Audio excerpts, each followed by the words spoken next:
Allora, intanto ringrazio tutti per la presenza a questa seconda giornata di lavoro, nonostante la nebbia che c'è fuori. Penso che i compagni e le compagne che sono arrivati sia da Padova e da Vicenza e sia da Treviso abbiano visto un po' di nebbia in giro, lo stesso Rovigo, quindi va bene.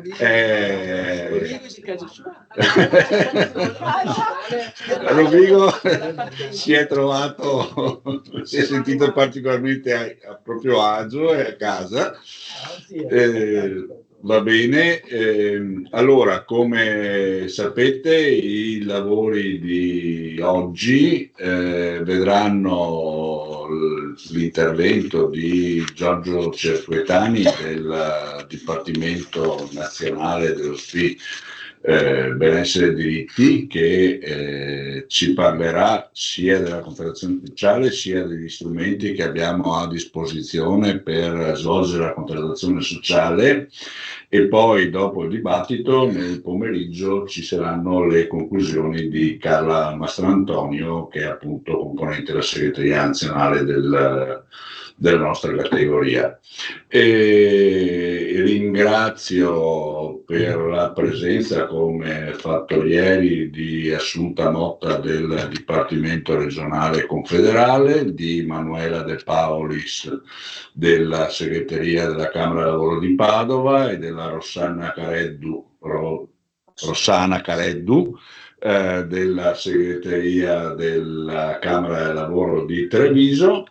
Per partecipare appunto ai nostri lavori, e stamattina la relazione introduttiva l'abbiamo concordata e la fa Nicoletta per quanto riguarda appunto i lavori di oggi. Quindi io darei la parola direttamente alla nostra segretaria generale.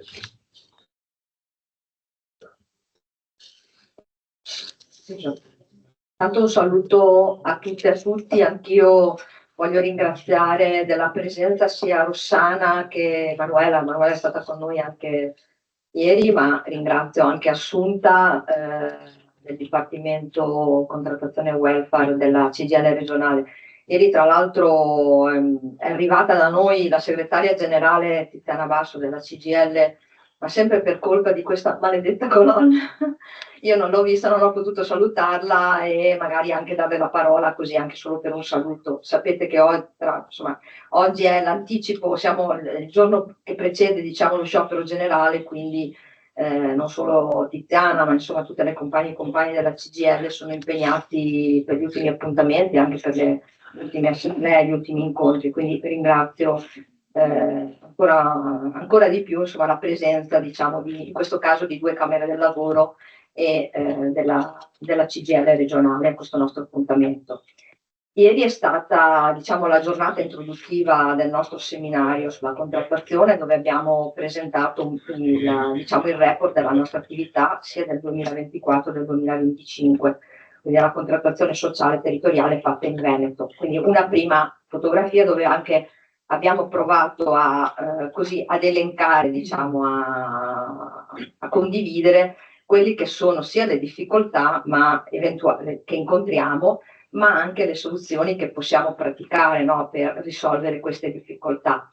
Io direi anche i punti di forza da valorizzare, perché ce ne sono nei territori, ognuno ha trovato per così dire il suo metodo e magari anche condividerli si possono anche mutuare in realtà diverse. Ci sono però, ci sono ancora delle variabili comuni a tutti i territori, ma anche delle specificità. Pensiamo ad esempio alle risorse umane che noi abbiamo, no, nelle diverse province dedicate appunto alla contrattazione sociale, ma anche alla formazione, che è molto importante, ma anche al cambio dei segretari o delle segretarie di Lega che ci sono stati dal congresso ad oggi, ma anche collaboratori o collaboratrici che si dedicano a questa materia. Anche i dipartimenti, diciamo, confederali delle Camere del Lavoro, rispetto, diciamo, al tema della contrattazione sociale territoriale, tra virgolette, io mi sono scritta funzionanti, cioè ci sono quelli che funzionano e quelli invece che funzionano meno.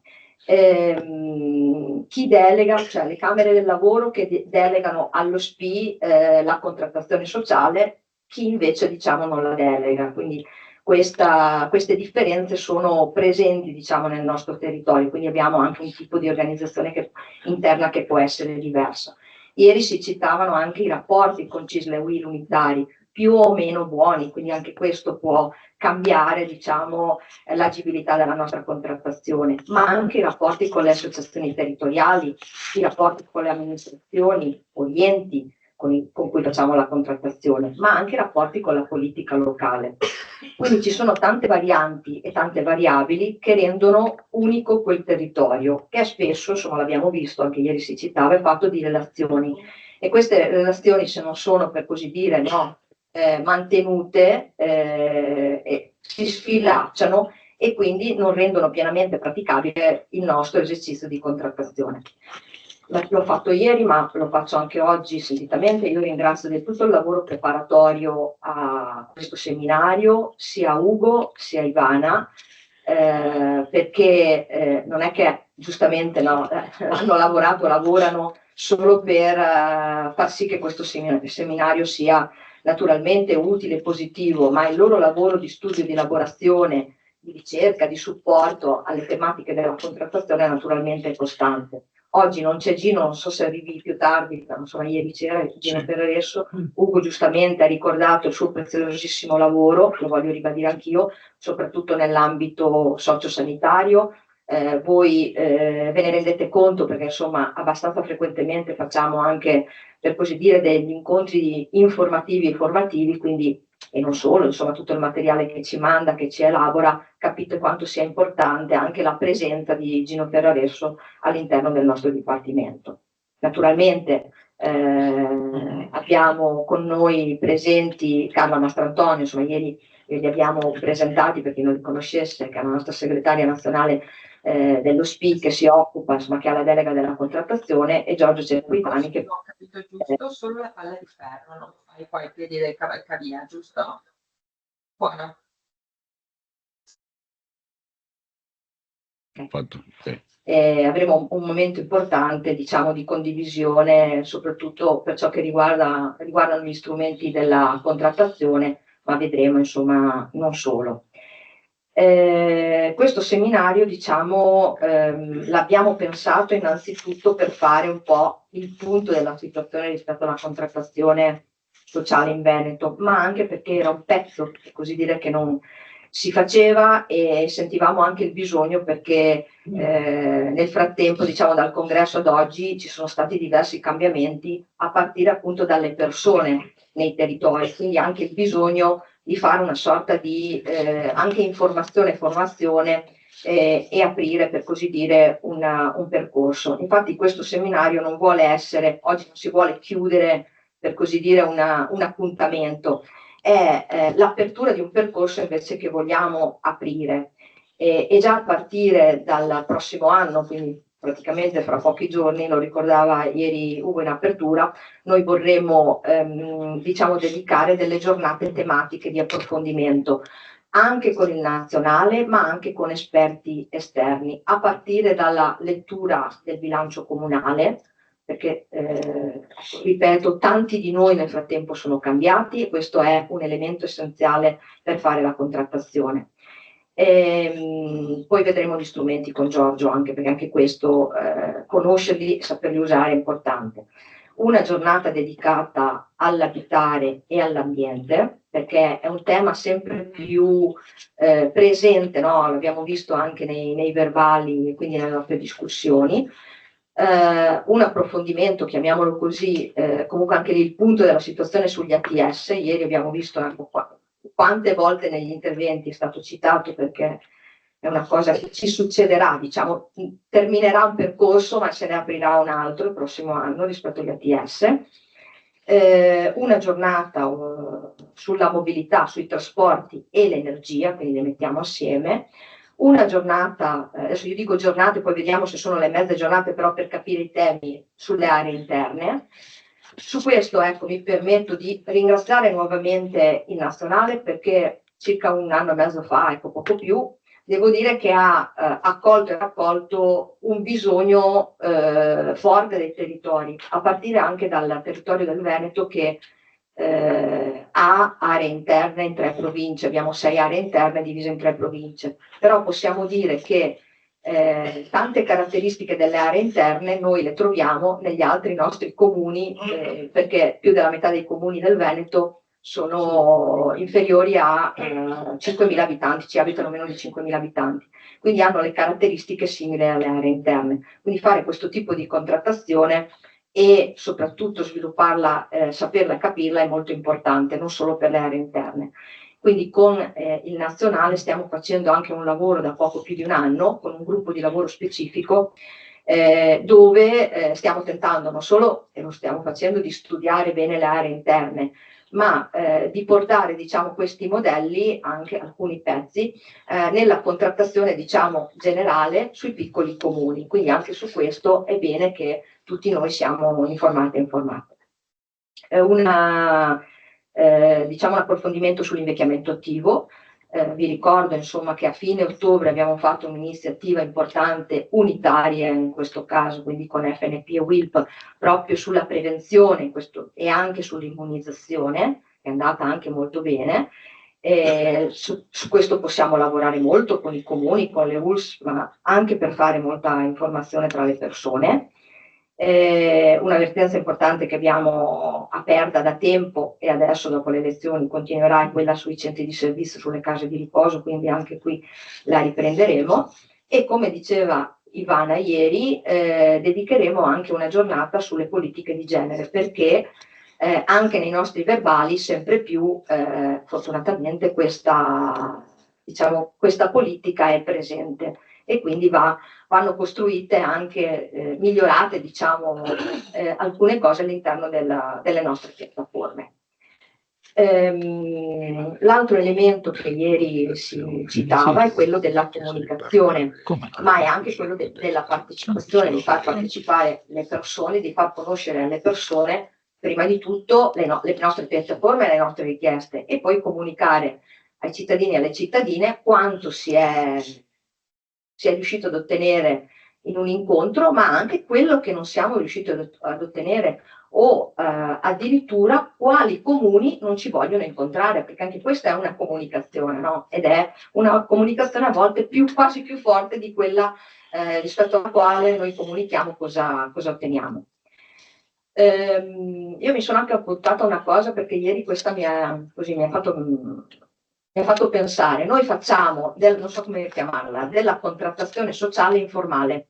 Facciamo cultura perché pratichiamo, diciamo, con tante associazioni del territorio, facciamo, non so, delle assemblee piuttosto che degli incontri, facciamo delle iniziative e quindi facciamo informazione e cultura, diciamo, alle persone. E credo che questo sia un punto da valorizzare, perché non è che veniamo fuori con un verbale, sottoscriviamo un verbale che abbiamo fatto, però forse non dico non ce ne rendiamo conto, non ci pensiamo, ma anche questo andrebbe ascritto, per così dire, alla contrattazione, perché in quel caso facciamo un tipo diverso di contrattazione.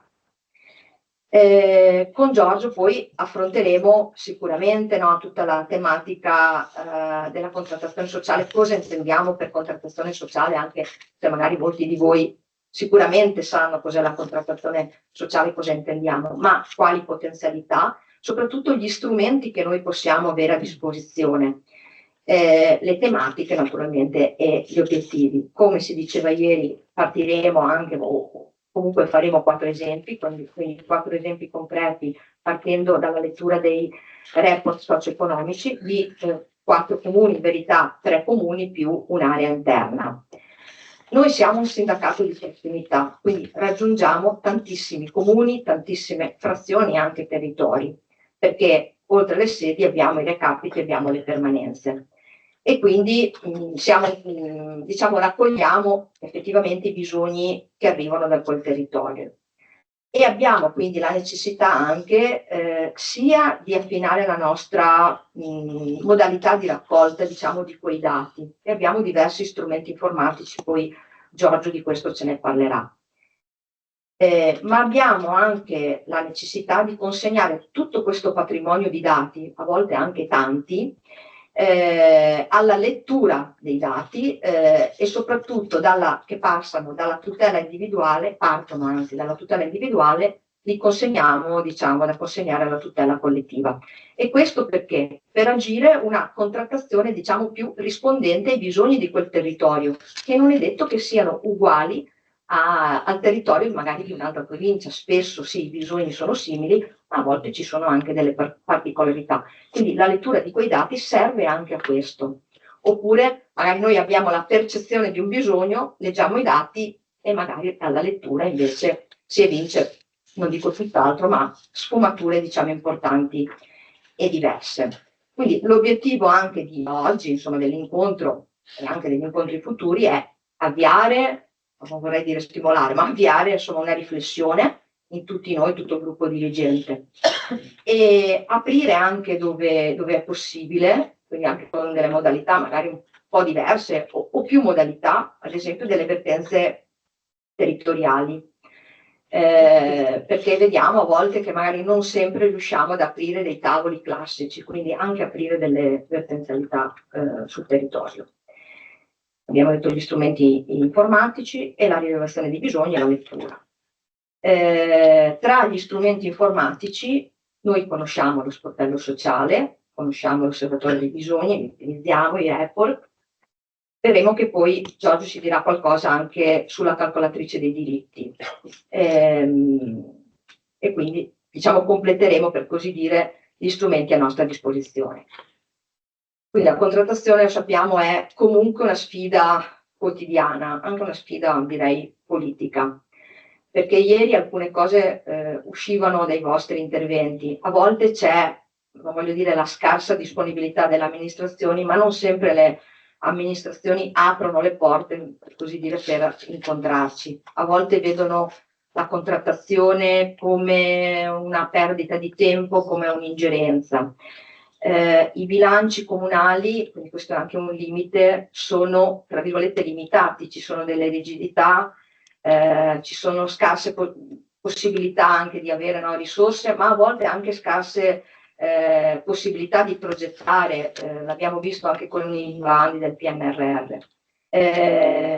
Mancano dei dati, spesso, questo l'avete detto voi ieri, siamo noi che portiamo dei dati freschi anche di un certo livello, quindi anche per loro è difficile. I tempi non coincidono spesso con i nostri, ci sono dei tempi anche istituzionali un po', voglio dire, lenti, discontinui, oppure ci troviamo in occasione del bilancio, ma bisognerebbe invece avere una interlocuzione un po', diciamo, continua. C'è la diversità tra i territori, questo l'abbiamo detto, quindi manca l'uniformità anche dei servizi erogati, la debolezza della partecipazione sociale rispetto al conoscere le tematiche o a sapere anche che cos'è la contrattazione sociale. Mi viene in mente, forse è stato un po' più di un anno fa, che lo SPI di Vicenza aveva fatto una ricerca con IRES per capire se i propri iscritti sapessero cos'era la contrattazione sociale, se fosse utile o meno. Infatti sono venuti fuori dei risultati abbastanza sconvolgenti per noi, perché la stragrande maggioranza non sa cosa sia la contrattazione e non ne capisce giustamente l'utilità. Quindi questa è la debolezza della partecipazione sociale, che è nostra responsabilità alimentarla. E anche poi insomma c'è una complessità, l'abbiamo visto, delle fragilità sociali quando andiamo a confrontarci soprattutto con i comuni. E poi ci sono le nostre difficoltà, perché anche noi non siamo privi di difficoltà al nostro interno. Magari mancano compagni o compagne dedicate a, diciamo, questa materia. Anche noi all'interno dello SPI abbiamo un turnover di un certo tipo, quindi magari creiamo anche una persona che ha un bagaglio, diciamo, di conoscenze pesante, poi magari per motivi X se ne va e quindi devi ricostruire. C'è poco coordinamento, io adesso parlo in generale, poi ci sono naturalmente gli aspetti, cioè ci sono anche diciamo, delle camere del lavoro, e su questo lavorano bene e i coordinamenti ci sono, però diciamo che generalmente abbiamo anche qualche difficoltà rispetto a coordinarci, soprattutto diciamo con le categorie degli attivi. Questo è stato ricordato ieri per N o X motivi, e quindi anche la contrattazione magari un po' rispetto a questo ne patisce, ecco. E poi non riusciamo a comunicare, appunto, o non siamo bravi tanto a comunicare i risultati. Ecco, stamattina a colazione con Carla e Giorgio, così parlavamo, e mi è venuto in mente un compagno dello SPI diciamo, della provincia di Rovigo, Antonio, insomma, che i compagni di Rovigo lo conoscono, che insomma, ci insegnava, ci diceva sempre, quando, vecchio compagno, quindi esperienza, quando andiamo a fare la contrattazione nel comune X, andiamo a casa, prepariamo il volantino, molto semplice, con le cose che abbiamo ottenuto oppure quelle che non abbiamo ottenuto, e la settimana dopo andiamo a fare per, non so, 2 settimane il volantinaggio al mercato. Ecco, questa cosa mi è sempre rimasta. Oppure mi diceva Nicoletta, ricordati alla fine dell'anno fate l'articolo, battete, no, con la stampa sul giornale dove dite che avete incontrato, questo lo fanno, cioè, però per ricordarci che delle volte magari ci sono anche degli strumenti, non voglio dire semplici, oppure dimenticati, quello del magari volantino, che addirittura veniva attaccato nella camera del lavoro di diciamo, di quella realtà dove si faceva. Poi diceva, ricordate di fate l'articolo, tutti i comuni che avete incontrato, ma soprattutto quelli che non vi hanno voluto incontrare. E infatti, quando tu lo pubblicavi, il giorno dopo, quelli che non avevi incontrato perché non avevano voluto, ti chiamavano e ti chiedevano, ma perché? Quindi a volte, insomma, anche questo può essere, per così dire, utile. Poi, come affrontare, superare i problemi della contrattazione? Questo, insomma, è una domandona, devo dire, alla quale è difficile rispondere.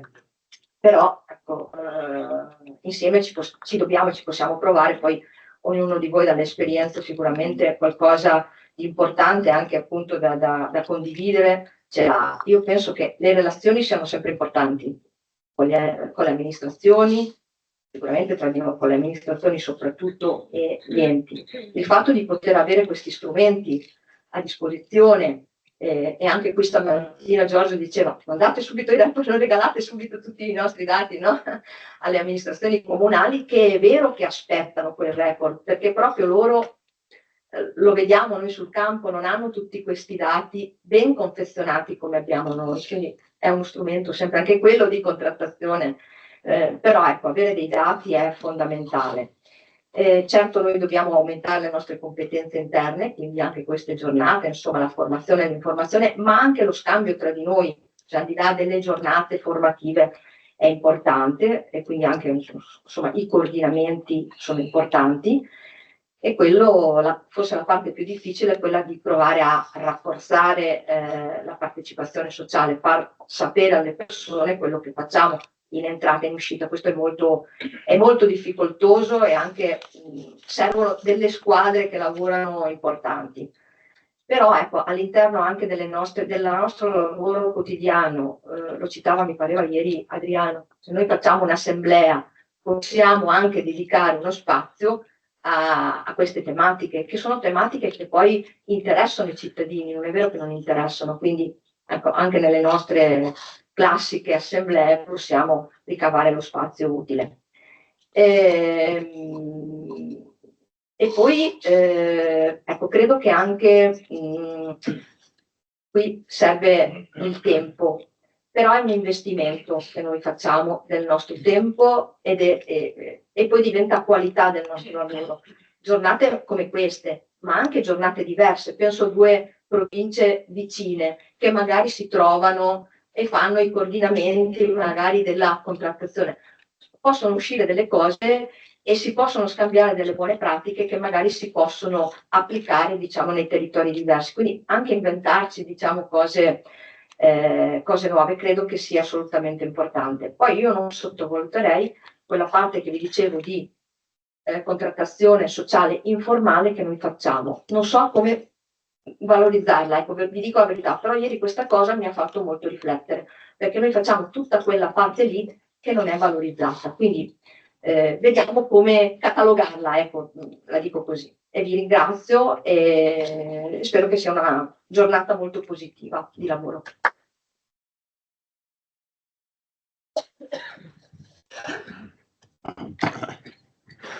Prima di dare la parola a Giorgio, c'era Daniele Tronco che voleva portare il suo contributo rispetto al dibattito soprattutto di ieri. Sì, tanto mi dispiace che, vabbè, ma sostituisco la Licia che insomma, che lei è la vera animatrice della contrattazione sociale in provincia di Venezia. Bisogna dire che, diciamo, che la situazione della nostra provincia non è difforme dalle altre, varia molto. E diciamo che risente molto di una situazione un po' complicata che stiamo vivendo. Insomma, io, tornando quello che dice sempre il nostro segretario generale, da un certo punto di vista e pensandoci molto bene, pensiamo che abbiamo bisogno di avere più punti di vista, non un unico punto di vista, perché avere un unico punto di vista non coglie tutte le differenze che abbiamo. E questo per noi è un problema. Tanto bisogna dire che la provincia di Venezia, come in moltissime altre realtà, abbiamo una realtà di sindaci, cioè credo che siamo rimasti con 4-5 amministrazioni legate più o meno al centro-sinistra. Il resto, anche in aree dove storicamente la sinistra era fortemente insediata, abbiamo formazioni di varia natura, ma molto legate, diciamo, al centro-destra, anche se con variabili non banali.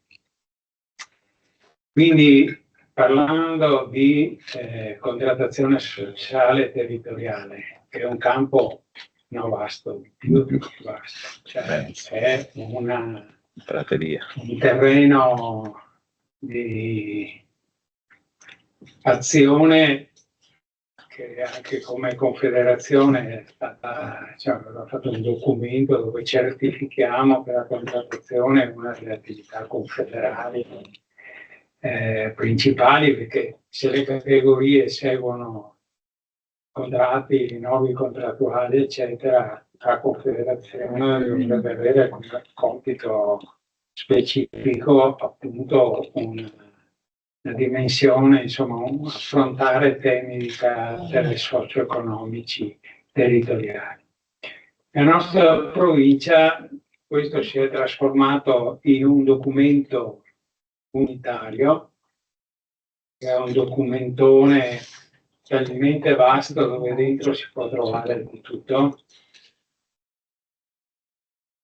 Quando le cose sono troppo vaste, cioè quando dentro c'è di tutto vuol dire che sostanzialmente non c'è nulla.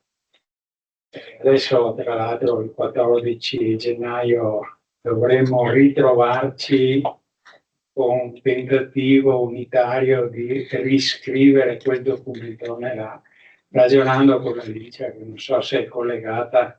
No.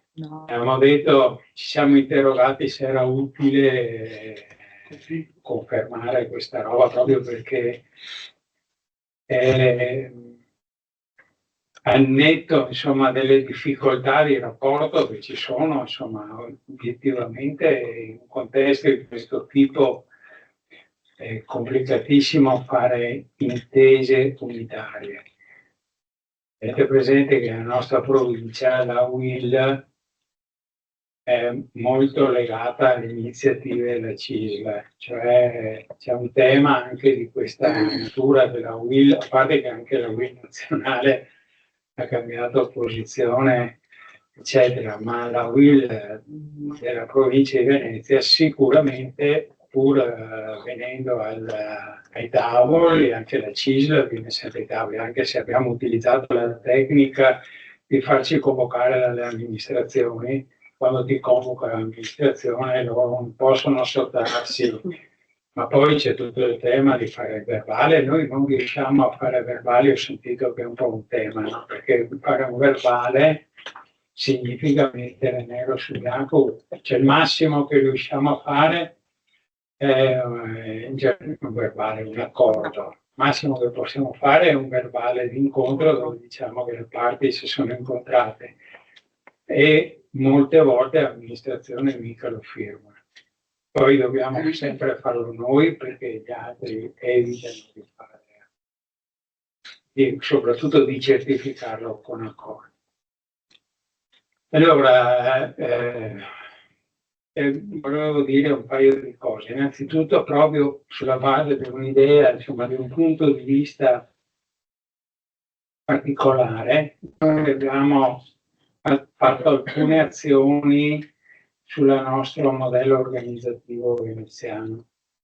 Abbiamo tentato, la prima operazione che abbiamo costruito è stata l'integrazione. Intanto è stata dare una forza all'osservatorio sui bisogni sociali, investendo molto sul convincere le persone a certificare cosa fanno le persone che entrano nelle nostre sedi. Abbiamo su 16 lei, insomma, ne avremo 8-9 che lo fanno con metodo, ne abbiamo un altro gruppetto, 2-3 che lo fanno o piuttosto quello, e ne abbiamo qualcuna che non vuole sapere uno in modo particolare. Poi tra quelle che lo fanno per forza c'è chi mette dentro tutte che sono i recapiti del CAF che non interessano, ma interessano relativamente. C'è stata tutta una discussione se si doveva mettere anche l'accesso per i servizi, perché visto che la rete dello SPI fa sostanzialmente anche una parte delle raccolta delle pratiche. Comunque, adesso ho visto i dati di oggi, siamo attorno ai 19.000 schede, che è circa un terzo delle persone che entrano nelle nostre cinquantina di sedi, che è un numero abbastanza significativo. Potremmo fare di più, ma noi tutti sappiamo le cose che fa oggi lo SPI sul territorio, insomma, perché ci giriamo attorno, o distribuisci 50.000 volantini in 2 settimane con la gente, o fai, cioè, quindi devi ridurre l'attività. Su questo, tra l'altro, io guardate, avevo fatto assemblea l'altro giorno, noto una stanchezza strutturale nelle persone. La gente è stanca, siamo partiti da... Io penso che noi dobbiamo interrogarci se siamo dirigenti di questa organizzazione, almeno noi ci stiamo interrogando sul fatto se è giusto, perché adesso in occasione dello sciopero di domani, dibattiti dove il 99% delle persone sono quelli dello SPI. Distribuiamo i volantini, il 90% delle persone che distribuiscono volantini sono quelli dello SPI. Ma vi pare possibile? Cioè. Comunque abbiamo fatto, allora prima questa operazione sull'OBS, io penso che questa è stata una cosa, un'intuizione molto positiva, perché ci ha consentito almeno di conoscere cosa chiedono le persone quando entrano nelle nostre strutture. Guardate, non è banale questa cosa, che noi diamo per scontato che noi facciamo frizi e lazzi, invece dentro le nostre sedi vengono a chiederci molte cose. Poi abbiamo deciso che integriamo la naturale attività previdenziale con l'attività sociale. Come? Banalmente dando gli strumenti per dare le prime risposte. L'abbiamo fatto con accordi diretti con le strutture sociali di una decina di comuni. Provincia di Venezia ha 44 comuni, ma una buona parte sono sui 5.000 abitanti. In realtà il comune più grosso è il comune di Venezia, che ha più di 200.000 abitanti su una provincia che ne conta 400 e 5.000, insomma, poi 500. Quindi diciamo che la struttura della nostra realtà comunale è di piccoli, medi, piccoli, piccolissimi comuni. Quindi però abbiamo fatto con i comuni e con le municipalità, perché la Venezia, nonostante il depotenziamento fatto dalla destra delle municipalità, le municipalità hanno perso potere, ma hanno ancora una rete di rappresentanza sociale. E guardate, questa cosa qua, anche questa, è un punto di vista mica da scartare, perché non c'è un antagonismo. In una situazione dove tendiamo a essere tutti molto antagonisti, dire che facciamo un accordo con amministrazioni comunali diverse, io penso che il Lago dove c'è l'amministrazione di destra, che però la rete delle assistenti sociali è una rete consolidata nel corso del tempo, forte rapporti sulle attività sociali, fare l'accordo dove noi ci rapportiamo direttamente, se viene uno dentro la nostra sede e ci chiede un bisogno sociale, dove lo mandi tu? Gli devi dare un'indicazione precisa, perché adesso qui non abbiamo tempo, ma abbiamo visto le proposte, cioè il campo è dall'abitare, dai pasti a domicilio, dai trasporti, insomma. Quando entra uno e ha un problema, tu devi avere, stessa cosa abbiamo fatto qui CAVA sui centri antiviolenza. A Venezia abbiamo una serie di CAVA, di centri antiviolenza, che vanno fino a Chioggia a Cavarzere, compreso Venezia, e abbiamo fatto accordi diretti con i CAV di un percorso formativo che ha coinvolto circa 100-120 persone, che sono gli operatori nostri che fanno i recapiti nelle sedi. Cioè, quando entra una donna, la grande maggioranza appunto sono vittime di violenza, e che segnala un problema, o anche tu che sei l'operatore percepisci che c'è un problema di natura, perché ti chiede rapporti in famiglia, eccetera, adesso insomma, sono svariati casi. Cosa fa il nostro operatore? Deve avere l'indirizzo, capire dove mandare questa donna ad affrontare questo problema, e il rapporto con i centri antiviolenza serve proprio a rafforzare, non solo per distribuire il volantino, non solo per quello che facciamo, insomma, i manifesti, eccetera, ma anche fare una formazione per professionalizzare, adesso il termine è troppo, su questa attività, ma anche qui i centri di violenza hanno natura, stanno tutti dentro in determinate strutture, adesso anche questo è un punto di vista. Stessa cosa abbiamo fatto con la mostra fotografica sulla condizione delle donne e anche degli uomini ospiti nelle RSA. E l'abbiamo fatta non per denunciare la situazione che pure c'è, che va denunciata, della situazione nelle RSA del veneziano, ma cercare di dare una risposta positiva.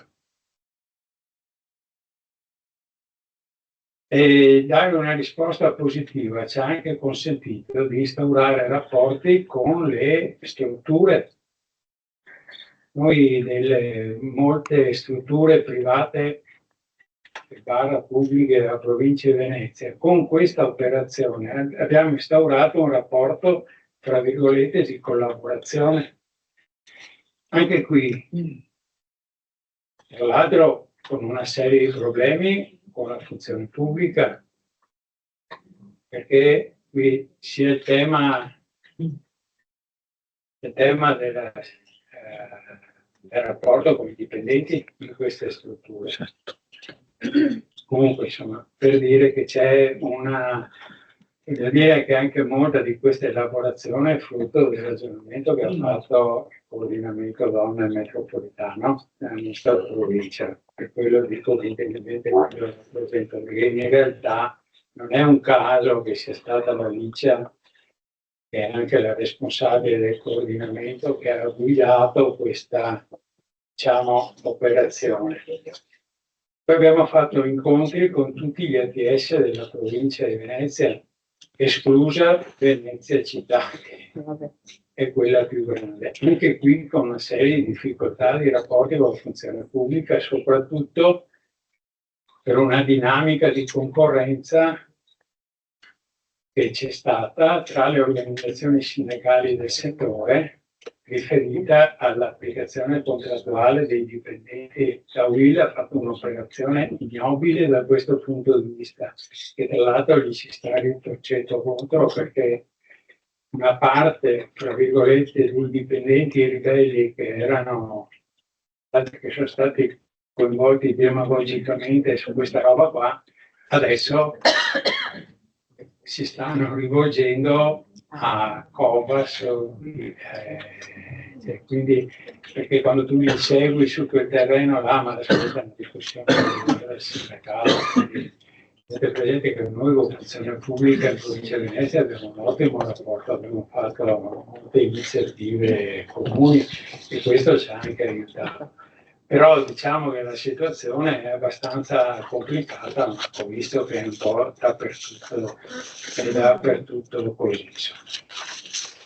Concludo facendo un riferimento, insomma, veniva citato anche adesso il rapporto con l'Auser e col mondo associativo. E io penso che lì si aprirà un bel discorso, sentivo anche il compagno di Rovigo ieri, perché l'evoluzione normativa pone delle sfide nuove. Anche qui dipende da come la metti la questione, perché io penso che sia una sfida da cogliere. E se pensiamo che questo terreno sia un terreno che ci fa fare dei peccati e non vede le opportunità, diventa complicata la questione. Per questo sono partito dicendo che c'è un problema dal punto di vista e come ci pensiamo sulle cose, perché io penso alla fine che l'estremismo verbale, l'estremismo mal si concilia con un'azione concreta sul territorio. Adesso qui ci porterebbe lontano questo ragionamento.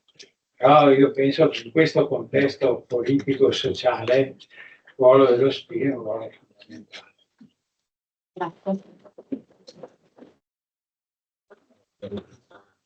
Grazie.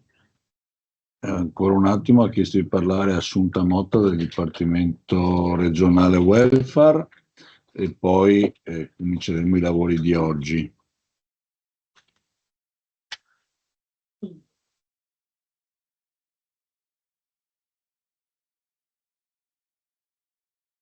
Allora, grazie per l'invito.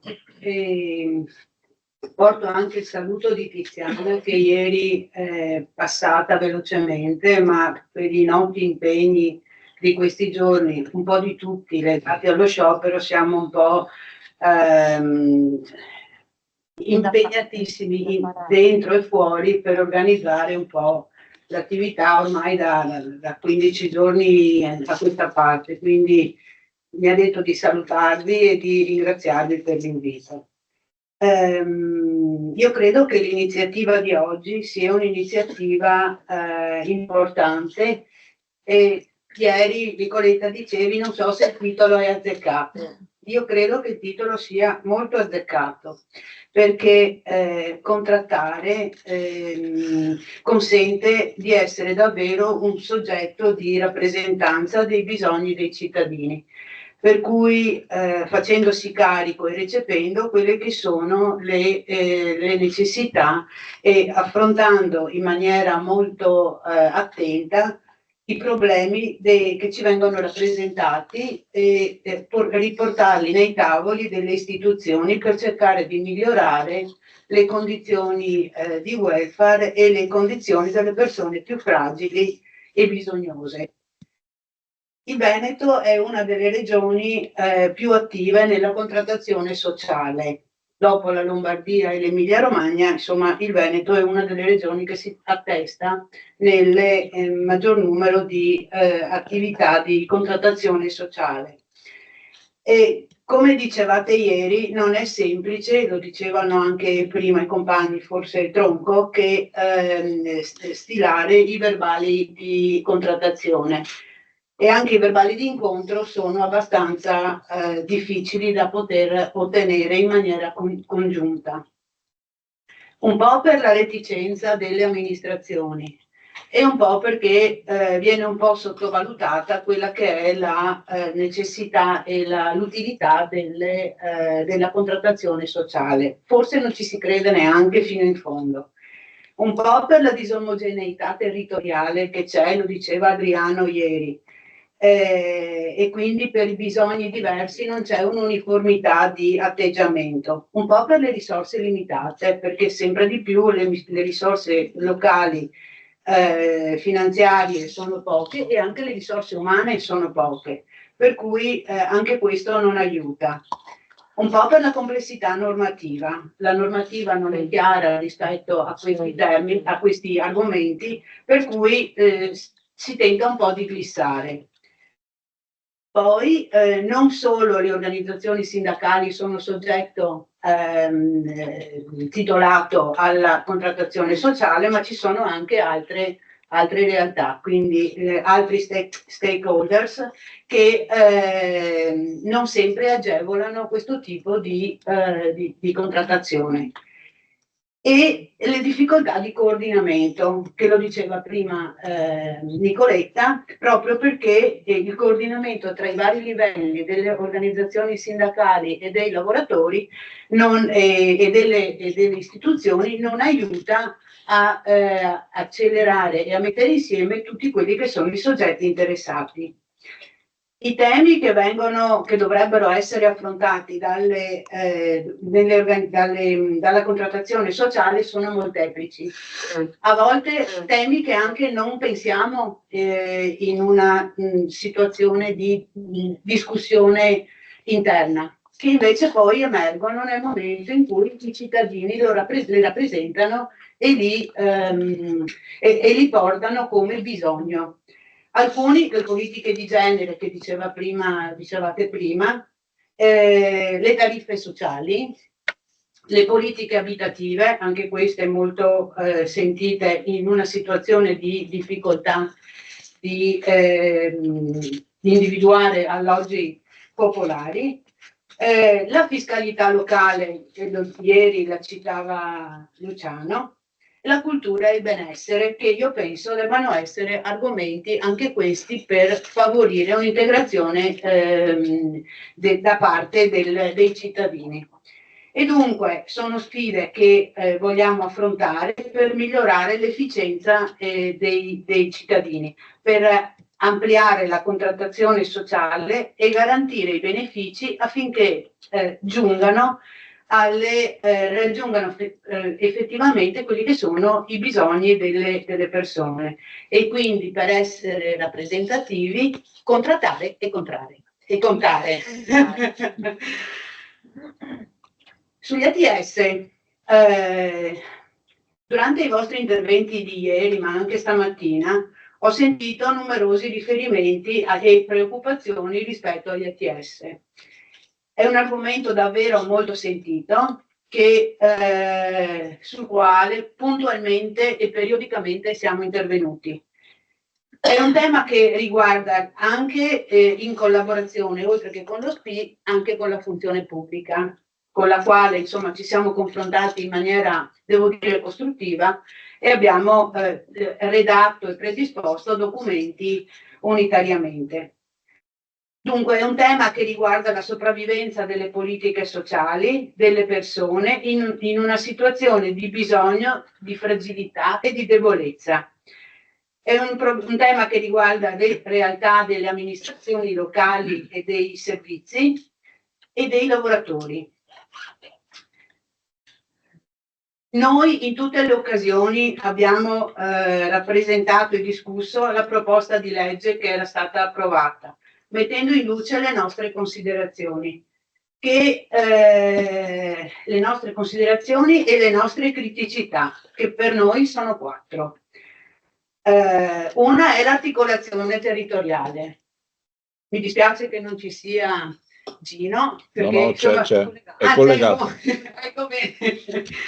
Perché più volte abbiamo discusso su questa cosa e abbiamo evidenziato che il tipo di percorso che è stato individuato dalla Regione non è rispondente alla normativa di riferimento, proprio perché i nostri ATS avranno una media di abitanti per ambito di 230.000 abitanti.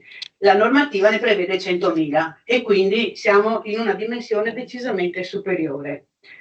L'altro tema che ci riguarda così molto sinteticamente è la forma giuridica, lo dicevate ieri, forma giuridica sulla quale ci siamo confrontati anche al nostro interno e noi pensiamo che debba rimanere una struttura a carattere pubblico, perché i servizi devono essere garantiti con le stesse caratteristiche che hanno oggi e il personale non possa traghettare o transitare in una forma giuridica diversa.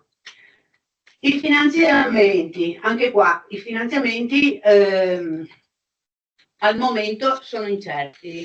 I primi 80.000 euro per ogni ATS, che sono sì e no lo stipendio del direttore, e poi non sappiamo bene con quali finanziamenti, se periodici, se strutturali, queste strutture dovranno funzionare. E infine le preoccupazioni legate al personale che vi dovrà operare all'interno. Personale per il quale sono stati banditi i concorsi, complessivamente 3.840 persone a livello nazionale, per il Veneto sono 308. Parlo di amministrativi e non di assistenti sociali, in riferimento a quello che diceva Luciano ieri, perché sono percorsi diversi. Ad oggi dovrebbero essere state espletate le prove dei concorsi. Si parlava di una chiusura entro l'anno della realtà concorsuale, quindi dell'assunzione. Ancora io non ho informazioni rispetto all'evoluzione o alla conclusione dei concorsi, però la realtà è questa. Noi abbiamo l'impressione che al momento ci sia ancora molta incertezza e le preoccupazioni che venivano espresse ieri sono le preoccupazioni nostre che abbiamo più volte evidenziato. Siccome veniva chiesta la disponibilità e la collaborazione della Confederazione, siamo assolutamente disponibili come sempre a un confronto e a misurarci all'interno per cercare di individuare quelle che possono essere le proposte per una soluzione congiunta. Grazie.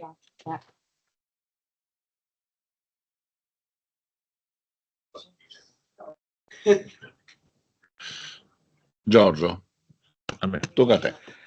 Allora, buongiorno a tutti, mi alzo un attimo così, io cerco di inserirmi, come dire, incanarmi nella discussione che a partire, diciamo, da ieri, questa mattina avete fatto, e il tema dell'incontro di oggi, contrattare per cambiare, cioè sono cose che stiamo cercando di, in qualche modo, di portare avanti a livello nazionale come SPI, proprio per il tema è rilanciare la contrattazione, perché partiamo da un presupposto che è quello della difficoltà oggettiva, poi vedremo perché diciamo, di questa difficoltà da cosa nasce sostanzialmente, ma se da un lato c'è una difficoltà, dall'altro c'è la consapevolezza che è un lavoro su cui dobbiamo invece continuare, nel senso che proprio partendo dalle difficoltà.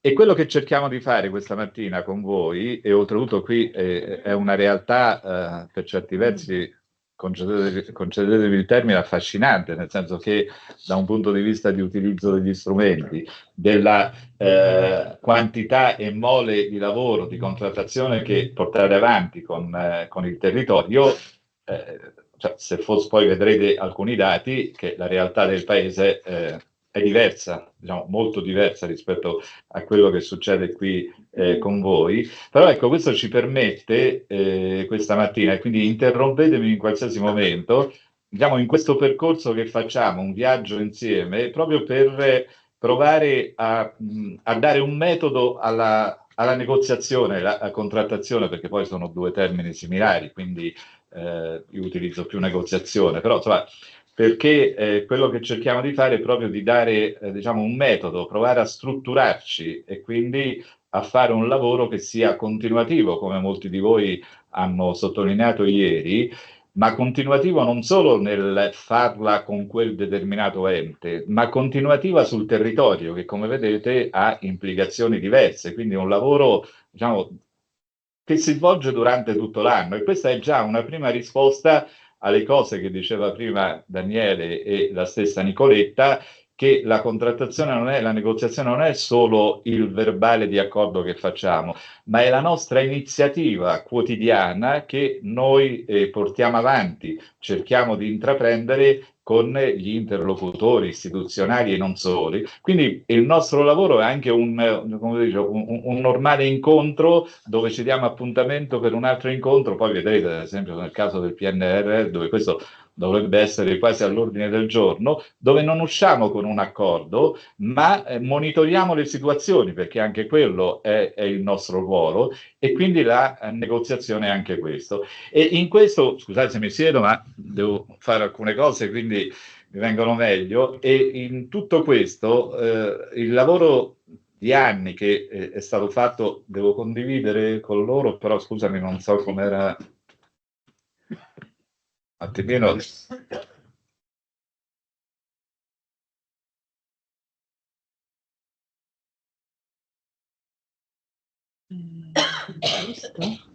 Questo qua, sì, perfetto. Okay. E quindi Ci vedete, vero? Io sono piccola, dovrei...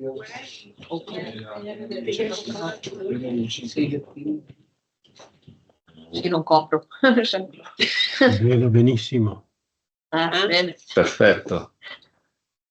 Non sono massimo. E quindi noi abbiamo il lavoro che è stato fatto nel corso degli anni da parte dello SPI, ci sono diciamo, degli strumenti che poi ci possano aiutare in questo lavoro, oserei dire quotidiano, per quello che noi cerchiamo di mettere insieme e di poter fare quotidianamente. Questo insomma, è abbastanza ovvio, però per ricordarci un attimino chi siamo e da dove partiamo, nel senso che tutta l'attività che noi facciamo quotidianamente è un'attività importante, diversificata, e soprattutto diciamo, da questa attività emerge che lo SPI è di per sé una, diciamo, confederale, quindi prima ancora di essere una categoria, la nostra attività quotidiana, tutta questa roba ve la lasciamo, e quindi non vi preoccupate per... E quindi diciamo già questo ci connota in una maniera abbastanza importante, nel senso che noi siamo in grado di, essendo diciamo, la nostra attività confederale, di rappresentare, ma senza nessuna presunzione, però di portare avanti le istanze diciamo, in maniera orizzontale e non verticale di categorie, eccetera.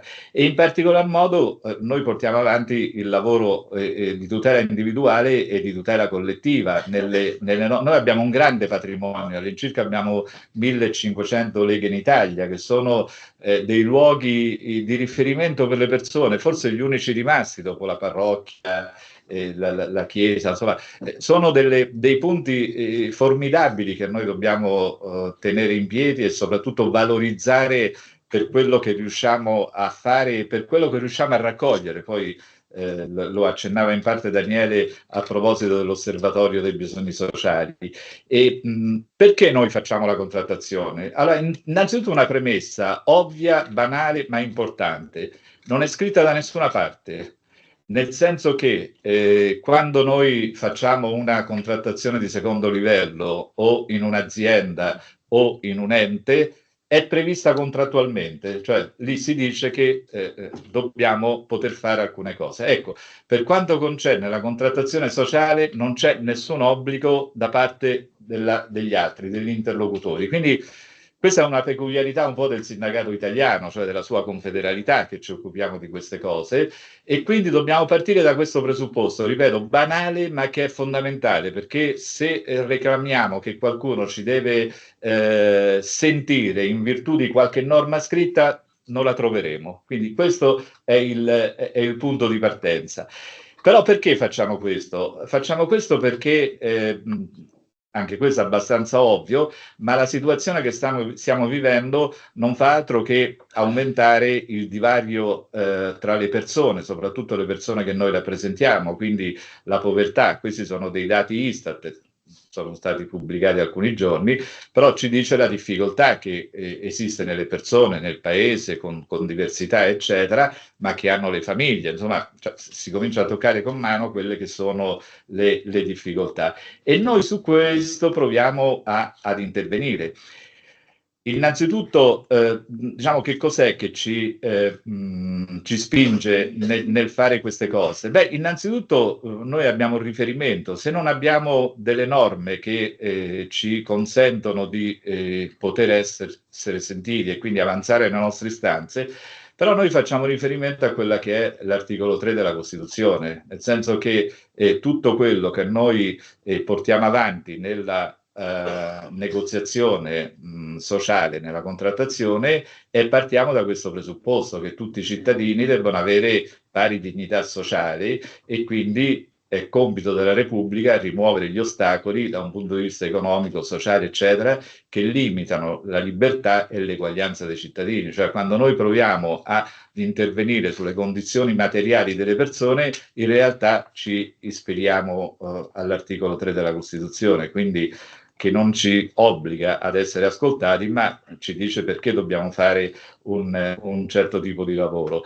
E noi siamo partiti da questo è un dato molto generale, prendetelo come giustamente diceva ieri Ugo, non dobbiamo fare diciamo, i numeri perché questo è un dato che noi abbiamo evidenziato dall'Osservatorio Nazionale, per cui ad esempio non tutte le realtà inseriscono diciamo, gli accordi, i verbali all'interno di questo osservatorio, però è una spia, è un indicatore di come diciamo, ci si muove a livello nazionale sulla contrattazione, sulla negoziazione. Due aspetti: in valori assoluti comunque nel corso degli anni si sta diminuendo, quindi c'è una difficoltà oggettiva. Questo è diciamo, quello che voi ravvisate nel vostro territorio, in questa regione che, ripeto, ha dei numeri straordinari da questo punto di vista, ce lo diceva ieri Ivana.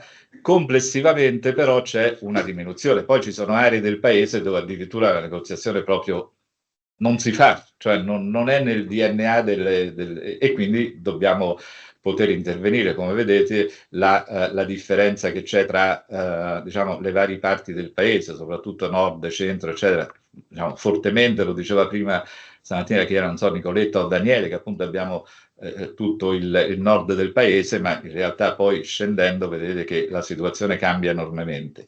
Poi i temi della negoziazione, soprattutto diciamo con chi noi facciamo la negoziazione, e anche qui il dato sostanzialmente ricalca quello che diceva ieri Ivana, nel senso che oltre l'80% della negoziazione noi la facciamo con gli enti comunali, con i comuni.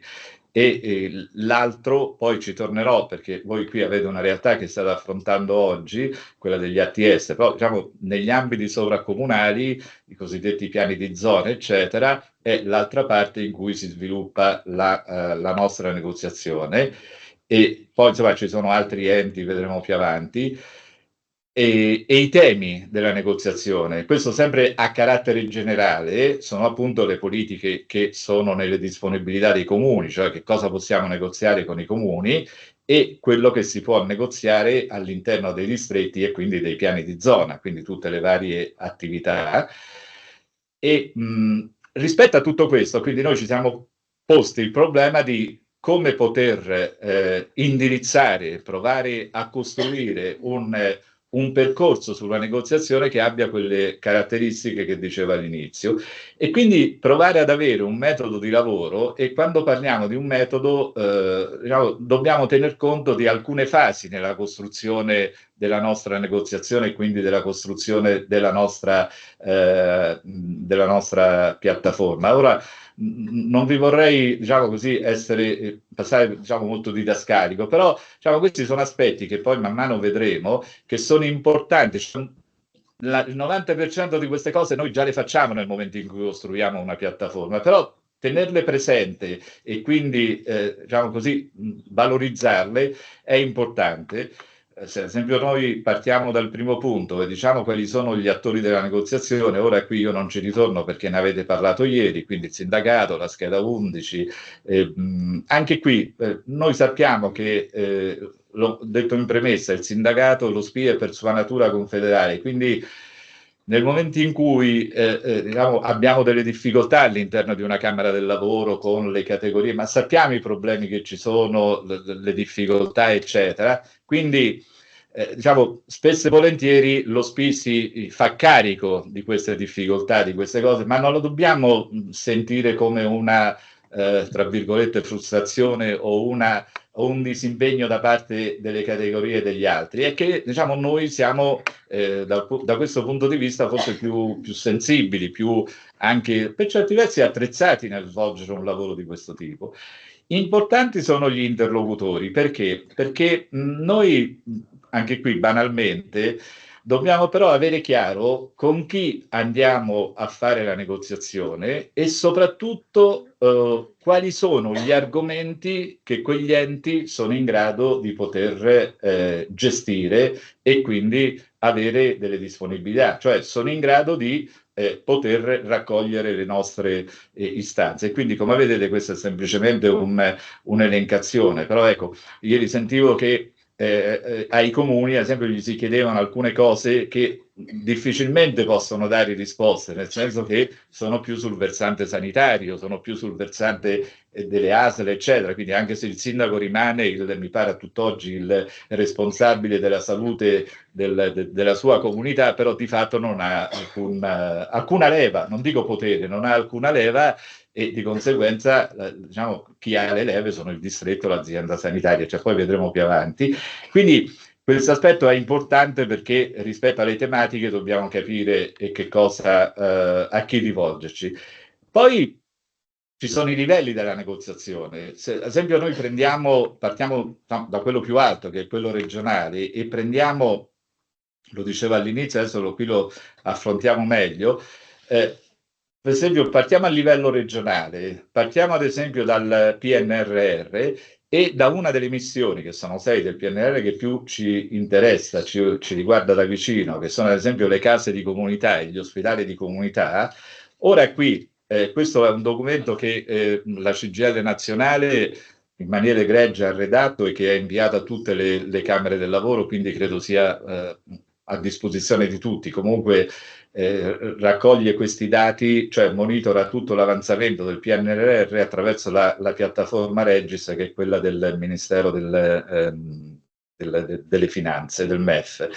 Ora qui sono le case di comunità previste nella Regione Veneto e diciamo lo stato di avanzamento dei finanziamenti, eccetera. Allora, qui che cosa succede? Che dove sta la nostra interlocuzione? Che cosa possiamo fare qui? Allora, qui la nostra negoziazione non è di mettere in discussione la casa di comunità, quindi è un dato di fatto, cioè la casa di comunità è decisa, PNRR, eccetera, ma che cosa sta accadendo? Cioè sta rispettando i tempi, sta andando avanti, si stanno facendo? Quindi la nostra interlocuzione, il nostro confrontarci con l'ente è importante sotto questo aspetto. Ora, dati a giugno, ma sono dati che sostanzialmente riguardano un po' tutto il paese, si è in notevole ritardo. Oltretutto stiamo parlando non di strutture nuove, ma stiamo parlando di strutture già esistenti o da ristrutturare. Quindi, per cui sono soprattutto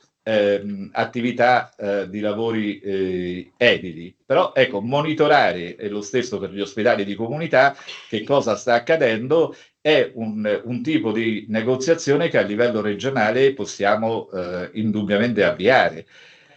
Perché? Perché questo ad esempio è per quanto riguarda, fatto un esempio più dettagliato, voi troverete su questo documento per ogni provincia poi le case di comunità e gli ospedali di comunità proprio dove sono localizzate, quindi con gli indirizzi, con i luoghi e i comuni. Questo è il caso della provincia di Rovigo, e lo stesso l'ospedale di comunità. Ma quello che poi diventa importante nella negoziazione rispetto a queste case di comunità, da un lato c'è il discorso che dicevo prima relativo all'esecuzione dei lavori, ma poi alla funzionalità di queste strutture, e qui la negoziazione scende ai livelli più bassi, non solo regionale, ma ai livelli anche territoriali, di ASL, di distretto, di USL, scusate, io provengo dal Lazio, quindi mi viene più comodo ASL, però insomma parlo di ULS, ecco, delle università. Perché? Perché le case di comunità e gli ospedali di comunità, soprattutto le case di comunità che prima si chiamavano case della salute, però insomma, sono nate, è stata l'esigenza dopo Covid, cioè di rafforzare la medicina territoriale, perché il vero senso è questo. Quindi, ma come si rafforza questa medicina territoriale, tenendo conto che la maggior parte di queste case di comunità sono la riconversione di strutture già esistenti e quindi di strutture già funzionanti, e mettendo all'interno delle attività nuove. E le attività nuove da che cosa sono costituite? Sono costituite in primis dai medici di medicina generale, ma i medici di medicina generale non sono dipendenti del servizio sanitario, sono convenzionati col servizio sanitario. Quindi se le regioni non fanno un accordo, perché a livello di loro ACN non si è stati in grado di fare questo, non si fa un accordo con loro, loro nelle case di comunità non ci saranno. Il loro ruolo perché è importante all'interno delle case di comunità? Per due aspetti fondamentali. Primo, perché si ha la possibilità a quel punto di trovare il mio medico di medicina generale, medico di famiglia, in qualsiasi ora del giorno, dalle 8 di mattina alle 20 di sera, perché poi scatta, indipendentemente che sia il mio, cioè perché poi a livello informatico col fascicolo sanitario dispongono dei dati di tutti, quindi io posso avere il medico e da questo punto di vista si potrebbe anche sopperire a quella che è oggi la carenza dei medici.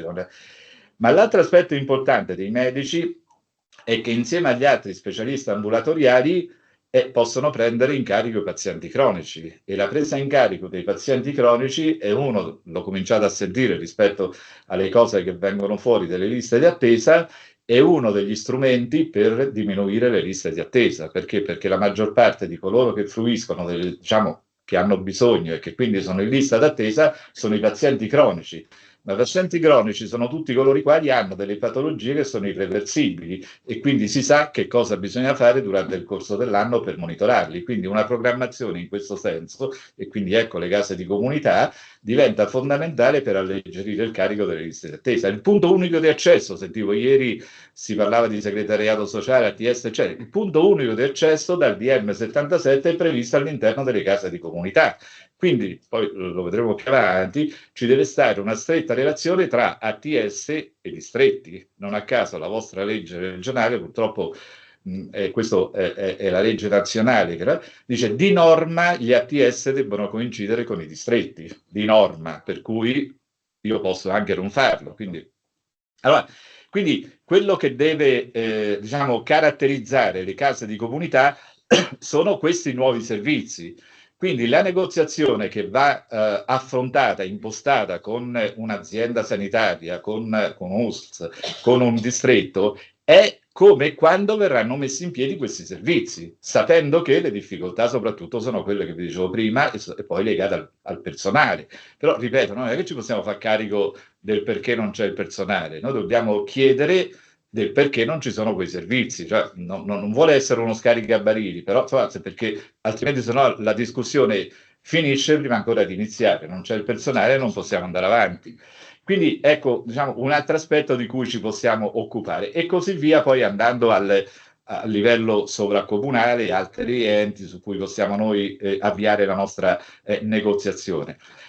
Perché? Perché un po' quello che dicevo all'inizio, dobbiamo provare a immaginare una negoziazione che abbia un carattere oltretutto territoriale, anche al di là del singolo comune, quindi qualcuno prima parlava di contaminarsi, di scambiarsi di esperienze, cioè quindi di andare e quindi fare riferimento a questi enti, a coloro i quali hanno competenze sovracomunali, penso all'Unione dei Comuni, eccetera.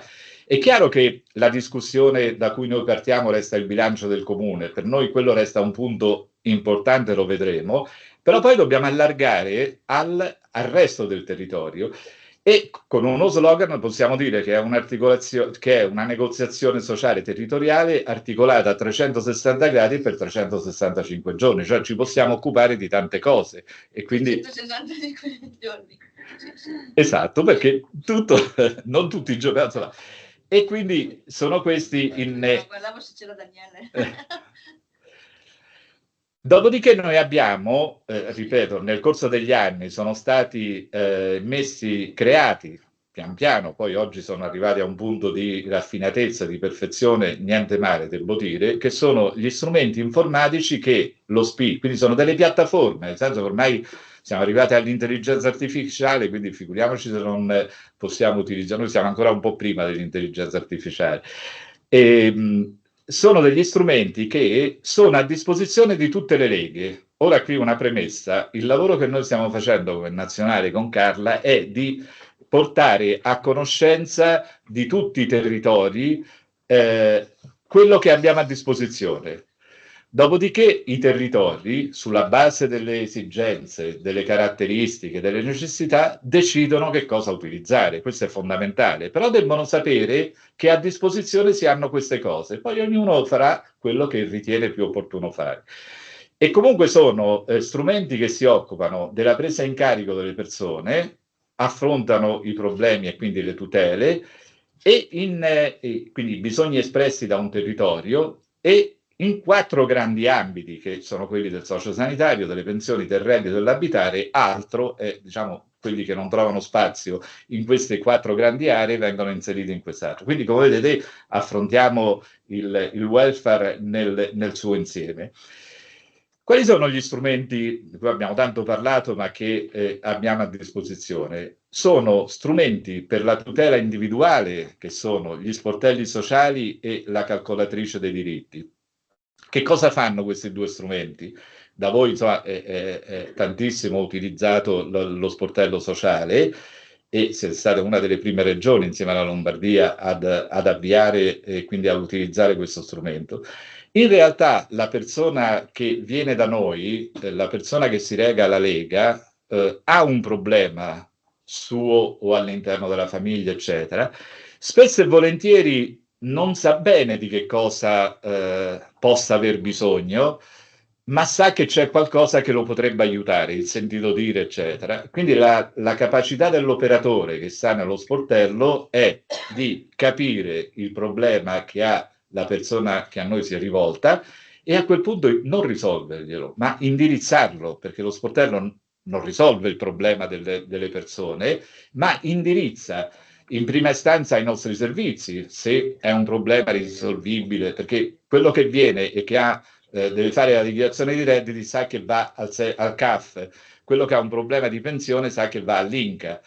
Viceversa, questa persona la dobbiamo noi indirizzare. Quindi, se è un problema che possiamo affrontare con i nostri servizi, l'AUSA e tutto il resto, lo indirizziamo, altrimenti lo mettiamo in contatto con gli enti esterni e quindi facciamo in un certo qual modo da facilitatori. Però noi la prendiamo in carico questa persona fin quando, diciamo, non ha risolto il problema, quindi la monitoriamo per certi versi, quindi anche la rintracciamo attraverso lo sportello sociale se queste cose diciamo non sono state fatte. Quindi è importante capire che lo sportello sociale e la calcolatrice, poi andremo più avanti, non si sostituiscono a nessuno, cioè integrano, sono d'aiuto agli altri servizi già esistenti. Questo è un passaggio, diciamo, che noi dobbiamo avere sempre presente. E gli altri due strumenti sono l'osservatorio dei bisogni sociali e il report socio-economico. Questi sono strumenti che nascono, diciamo, rilevano sempre il bisogno della persona, soprattutto l'OBS, ma ci permettono di capire quali sono i bisogni di quel territorio, cioè N persone che si rivolgono a noi abbiamo, diciamo così, una statistica di ciò che ci hanno richiesto, al di là di dove li abbiamo mandati, eccetera, però quello che ci hanno richiesto può essere, sta a voi poi interpretarlo, sta a noi interpretarlo, però può essere uno spaccato, no, di una determinata situazione, cioè una fotografia, di un emergere di difficoltà, di bisogni, eccetera, che noi dobbiamo riuscire a vertenzializzare, passatemi il termine, cioè se i problemi che vengono, cioè, a noi ci vengono posti possono essere quei problemi che noi andiamo a riportare all'interno di un'amministrazione, all'interno di un ente, e per provare a risolvere. Quindi sono, diciamo, elementi, indicazioni che ci sono d'aiuto per costruire le nostre piattaforme, per orientarle. E dicevo, lo sportello sociale voi lo utilizzate. Quello che abbiamo aggiunto in questi ultimi periodi è che gli sportelli sociali sono nati, diciamo, originariamente, partito dalla Lombardia, poi in Veneto, perché attraverso gli sportelli, ad esempio, non si sono sviluppati in Emilia-Romagna per una semplice ragione, che quelle risposte che le persone cercano in Veneto, i rapporti con gli enti, e in Lombardia non le davano, non ci sono, viceversa in Emilia le danno. Quindi lo strumento dello sportello è una prima risposta a questo tipo di necessità. Quindi noi che cosa abbiamo fatto a livello nazionale? Abbiamo provato sulla base di come si è diffuso lo sportello sociale in giro per il territorio a livello nazionale, di provare a mettere a disposizione di tutti i territori nazionali alcune informazioni di base che sono utili per tutti, dopodiché poi il resto ognuno li implementa con le situazioni regionali. E queste sono innanzitutto le tipologie e le prestazioni, nel senso che voi vedete chi utilizza lo sportello all'interno di ogni tipologia previdenza, cioè ci sono tutta una serie di prestazioni. Quelle prestazioni sono state implementate con il tempo, quindi c'è chi ce l'ha, c'è chi non l'ha aggiornata, e sono, diciamo, in aggiornamento continuo. Allora, quello che si propone è di dotare tutte le regioni che utilizzano gli strumenti, lo sportello, di queste prestazioni, e soprattutto i documenti utili, cioè tutta la normativa nazionale che cambia, si aggiorna, si evolve, eccetera. E anche questo è un aggiornamento che, ad esempio, fanno i compagni dello SPI della Lombardia, e che quindi si mette a disposizione di tutte le, ripeto, nazionale, non regionale, si mette a disposizione di tutti i territori, come le informazioni che vengono, eccetera. E l'ultima cosa che si può fare con diciamo, queste cose che si mettono a disposizione, una parola strana, allineamento con l'OBS. Cioè, che cosa vuol dire? Che chi sta allo sportello sociale registra la persona che viene, innanzitutto diciamo, i dati anagrafici.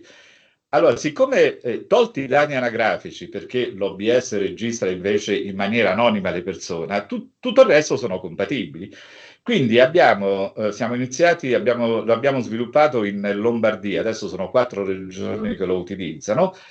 Giornalmente tutti i raccolti dallo sportello sociale in automatico vengono inviati all'OBS, e quindi vi ritrovate, diciamo, l'OBS implementato di ciò che è stato fatto con l'osservatorio sociale. Quindi è un ulteriore, scusate, con lo sportello sociale, è un ulteriore incremento, poi vedrete in che termini, delle informazioni che noi possiamo avere. Quindi è anche perché a volte i nostri operatori quello che hanno registrato sullo sportello sociale poi lo devono trasferire nell'OBS. Invece in questa maniera questa procedura non avviene più manualmente, ma avviene in maniera automatica, perché abbiamo tra le due società che fanno le due piattaforme hanno messo insieme le stesse, diciamo, sia tipologie e sia le stesse prestazioni, per cui combaciano. Dopodiché l'altra cosa che, ecco, a proposito dell'osservatorio, dicevo che ad esempio nel vostro caso noi abbiamo, quello che diceva appunto all'inizio Daniele, l'utilizzo dell'osservatorio dell'osservatorio bisogni sociali. Queste è, diciamo, le regioni che lo utilizzano, ma l'aspetto, diciamo, più importante è questo, che alla fine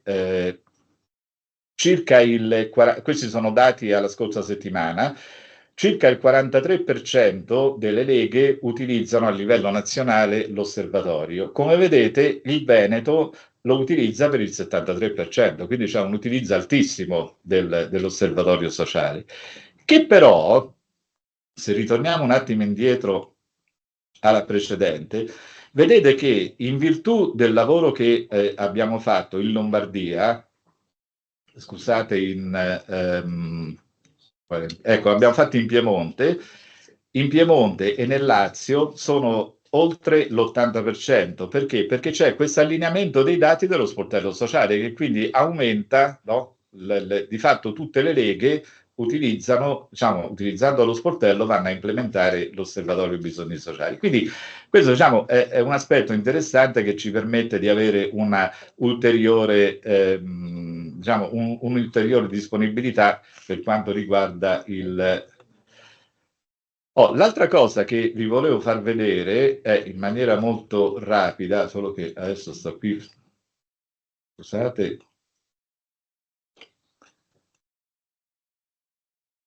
L'ultimo strumento che abbiamo per quanto riguarda la tutela individuale è la calcolatrice dei diritti. E questa ve la faccio vedere solo per sommi capi, cioè vi porto subito al risultato finale, nel senso che è un percorso.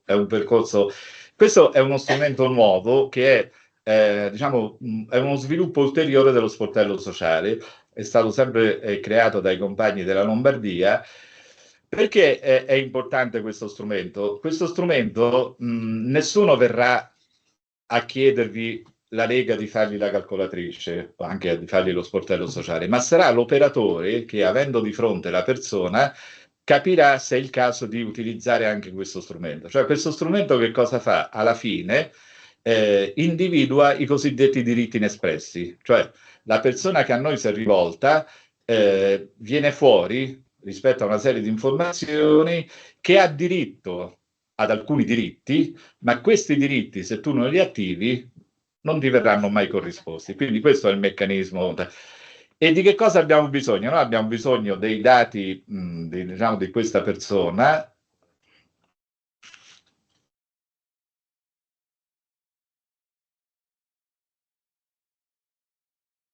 Scusate.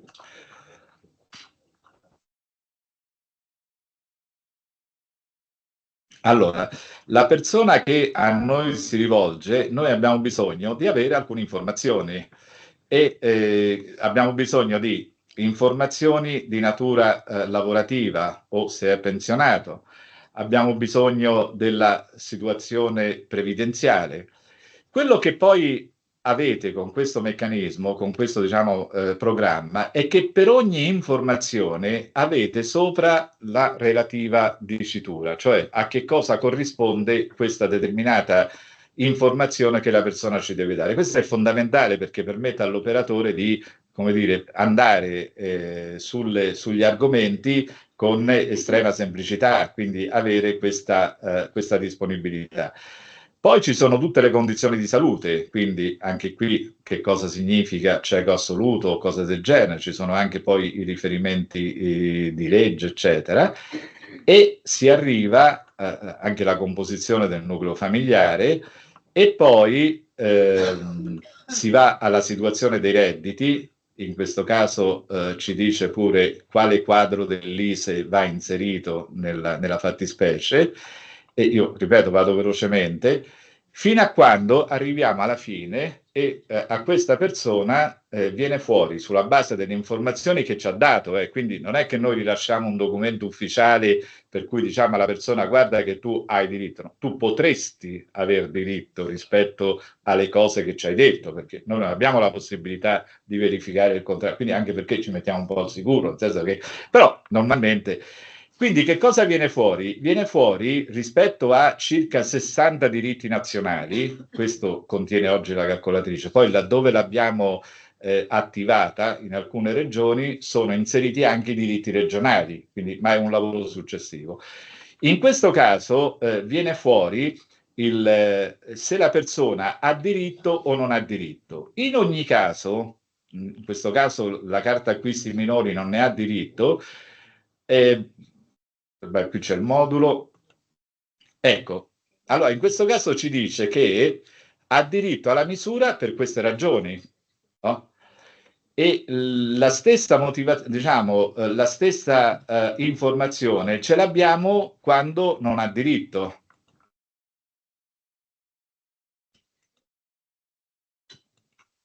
Non è che ci vado sempre.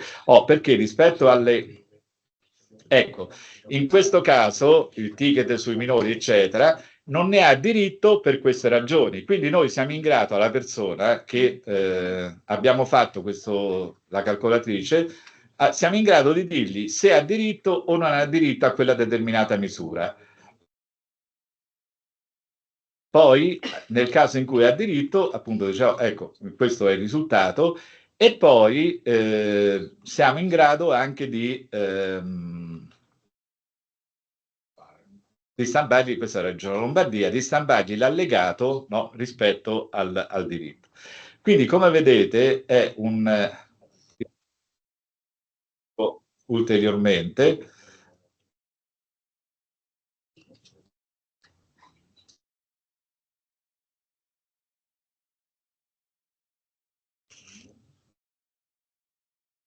Quindi questo è il risultato finale di questo strumento, cioè della calcolatrice dei diritti. Ora, è chiaro che laddove voi riterreste opportuno avviare questo percorso, faremo un lavoro di formazione, eccetera. Però ecco, è un altro strumento che abbiamo a disposizione e che arricchisce quel patrimonio di cui parlavamo prima. E veniamo a quello che è poi lo strumento che ho visto che più utilizzate qui all'interno del Veneto, che è il report socio-economico, che stiamo ampliando ulteriormente, poi vi diremo le ulteriori informazioni che stiamo mettendo. Però comunque sia, è una banca dati innanzitutto, che mette insieme varie banche dati, che finalizza al nostro scopo. Io faccio sempre un esempio rispetto alle banche dati.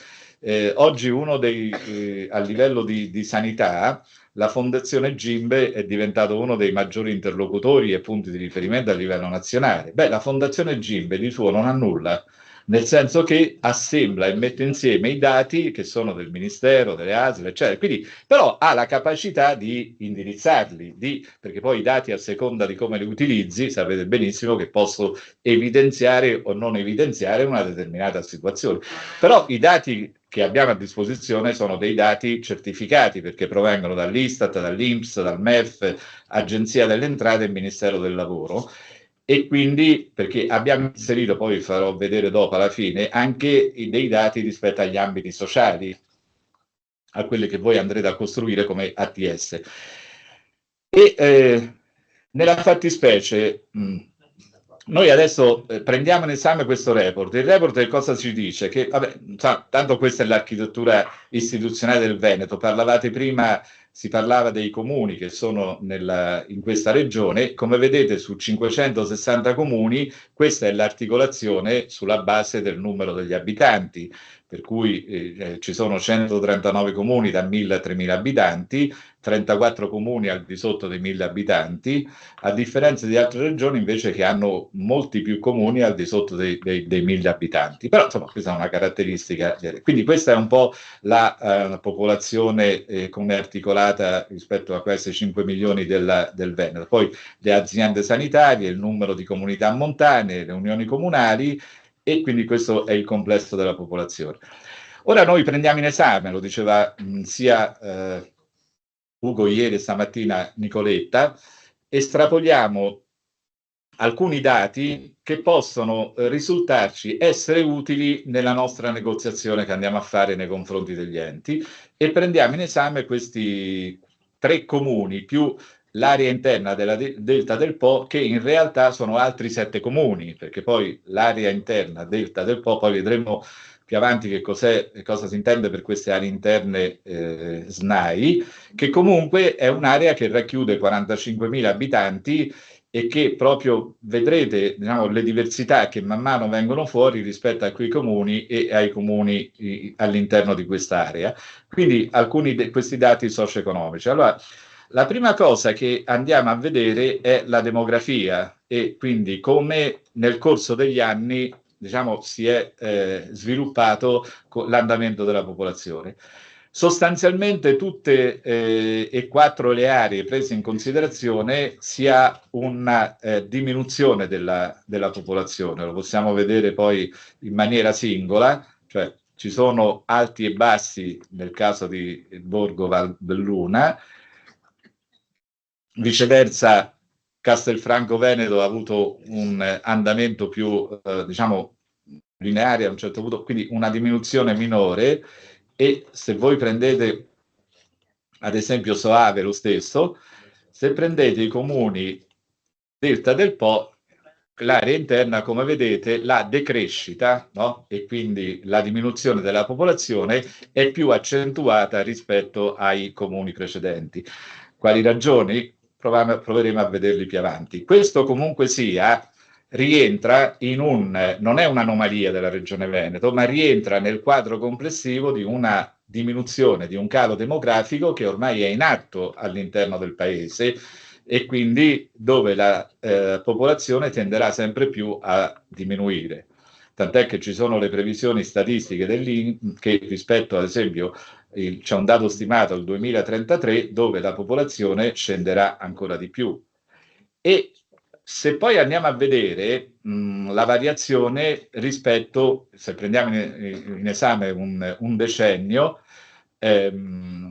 vedete che nei 4 comuni, allora qui quando si fa il raffronto tra la media nazionale e la media regionale, le medie nazionali e le medie regionali a livello statistico cambiano perché il riferimento è sulla base di popolazioni con all'incirca la stessa quantità di abitanti, quindi non posso mettere il confronto con, che ne so, il comune di Venezia con il comune che ha 1500 abitanti, capite? Che, quindi gli statistici fanno questo tipo di...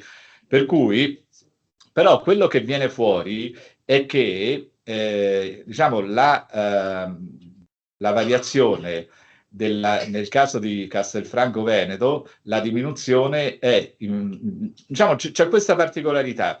Mentre la media nazionale nel decennio è stata in diminuzione in tutti, diciamo, c'è una media nazionale che diminuisce, in questi comuni, ad esempio in Castelfranco, a parte la media regionale che è salita invece con comuni di stessa entità, e anche il comune di Castelfranco è salito, ma di meno rispetto alla media regionale.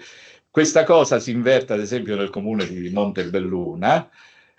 La riprendiamo nel comune di Soave, però come vedete nel comune di Soave, quindi per comuni della stessa dimensione, si inverte la media regionale, cioè si avvicina a quella nazionale, però resiste, diciamo, la media del comune, mentre invece nelle aree interne è tutto negativo, nel senso che la media nazionale, la media regionale e l'area interna, i comuni, in ogni caso lì la diminuzione è, come dire, è omogenea. Quindi questo, diciamo, ci aiuta nel considerare, nel tener conto delle difficoltà che possono avere queste persone nel momento in cui andiamo a impostare una negoziazione, una piattaforma. E qui è interessante anche vedere come cambia la popolazione all'interno di ogni comune. Se noi prendiamo, vedete, i giovani da 0 a 14 anni, c'è una diminuzione netta rispetto ad esempio all'aumento degli anziani fino a 65 anni e addirittura i grandi anziani è in salita, quindi diminuiscono i giovani, le nascite, e aumentano, vedete come si incrociano le due. La stessa cosa la ritroviamo complessivamente per per tutti quanti i comuni, vedete? Se noi lo mettiamo, questo così per darvi un'idea di tutti, vedete come, seppur in maniera diversa, però la popolazione da 0 a 14 anni diminuisce in tutti e tre i comuni, e se noi prendiamo nelle aree interne è lo stesso discorso. Se noi prendiamo l'aumento degli anziani, anche qui, come vedete, l'andamento è analogo. I grandi anziani lo troviamo dappertutto, non c'è, scusate, non c'è diversità.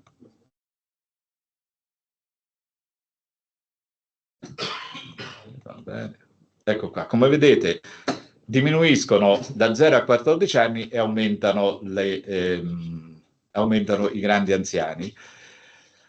Questo che cosa vuol dire? Che noi ormai siamo all'interno della transizione demografica, cioè non è una cosa che verrà, ci stiamo dentro.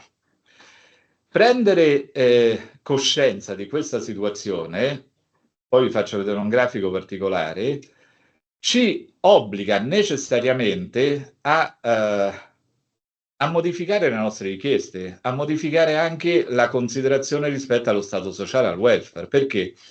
Perché se diminuiscono le nascite e aumentano le persone anziane, allora innanzitutto aumenta la domanda sociosanitaria, perché è normale, come dire, è il ciclo della vita che allunga. Il dato positivo che si è allungata la vita, però porta con sé anche un dato negativo, che si è aumentata anche la non autosufficienza e quindi la richiesta di domanda sociosanitaria. Quindi, come vedete, si sposta la richiesta, ma si sposta ed aumenta. Viceversa, quello che alimenta lo Stato sociale, pensate solo alle pensioni, no? Il nostro sistema a ripartizione, cioè un lavoratore, il sistema è nato, 2 lavoratori, un pensionato. Oggi la cosa è quasi capovolta. Un pensionato e mezzo, un lavoratore. Quindi, e lo stesso sta avvenendo per tutte le altre prestazioni sanitarie e sociali, cioè aumenta la richiesta, visto che viene fatto con la fiscalità generale, aumenta la richiesta, quindi aumenta la domanda, ma diminuisce coloro che contribuiscono. Questo quindi è un fatto estremamente importante da tener conto. Come è variata la popolazione? Questo è un sito che ancora si riesce a fare gratuitamente, ma tra poco ormai qui si pagherà tutto. Allora, se noi partiamo l'Italia, vedete questa piramide, stiamo partendo, forse la vedete meglio qui, sì, no, questa non si toglie più la pubblicità. Se noi partiamo dal 1956, vedete, questa è la base sotto da 0 a 14 anni, insomma, che ancora è grande, no? Queste sono tutte le fasce di età. Come vedete, la parte degli anziani è piccola. Se noi saliamo, cioè minore, se noi aumentiamo gli anni e passiamo al 77, vedete che si assottiglia la parte sotto e si comincia. Se noi andiamo oltre, vedete che effetto che fa? E così via. Siamo arrivati al 2044, quindi non è che siamo molto lontani, per cui si assottiglia la parte sotto, cioè le nascite, e si ingrandisce la parte da 60 in poi. Quindi quello che dicevamo prima con l'andamento della popolazione, con questo grafico si rende in maniera evidente e plastica la situazione.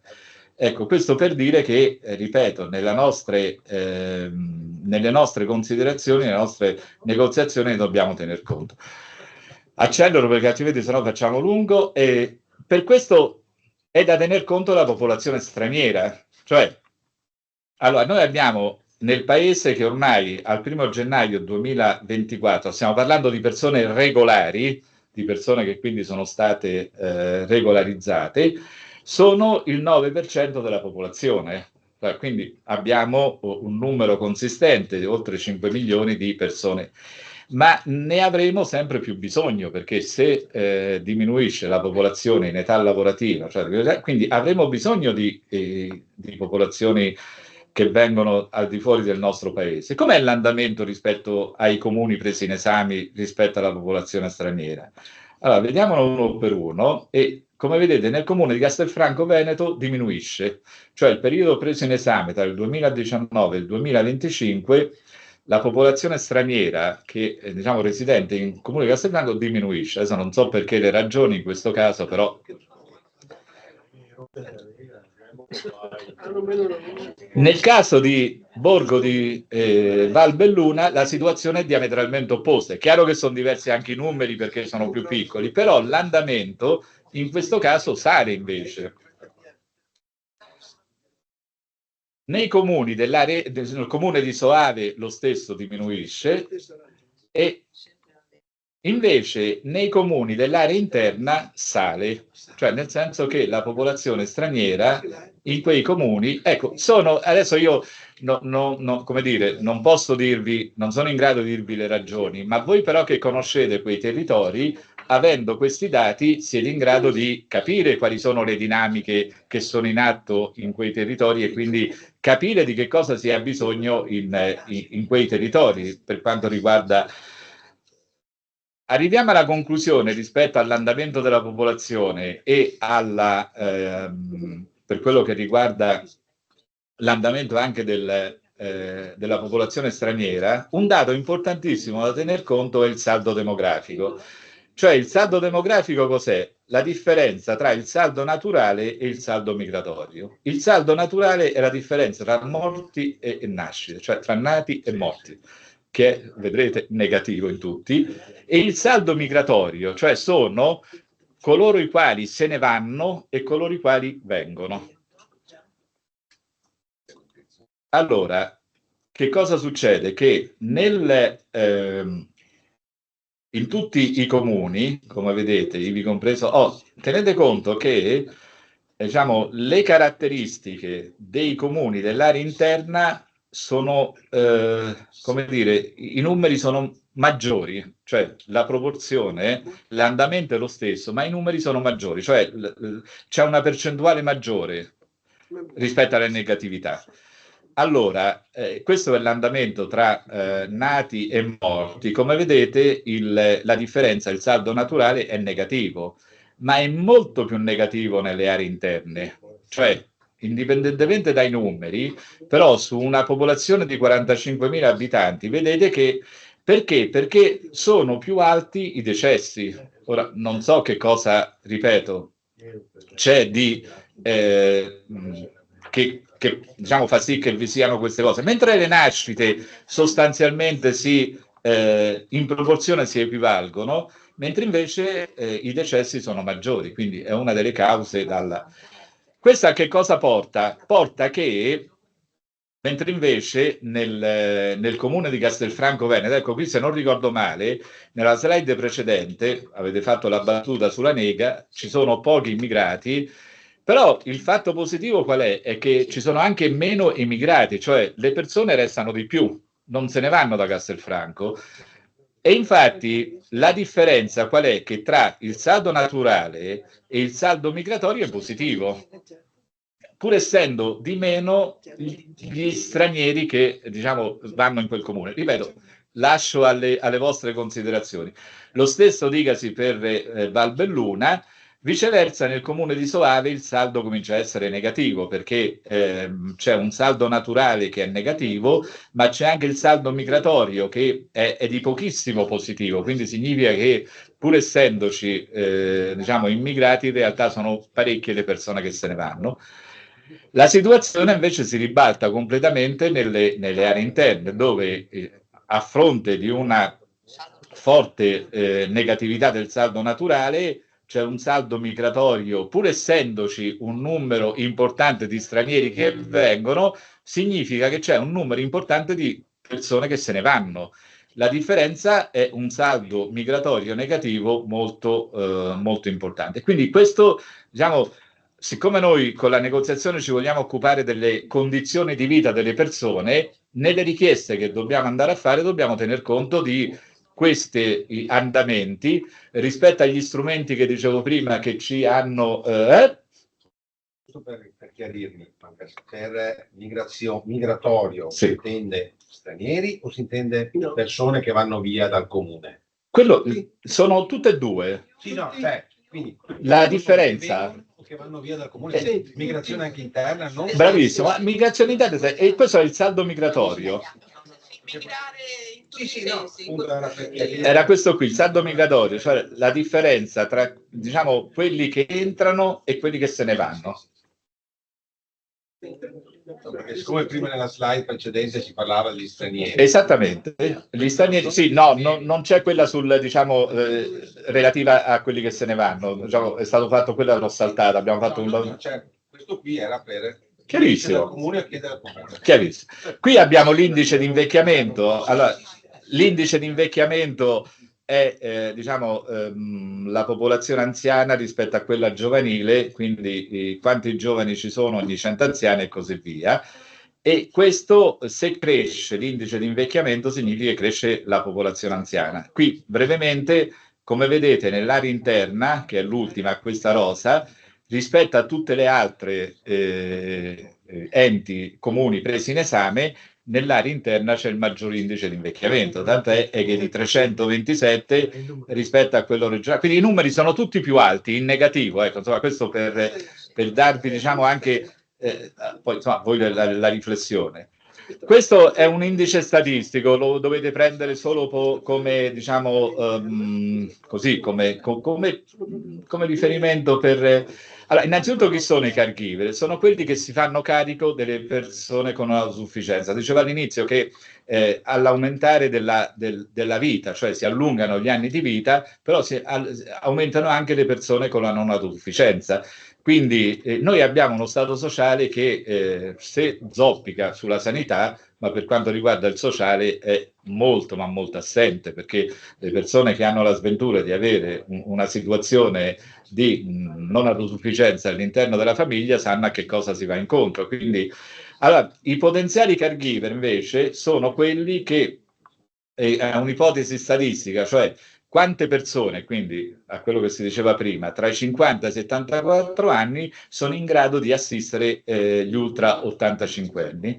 Quindi, come vedete, in tutte le realtà rispetto al 2014 i potenziali caregiver diminuiscono.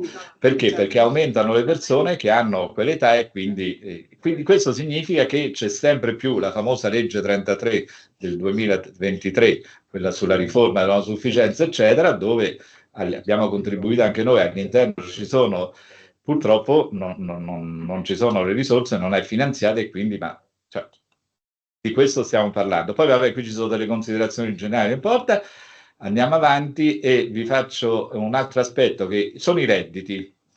Ecco, questo ci permette, non l'ho detto in premessa, questi dati voi li ritrovate su tutti gli 8.000 comuni, quindi sono dati che avete per ogni comune, per ogni realtà, e questi sono il reddito medio per categorie economiche. Insomma, al di là, diciamo, degli importi che, come vedete, il lavoro dipendente e i redditi da pensione sostanzialmente si equivalgono un po' in tutte le realtà, quello che si evidenzia è il lavoro autonomo, il famoso nord-est del paese, no? In realtà credo che lo dovremmo ritrovare all'interno di questi dati. Vedete che in tutti i comuni c'è una spiccata, cioè c'è uno spiccato lavoro autonomo, il reddito da lavoro autonomo, anche nelle aree interne, come vedete diciamo, è accentuato, come lo stesso è accentuato il lavoro d'impresa. Anche qui, diciamo, è una costante rispetto a tutti e 4 i territori presi in esame.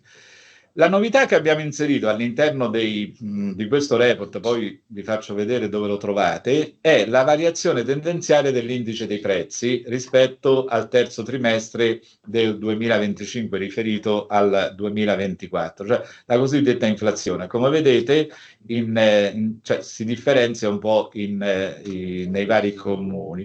Ma la cosa importante è questa linea blu che vedete, che per ogni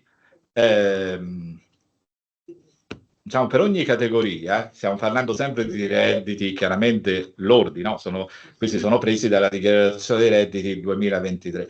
Come ha inciso l'inflazione? Allora, su un reddito da lavoro dipendente annuo di 25.700 rotti euro, il valore reale è sceso a 21.362, cioè questo è un calcolo che fanno gli statistici, quindi di quanto ha eroso l'inflazione il potere d'acquisto dei redditi, e questo lo ritrovate a fianco per ogni cosa. Quindi utile anche questo come strumento di conoscenza e di riflessione. Questo non ha bisogno di commenti, però per ricordarci un po' chi paga le tasse in questo paese. Appunto, siccome lo sappiamo, però allora, i numeri che ci dicono, prendo solo il primo, ma insomma vale... allora, a Castelfranco Veneto il lavoro dipendente equivale al 56%, le pensioni, scusate, questi sono tutti gli altri comuni sempre del lavoro dipendente, tranne, ecco, vedete che il lavoro dipendente, il reddito diminuisce nell'area interna, no? Mentre nei 3 comuni sostanzialmente, chiaramente aumenta la pensione. Perché? Perché nell'area interna del 39, gli altri è del 33 e 34. Se voi sommate il lavoro dipendente e la pensione, arriviamo ben oltre l'80%. La differenza poi la fa il lavoro autonomo e il lavoro... Io non commento, ma insomma penso che il grafico si commenti da solo, cioè l'evasione. Però questo ci può essere utile poi nel confronto dei comuni, lo dicevate ieri per quanto riguarda gli accertamenti IRPEF che sono nella disponibilità dei comuni. Questo non è altro che diciamo, le tipologie di pensioni che sono presenti nei vari comuni.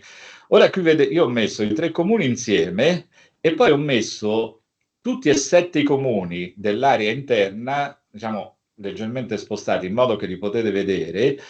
E come vedete, qui ad esempio c'è un dato del comune di Porto Vito, dove la pensione di vecchiaia è quasi il 50% rispetto al lavoro dipendente, eccetera. Quindi non aggiungo altro, nel senso che a voi, no, capire le dinamiche rispetto al... Ripeto, questi sono dei dati che, diciamo, più che, se mi permettete, più che consegnare all'ente, diciamo, sono dei dati che servono a noi per fotografare quel determinato comune, quel determinato territorio, e sulla base di quei dati costruire l'eventuale nostra richiesta.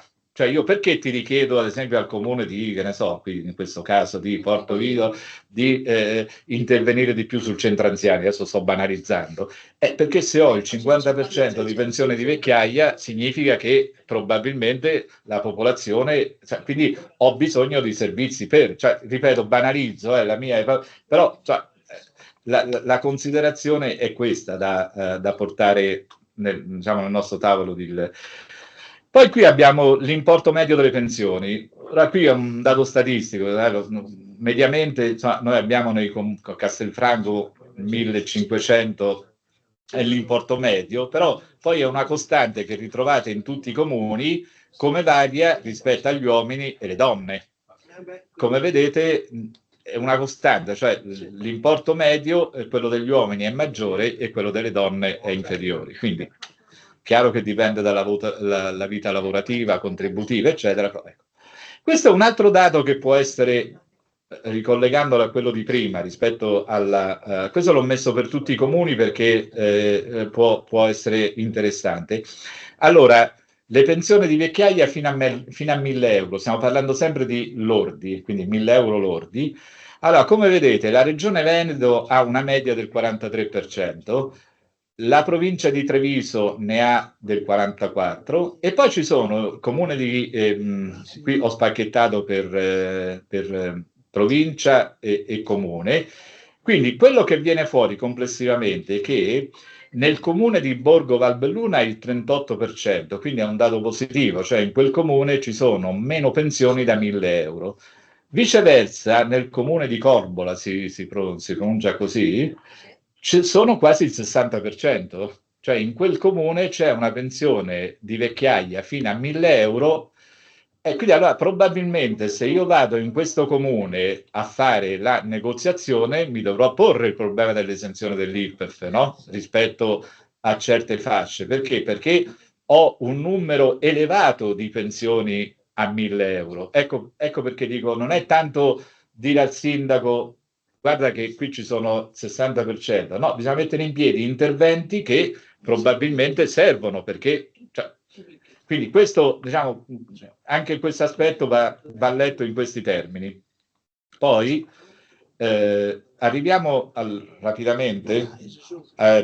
Allora, sui bilanci comunali, questi sono bilanci, sono tutti dati che i comuni sono obbligati a inviare il bilancio al MEF, e quindi sono dati presi dal MEF.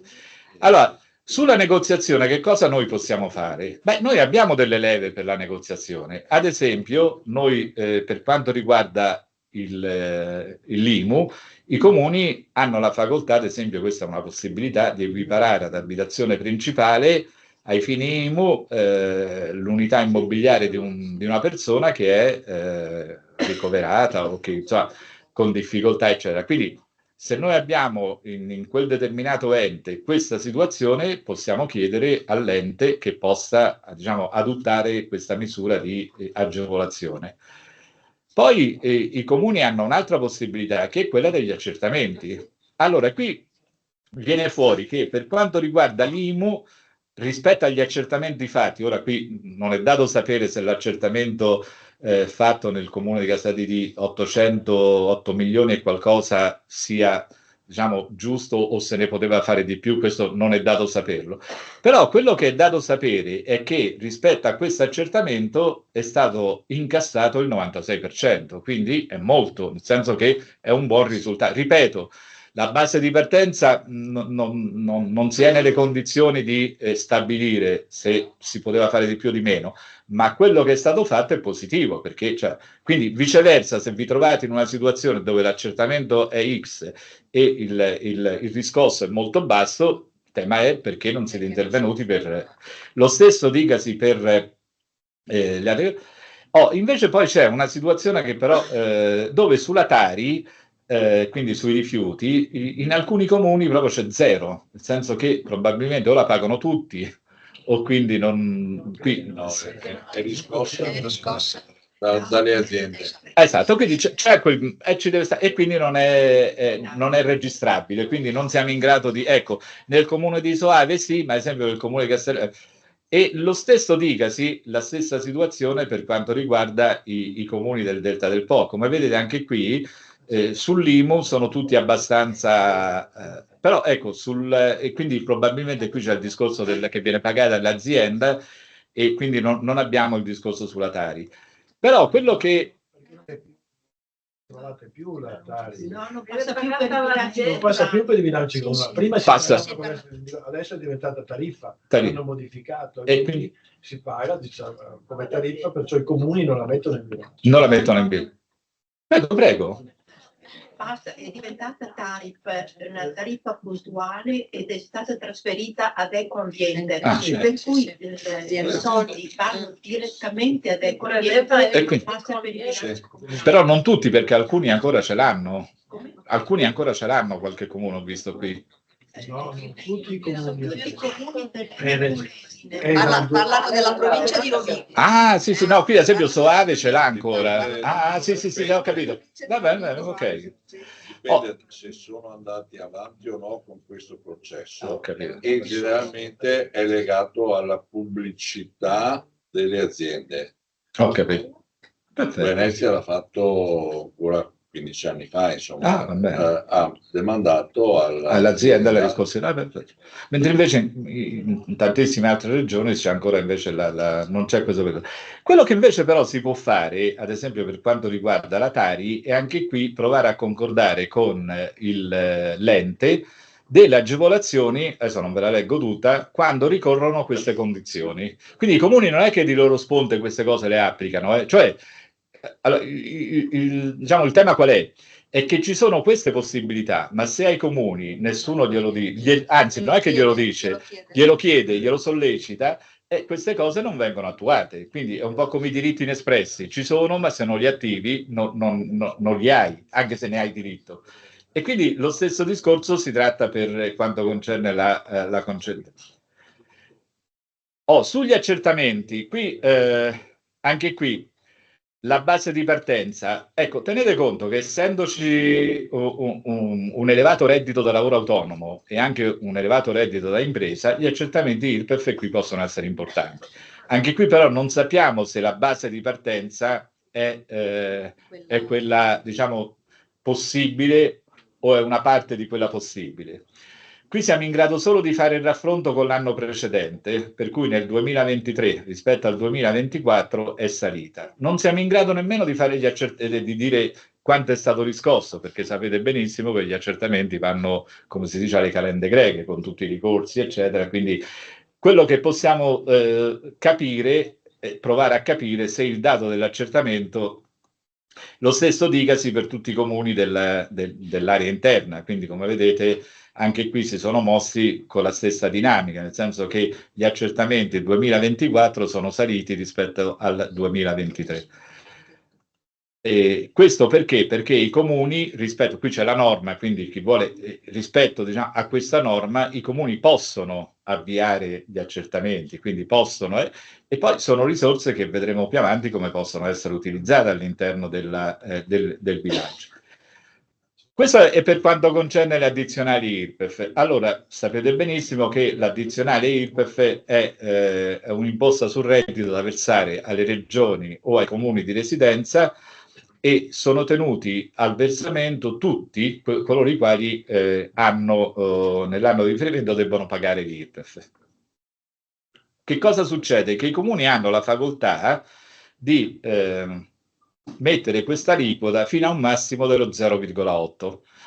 Ora, questo è quello che accade nei comuni presi in esame. Quindi, come vedete, c'è una differenziazione, ci sono anche delle esenzioni, per cui questo sicuramente è il frutto della negoziazione che è stata fatta da noi, dallo SPI, in questi comuni, e a differenza, ad esempio, dei comuni dell'area interna, dove invece hanno un'aliquota unica, e questa, diciamo, non so, credo l'abbiano applicata al loro piacimento, nel senso che il comune di Rosolina 0,5, 0,7, Corbola ad esempio a 0,8, ma un'esenzione fino a 8.000, e 0,8 per i restanti 4 comuni. Questo che vuol dire? Vuol dire una cosa molto semplice, che il comune ha facoltà di mettere questa addizionale fino allo 0,8, ma dallo 0,8 a scendere noi con la negoziazione possiamo trattare, cioè potremmo negoziare e quindi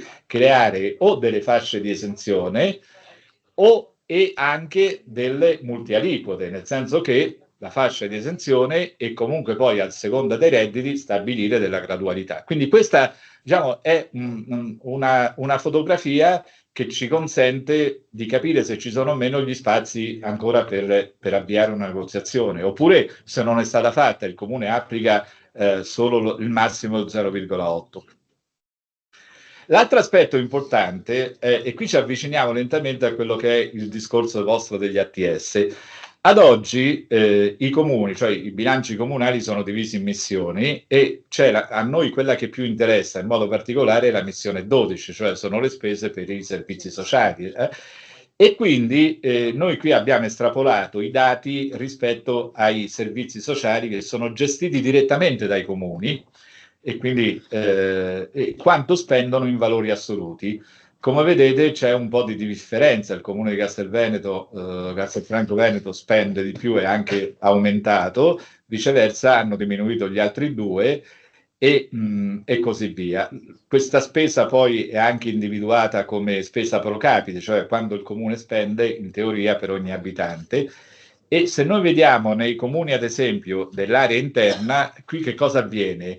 Avviene che la spesa media pro capite nel 2024 è di circa 112 euro, quindi in aumento rispetto al 2023, però c'è un'eccezione di 2 comuni, uno con 80 euro e uno con 134 euro. Quindi questa ci sarà una differenza rispetto ma questa spesa, badate che può, soprattutto nei piccoli comuni, variare, ad esempio se tu hai uno o più ospiti in RSA, e quindi già quello ti fa variare. Però, ripeto, sono tutti minori, quindi vabbè, questo è il programma che vi dicevo per missioni.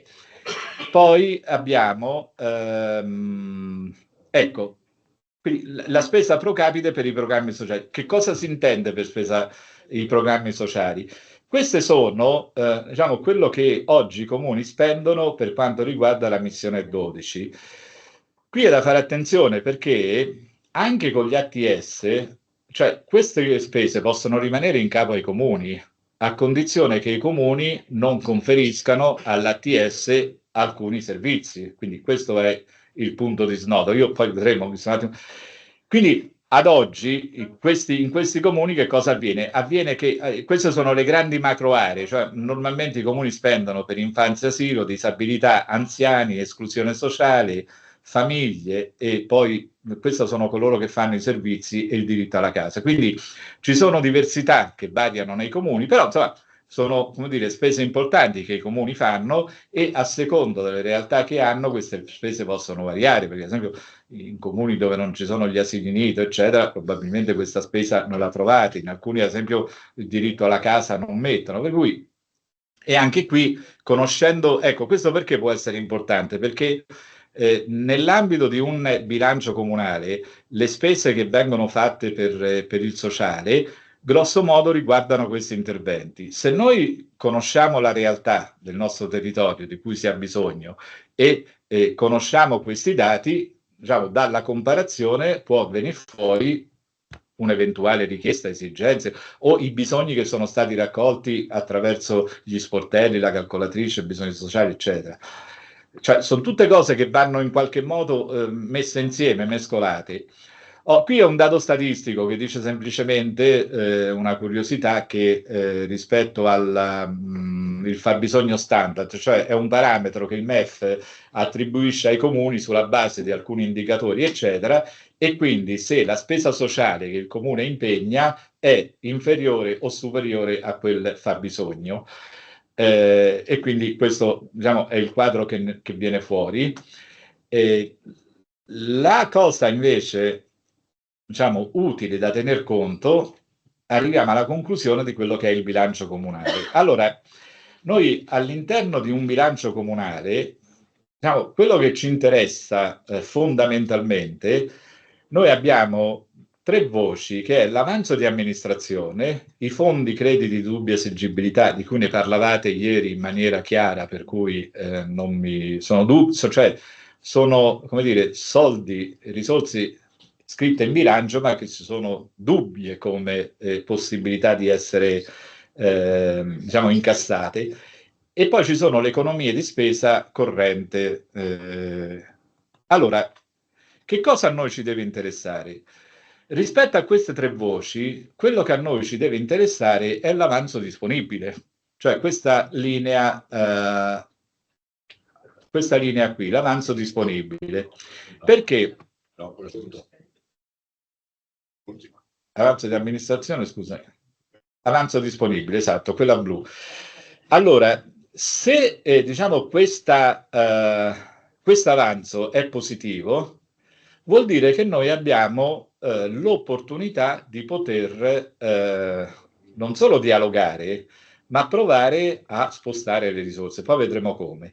Se questo avanzo è negativo, è chiaro che le difficoltà, come dire, insomma, le possibilità diminuiscono. Questa è la fotografia al 2024 di tutti i comuni presi in esame. Come vedete sono tutti i comuni che hanno, tranne, mi sembra, questo qui del Polesine, hanno tutti però insomma un avanzo di amministrazione. Ora, l'avanzo disponibile come può essere utilizzato? Allora, quindi se hanno un avanzo disponibile dobbiamo fare un passo successivo, perché non è detto che lo possiamo utilizzare subito. Allora, questo avanzo disponibile per legge deve servire per A, la copertura dei debiti fuori bilancio, quindi se c'è questa situazione va lì, oppure per i provvedimenti necessari per la salvaguardia degli equilibri di bilancio. Stiamo sempre lì, cioè se ci sono difficoltà di bilancio, quei soldi vanno messi lì. Se invece per il finanziamento di spese di investimento, ma quello che noi andiamo a proporre non sono spese di investimento, quello che noi invece andiamo a proporre sono il punto D, cioè spese correnti a carattere non permanente. Cioè, che ne so, in un comune c'è un determinato avanzo e decidiamo, proponiamo di destinarlo ad una determinata iniziativa che non esisteva, quindi non è un investimento, a un determinato, che ne so, incrementare un centro anziani, mettere una serie di banchi. Dopodiché, per i meccanismi di legge, questa cosa che noi abbiamo messo in bilancio quest'anno, quindi fatte tutte queste premesse, è disponibile, l'anno dopo diventa una spesa di investimento. Quindi non abbiamo più bisogno di ricontrattarla, ma viene automaticamente ad essere finanziata. Quindi capite che è importante conoscere questo meccanismo e la collocazione dell'eventuale disponibilità che riusciamo a negoziare sull'avanzo di amministrazione. Se sono stato chiaro, vado avanti. Quindi questo, per cui, oltre a dire al Comune che c'è un avanzo disponibile, credo che noi ci dovremmo più che altro preoccupare non tanto di riguardate che siccome c'è l'avanzo noi proponiamo di fare questo.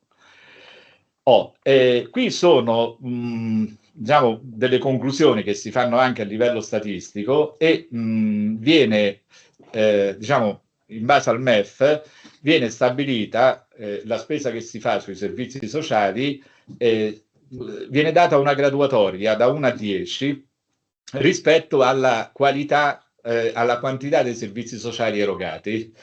E quindi... No. Qui viene fuori che la media regionale, la media nazionale del 5,5, la media regionale del 6,4, quindi una media buona, perché di sopra di 5 diciamo siamo una media. Poi ecco, vedete sotto per ogni comune che c'è questa media che è stata stabilita dal MEF sulla quantità di servizi erogati, quindi è un indice che può essere utile come riferimento, come cosa. Gli ambiti sociali territoriali. Ora io qui vi accenno, allora, di che cosa noi stiamo parlando? Noi stiamo parlando di un qualcosa che era già previsto dalla legge 328 del 2000, la famosa riforma che prevedeva la costituzione degli ambiti sociali degli ATS e le regioni si sono mosse in maniera, diciamo così, maniera altalenante, eccetera. Io da quello sono riuscito un po' a capire che comunque, ecco, in Veneto è stata fatta questa legge del 2009 del 2024 e il punto, ripeto, lo dicevo all'inizio, che almeno dal nostro punto di vista diciamo, è interessante, è che di norma coincide, i comuni dell'ATS debbono coincidere con i comuni del distretto, proprio per le attività sociosanitarie, nel senso di ciò che l'ATS si dovrebbe occupare e perché all'interno dell'ATS c'è anche l'ULSS, ci sono i distretti, quindi diciamo, però anche qui è di norma. Questo poi ve lo potete con tutta tranquillità leggere, io qui ve l'ho messa, è un decreto interministeriale che fa un po' una cronistoria di tutti gli ATS in Italia, l'avrete visto come documento, e quindi sono delle linee guida in cui ci sono appunto anche riferimenti giuridici della Costituzione degli ATS, eccetera, quindi tutte... Quello che veniva fuori pure stamattina, non mi ricordo che lo diceva, allora, credo che questo sostanzialmente sia un po' diciamo, l'organigramma un po' di tutti gli ATS, non so se adesso non mi pare, dando una letta alla legge, che sia... Allora, i comuni restano titolari delle funzioni amministrative, quindi come dicevo prima, bisogna vedere che cosa conferiscono all'ATS. Però le funzioni dell'ATS le conoscete, sono quelle che è. Innanzitutto c'è il coordinamento, allora, è fatto dal comitato dei sindaci, eccetera. Quello che è importante, le funzioni dell'ATS, nella stragrande maggioranza delle regioni c'è un ufficio di piano, quindi dove va il personale, eccetera, il coordinatore, ma soprattutto elabora il piano di zona, cioè quello famoso del 328, il quale piano di zona nasce dal piano regionale, per cui questo per arrivare dove? A dire che comunque le risorse che vanno all'ATS sono le risorse nazionali e le risorse regionali relative alle politiche sociali, quindi già diciamo quelle sono, quindi i piani di zona eccetera. Il nostro intervento, la nostra negoziazione dovrebbe trovare ampio spazio nella elaborazione dei piani di zona, perché quello è il punto in cui noi riusciamo, diciamo, al di là della configurazione giuridica, eccetera, però soprattutto è questo aspetto. Questo perché? Perché allora, poi alla fine vi faccio vedere, noi nel report voi utilizzate il report, soprattutto quello col file Excel dove ci sono tutti gli istogrammi, eccetera. Però maggiori informazioni le trovate anche, il report è online, quindi avete altre informazioni. E abbiamo inserito anche gli ambiti. Ora, gli ambiti sono dati del Ministero del Lavoro risalenti al 2022, quindi sono più, diciamo, un po' più vecchi, però il Ministero del Lavoro questo fa, insomma, i dati, perché i comuni, gli ATS non sono obbligati a inviare, insomma, è tutto un meccanismo particolare. È chiaro che per la Regione Veneto, non avendo trovato gli ATS, io per darvi un'idea di quello che poi comunque succederà con l'ATS, ho preso la provincia di Rovigo e, perché poi sono dati che troverete online, che cosa avviene nella formulazione del piano di zona? Nel piano di zona sostanzialmente c'è una spesa complessiva che viene destinata, qui avete il totale della spesa tra il 2021 e il 2022, e soprattutto le tipologie grandi dove questi soldi vengono allocati, quindi dalla famiglia, la dipendenza, eccetera. E poi per ognuna di queste tipologie noi abbiamo la possibilità di vedere, non so se riuscite a vedere bene, non tanto i soldi che sono stati allocati per quei servizi, ma il numero di utenti che quei servizi hanno fruito. Non so se è chiaro il meccanismo. Quindi vedete che nell'ambito diciamo, della tipologia famiglie sono stati serviti, diciamo, hanno fruito di questi benefici questi numero di utenti e così via per, che ne so, se andiamo sugli anziani, no, avete la stessa cosa. Quindi questo può essere un utile riferimento nel momento in cui si costruisce il piano di zona, perché poi il piano di zona si costruisce su queste tematiche. Quindi voi, anche se sono del 2022 e andiamo a fare il piano del 2026, diciamo, non è che cambia questa impostazione rimane, per cui noi sulla base del nostro territorio e di come, perché difficilmente noi abbiamo, non so se voi l'avete qui, scusatemi se dico, però difficilmente noi veniamo in possesso di ciò che il piano di zona ha fatto, no? Dove sono andati i soldi, come sono stati distribuiti, eccetera. Ad esempio in alcune regioni è stato inserito diciamo, nel momento in cui sono stati stabiliti gli ATS, eccetera, l'obbligo di consultazione delle organizzazioni sindacali per quanto riguarda l'elaborazione dei piani di zona. Però poi una volta elaborati, quindi questo è un utile riscontro di ciò di come quelle risorse vengono spese, per cui diciamo, il report vi dà anche questa ulteriore informazione.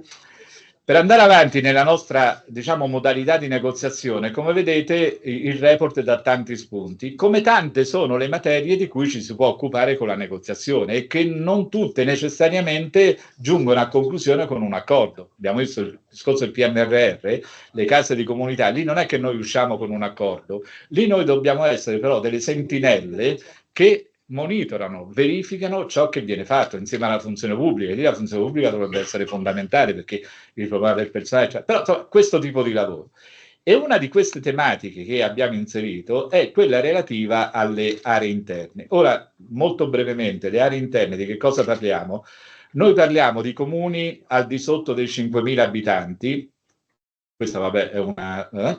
e dove sono caratterizzati da un declino demografico, nel senso che il declino demografico in queste aree interne, ed è circa il 48% dei comuni italiani, circa 13 milioni di persone, dove diciamo c'è un allontanamento delle persone proprio per una serie oggettiva di problematiche, dalla difficoltà del lavoro alla difficoltà dei servizi che vengono sempre meno e quindi da una viabilità difficoltosa. Quindi sono tutti elementi che contribuiscono al declino demografico. Ad esempio qui c'è una statistica per quanto riguarda gli uffici postali, sportelli bancari, eccetera. Cioè nei comuni addirittura il 56% dei piccoli comuni non ha più sportelli bancari. Solo il 3% dei comuni, eccetera, poi le farmacie e così via. Quindi il venir meno di questi servizi è evidente che crea Però sono territori importanti dove ci sono risorse ambientali, ricchezze, sono dei presidi che in un qualche modo si vorrebbe cercare di tenere diciamo, ancora in piedi.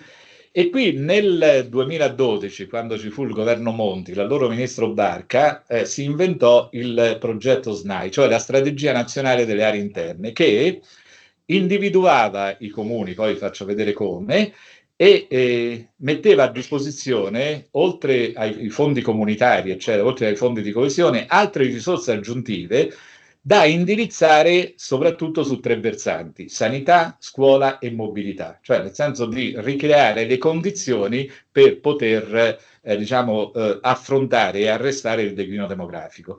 Come abbia funzionato tutto questo, insomma.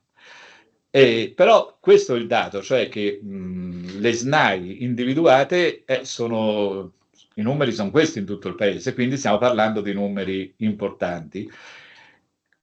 Come sono state classificate le aree interne? Allora, si è fatto un ragionamento a tavolino, ma molto importante. Si è preso la distanza dal comune o più comuni individuati come poli, dove ci sono più servizi, cioè una stazione ferroviaria, un agglomerato di istituti superiori, un ospedale con dipartimento di emergenza di primo livello, eccetera. Dopodiché la distanza dei comuni per raggiungere questo polo viene calcolata in minuti e sulla base di questa vengono individuate le aree interne. E come vedete, i comuni che fanno parte delle aree interne rientrano in questa fascia qui, cioè una distanza dal polo intermedio che va da 40 minuti a 66 minuti. Cioè immaginate una persona infartuata che deve raggiungere il polo più vicino con queste difficoltà. Ora, in Veneto sono state individuate, questo anche qui molto brevemente, sono state individuate queste aree interne, sono 6, sono 4 nella programmazione 2014-2020, ecco perché questo progetto delle strategie aree interne segue i fondi comunitari, quindi 2014-20, 2021-2027. Ora, sulla prima noi possiamo eventualmente, vi faccio vedere immediatamente, ecco, questi sono i comuni che fanno parte di tutte le aree interne e sono comuni al di sotto dei 5.000 abitanti, sono circa 285 comuni, più del 50% dei comuni che sono al di sotto dei 5.000 abitanti, mentre invece nelle aree interne SNAI sono stati individuati 56 comuni. Quello che noi possiamo fare sono questi 2 aspetti. Il primo, per quanto riguarda il ciclo precedente, almeno questi sono dati che poi dal mese di settembre il Dipartimento Nazionale Presidenza ha oscurato, quindi non li possiamo più vedere, però dava lo stato dell'arte, cioè rispetto al finanziamento pubblico quanto era stato speso. Come vedete, nelle 4 aree del Veneto, su 73 progetti, rispetto ai 15 milioni, ne sono stati spesi 4 milioni e 7. Quindi il nostro intervento, se noi ad esempio andiamo a vedere l'area interna di cui abbiamo parlato, abbiamo preso in esame i 7 comuni, questi sono stati caratteristici, e qui c'era il costo complessivo era di 15 milioni, ma andiamo a vedere che abbiamo anche l'accordo di programma, cioè l'accordo di programma ci sta a dire dove venivano spesi questi soldi, cioè per che cosa dovranno essere utilizzati. Quindi noi possiamo fare una operazione di verifica in questo senso, nel senso di capire perché è stata spesa una parte e non si è andato oltre. Abbiamo anche riferimenti perché i comuni che fanno parte di questa area interna sono stati associati e il comune referente è il comune di Rosolina, quindi noi sappiamo da chi andare, cioè questo comune è in grado di dirci la situazione dell'area interna, di come questo. Mentre invece per le 2 nuove aree interne, che sono quella del Cadore Bago di Cadore, esatto. Allora, questo è qui, che cosa succede? Che la strategia è in corso, cioè qui c'è stato un finanziamento nazionale di 4 milioni per tutte e 2 le aree, dopodiché la regione deve mettere almeno una quota pari a quella stanziata a livello nazionale o superiore con i fondi europei. Quindi noi possiamo fare qui 2 tipi di negoziazioni. Primo, a livello regionale capire quanti soldi dei fondi di coesione sono stati utilizzati e impegnati per la strategia e soprattutto la strategia che è in corso, cioè vuol dire quali progetti si stanno mettendo in piedi. Nel senso che siamo nella fase, ancora dovremmo essere nella fase di progettazione, coprogettazione, oppure se la Regione ha deciso di rinunciarci, perché c'è anche questa ipotesi. Quindi nel nostro lavoro di aree interne dovremmo cercare di capire questo aspetto.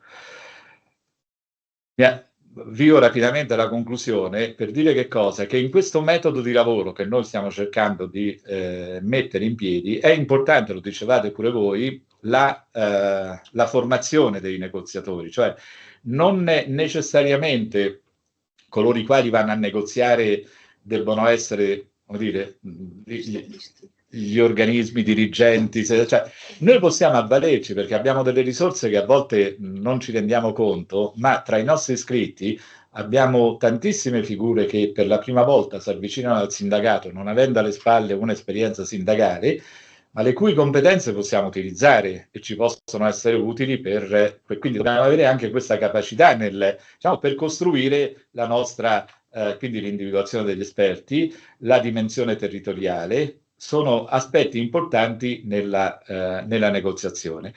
Il processo di negoziazione, noi dobbiamo avere chiari quelli che sono gli obiettivi della negoziazione, perché noi con la negoziazione, come abbiamo visto in questo breve percorso, possiamo intervenire sia nei processi decisionali delle istituzioni, possiamo intervenire nell'allocazione delle risorse, no? Avanzo di amministrazione, che vi dicevo prima, nel monitoraggio, PNRR, case di comunità, oppure, ecco, ci sono poi i tempi in cui queste cose possono essere fatte. Ad esempio, questo è il discorso del bilancio, quali sono i tempi. E abbiamo poi quelli che sono gli interlocutori, l'avevamo visto prima, e quindi non ci ritorno. E poi abbiamo, questo è un aspetto importante, poi fortunatamente qui le cose, diciamo, vanno positivamente, almeno da questo punto di vista. La negoziazione è tanto più importante se riusciamo a farla in maniera unitaria. È un'ovvietà, no? Però non dobbiamo mai dimenticarcelo, perché il fatto di andare da soli può essere un alibi per non incontrarci. Quindi lo sforzo che dobbiamo fare è quello sempre di tendere ad coinvolgere CISL e UIL. Quello che poi diventa estremamente importante è la condivisione dei risultati, che qui è stato stamattina accennava Nicoletta, perché spesso e volentieri noi non facciamo vivere quello che riusciamo ad ottenere. Questo avviene anche un po' per i contratti che noi firmiamo, soprattutto i contratti nazionali, i contratti aziendali, non basta firmarli, bisogna farli vivere, cioè bisogna portarli in mezzo alla gente, farli conoscere, quindi noi dobbiamo fare un lavoro di informazione uguale e importante come quello che abbiamo fatto per costruirla le nostre piattaforme. E quindi e quello che poi è importante, io ho concluso davvero, è il monitoraggio di quello che noi abbiamo sottoscritto, di quello che abbiamo ottenuto, perché non sempre è detto che poi venga applicato. Quindi noi dobbiamo avere la costanza di monitorare, cioè di andare a verificare se quello che abbiamo ottenuto effettivamente è stato fatto. Scusate se l'ho fatta lunga, io mi fermo e mi fermo qui, non aggiungo altro.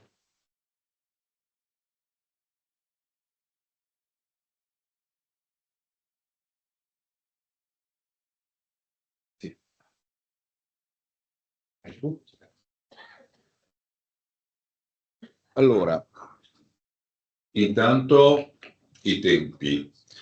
È prevista la mensa per l'1:30, quindi perché la mensa come solito quando ci sono delle riunioni è organizzata in 2 turni, per chi lavora qua a 12:50 e per chi fa la riunione alle 13:30. Quindi abbiamo ancora 50 minuti di lavori della mattinata. Io naturalmente nel ringraziare Giorgio per lo sforzo fatto rispetto alla presentazione di tutti gli strumenti e delle materie,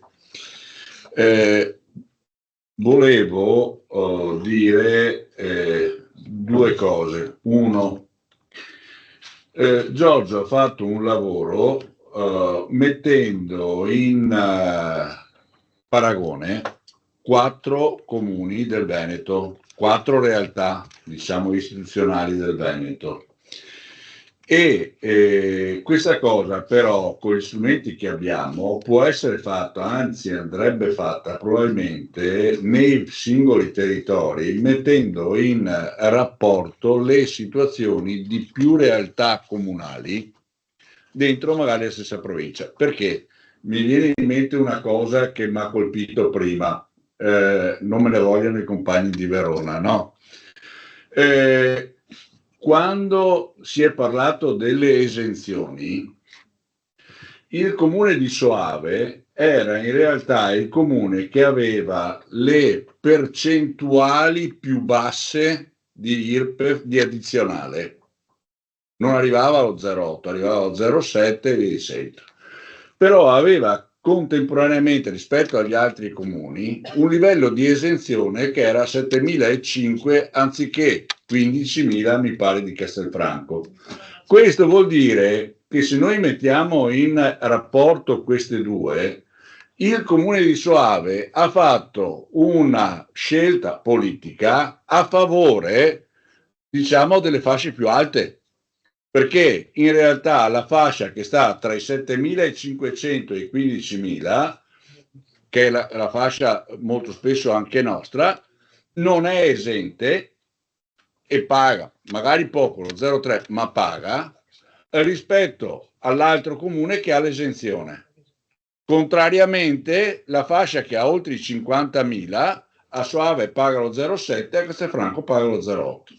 Quindi mettendoli in rapporto si vedono queste differenze e si vede anche probabilmente dove si può lavorare e incidere ulteriormente rispetto al nostro. Ho fatto solo questo esempio perché mi veniva in mente leggendo le slide.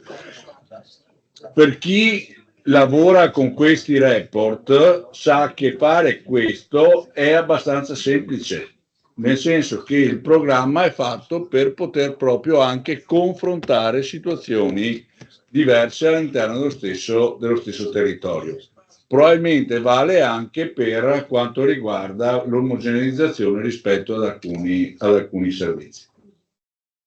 Ultimissima comunicazione, poi do la parola a voi, visto che abbiamo parlato di ATS. L'ho già detto ieri e lo ribadisco, guardate che noi avremo un periodo complicato, oltre a quello che abbiamo già avuto, nei prossimi mesi, in particolare primavera-estate, perché gli ATS dovranno approvare gli statuti e i regolamenti. Negli statuti e nei regolamenti ci sarà la definizione dei servizi che transitano dai comuni agli ATS e come transitano. La Regione del Veneto, a quanto io so, non ha ancora a oggi definito delle linee guida rispetto a questa materia, ma dovrà farle in tempi abbastanza rapidi con l'insediamento della nuova giunta e quindi penso febbraio-marzo. Questo sarà decisivo rispetto a tutti i temi di cui parlavamo prima, compreso l'omogeneizzazione dei servizi. Terzo, dovremmo chiedere il confronto con i vari comuni capofila o quelli che sono i comuni sede, insomma, per capirci, per capire esattamente come sta, perché l'abbiamo detto in più occasioni, il rapporto tra le case della comunità e gli ATS, come sta rispetto ai PUA. Che è evidente che i PUA stanno nelle case di comunità e dovremmo anche là discutere se davvero sono implementate per starci, però altrettanto dovremmo capire come stanno il rapporto tra i comuni, le case della comunità e questi PUA. Quindi lavoro ne abbiamo a iosa in questo. Dette queste cose, quindi l'informazione era appunto che non ci sono ancora linee guida e dovremmo avere attenzione a questo. Parola a chi vuole intervenire rispetto alle cose che abbiamo visto e che abbiamo. Ultimissima questione, aree interne. La Regione, mi pare entro il 31 luglio di ogni anno, pubblica, non so se lo farà anche adesso con la nuova giunta, ma insomma prima pubblicava un report per ogni area interna rispetto a quanto ai progetti che ci sono, a che livello di avanzamento sono e quanto è stato diciamo nel frattempo pagato rispetto ai progetti stessi. Naturalmente ci sono due velocità, uno per i 4 aree interne diciamo di prima istituzione e un per la seconda fase.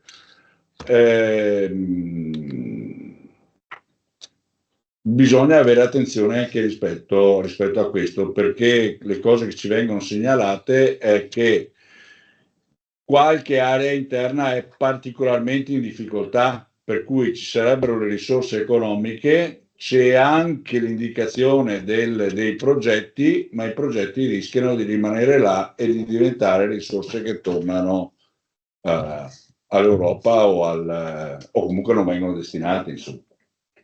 A voi. Margaret per il primo intervento. E poi si prepara Chiara. Bene, grazie. Saluto tutti e ringrazio per questa occasione di confronto, perché è sempre importantissimo confrontarsi sul tema della contrattazione. Anch'io preferisco però chiamarla negoziazione. Lo dico sempre anche in premessa quando ci incontriamo con i sindaci in comune, che dovremmo essere tutti dalla stessa parte, perché non è una contrattazione aziendale che andiamo a fare, ma sia noi che loro agiamo per il benessere delle nostre comunità. È quello l'obiettivo primario. Per cui sì, utilizziamo il termine come ci pare, però è questa la finalità. Dicevo grazie per questa occasione di confronto, che non è solo importante, ma è necessario anche per cogliere dagli altri territori informazioni utili al miglioramento di questa attività, che diventa, è stato detto, sempre più complessa e articolata, non solo rispetto ai contenuti, ma anche più complicata da un punto di vista organizzativo per i rapporti che abbiamo con CISL e UIL e le amministrazioni locali e l'ULSS in particolare. Non mi soffermo su questo aspetto perché è già stato sottolineato ampiamente precedentemente, però voglio fare un'aggiunta, diciamo, rispetto a questo, che con CISL e UIL facciamo fatica ad incontrarci e vi faccio anche un po' sorridere, o meglio, sì, sorridere un po' perché per individuare quelle priorità che dobbiamo presentare, insomma, quando ci incontriamo con gli enti locali, ci invitiamo un'ora prima al bar, magari paghiamo anche noi. Ci incontriamo una mezz'oretta prima, chi è che porta i verbali? La sottoscritta, faccio anche le fotocopie perché loro non portano neanche i verbali degli incontri precedenti e ci confrontiamo su quello che abbiamo detto la volta precedente e monitoriamo quello che è stato fatto e ci accordiamo anche su che cosa dire, cioè su quali priorità. I territori hanno tutti una loro specificità e è chiaro che il territorio di Porto Tolle è diverso da quello di Trecenta, no?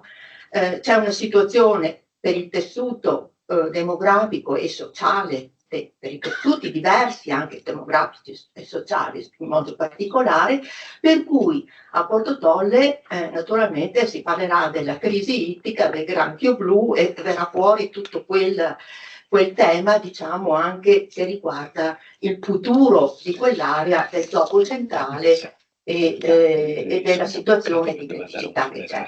Quindi ci accordiamo anche sulle priorità da affrontare e su che cosa, e di che cosa parlare. Stavo dicendo anche l'altro aspetto che volevo sottolineare è questo. Abbiamo parlato di complessità, ne vogliamo anche aggiungere degli altri dei temi all'interno dei nostri incontri. Però ricordiamoci sempre anche delle tempistiche, perché che cosa i sindaci ci ricevono? Ma abbiamo a disposizione quelle 2 orette, quelle 2 orette e mezza, quindi le dobbiamo utilizzare molto bene. E molti temi, alcuni temi che vorremmo anche affrontare in quell'occasione, li dobbiamo lasciare da parte, perché voi sapete che magari anche un sindaco comincia a chiacchierare e a raccontarci un po' di quello che ha fatto, e quindi insomma ecco, ci sono anche situazioni, c'è anche una tempistica da rispettare, poi molto spesso hanno la fretta e quindi ci lasciano. Quindi questi sono anche 2 aspetti che ci impediscono anche di affrontare tutte quelle tematiche che vorremmo invece affrontare.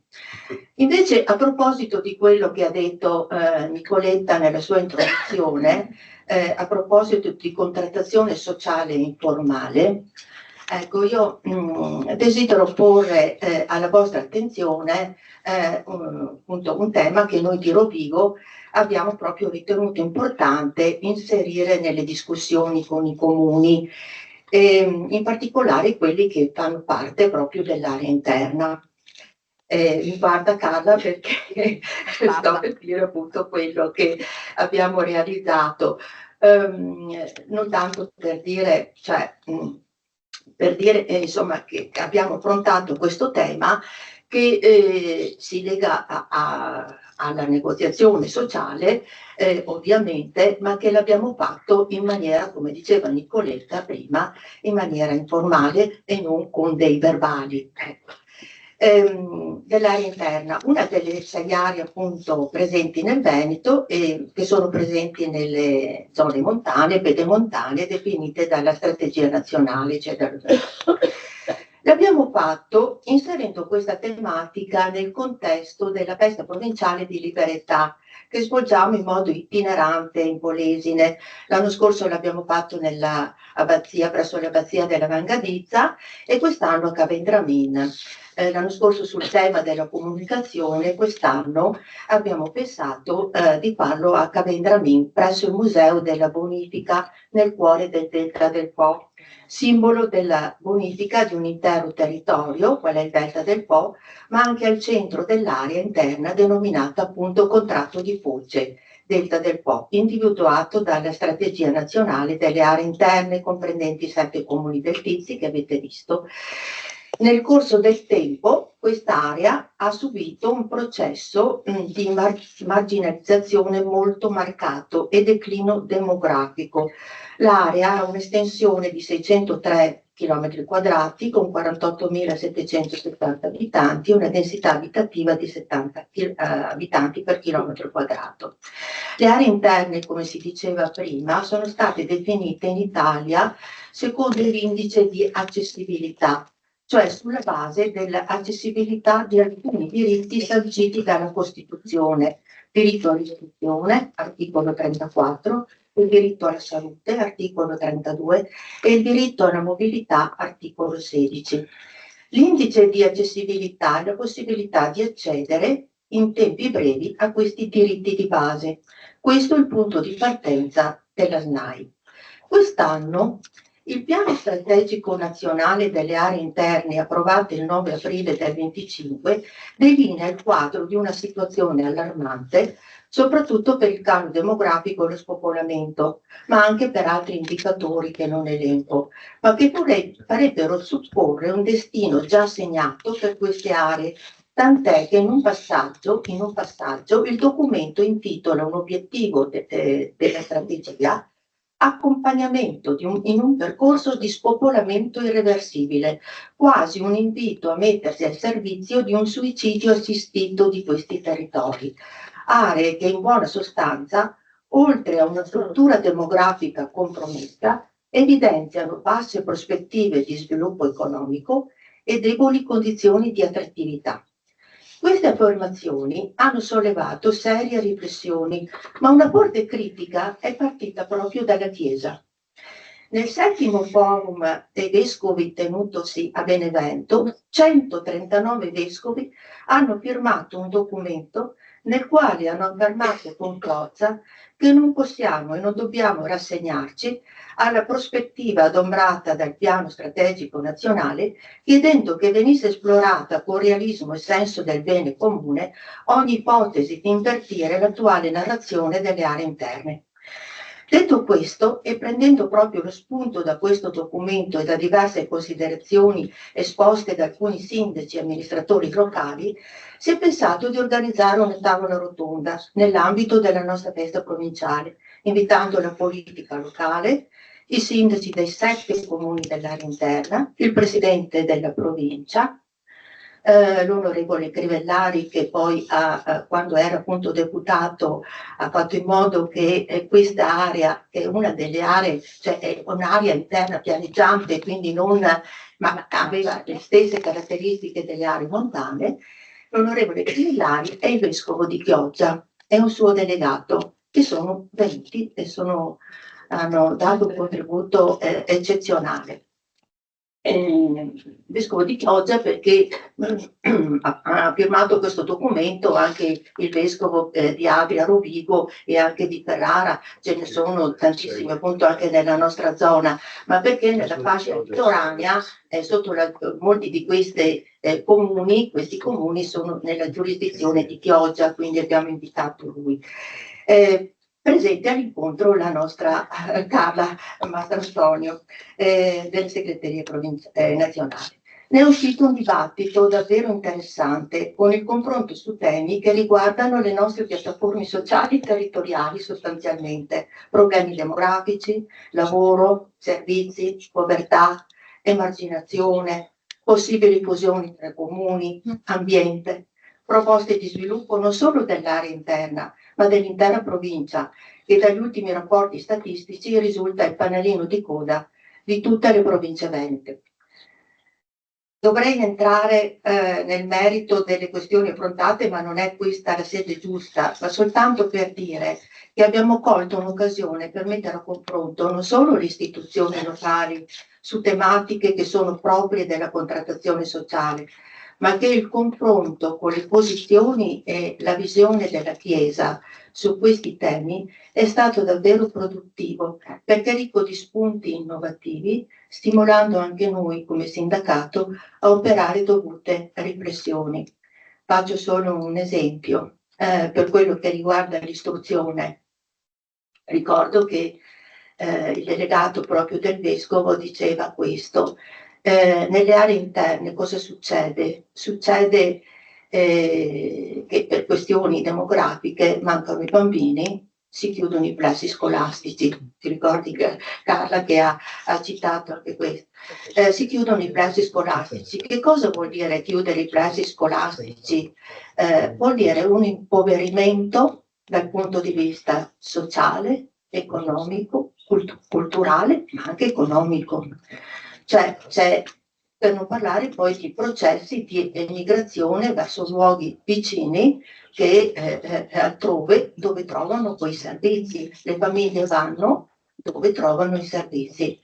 Allora dice sì, e il sindaco di Corbola in un incontro che abbiamo fatto di negoziazione diceva: ma noi facciamo parte di un'area interna, è possibile che non riusciamo attraverso appunto avere anche delle deroghe rispetto ai numeri, perché i numeri insomma in un certo momento penalizzano molto, no, delle deroghe per poter avere almeno la possibilità di avere delle pluriclassi, una pluriclasse eccetera, che sarà anche penalizzante sotto certi aspetti dal punto di vista educativo, ma comunque il servizio c'è. Oppure, diceva, anche delle soluzioni alternative a questo, la possibilità di costruire delle scuole di memoria, cioè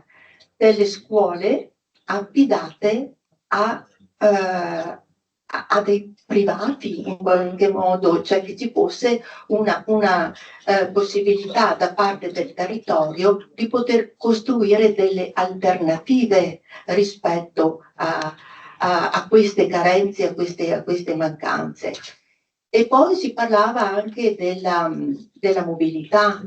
Per esempio, dobbiamo pensare che non solo alla mobilità, diciamo, fisica, no? Il concetto di distanza centro-periferia, ma dobbiamo pensare anche a una mobilità immaginaria, virtuale, nel senso che noi siamo abituati a pensare delle persone che accedono ai servizi, però dobbiamo anche cercare di essere realistici e di utilizzare tutte quelle tecnologie che abbiamo a disposizione per poter dire adesso i servizi li avviciniamo alle persone, quindi la telematica, eccetera, tutte quelle, e quindi valorizzare questo. Poi in quel convegno, in quella tavola rotonda in cui sono uscite tante proposte sulle quali anche la questione dei comuni, per esempio, su cui è stato fatto anche l'anno scorso, abbiamo fatto un incontro con tutti i sindaci del territorio, sempre della stessa area, sul tema delle illusioni dei comuni, Dariano Polesine.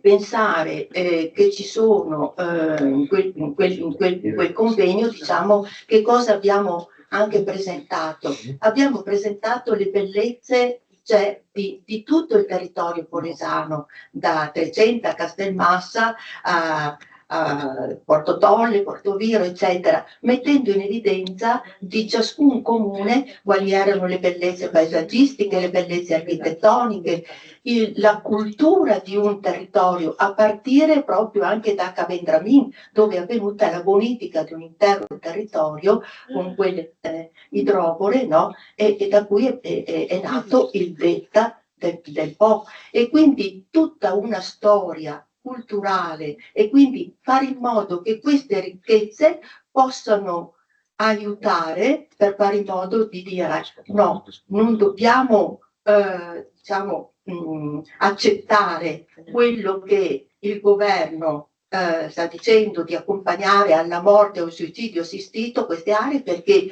queste aree hanno e racchiudono in sé delle potenzialità che tutti insieme dobbiamo sviluppare e cercare di andare avanti, Ecco, e quindi, vabbè, scusate, se no, basta.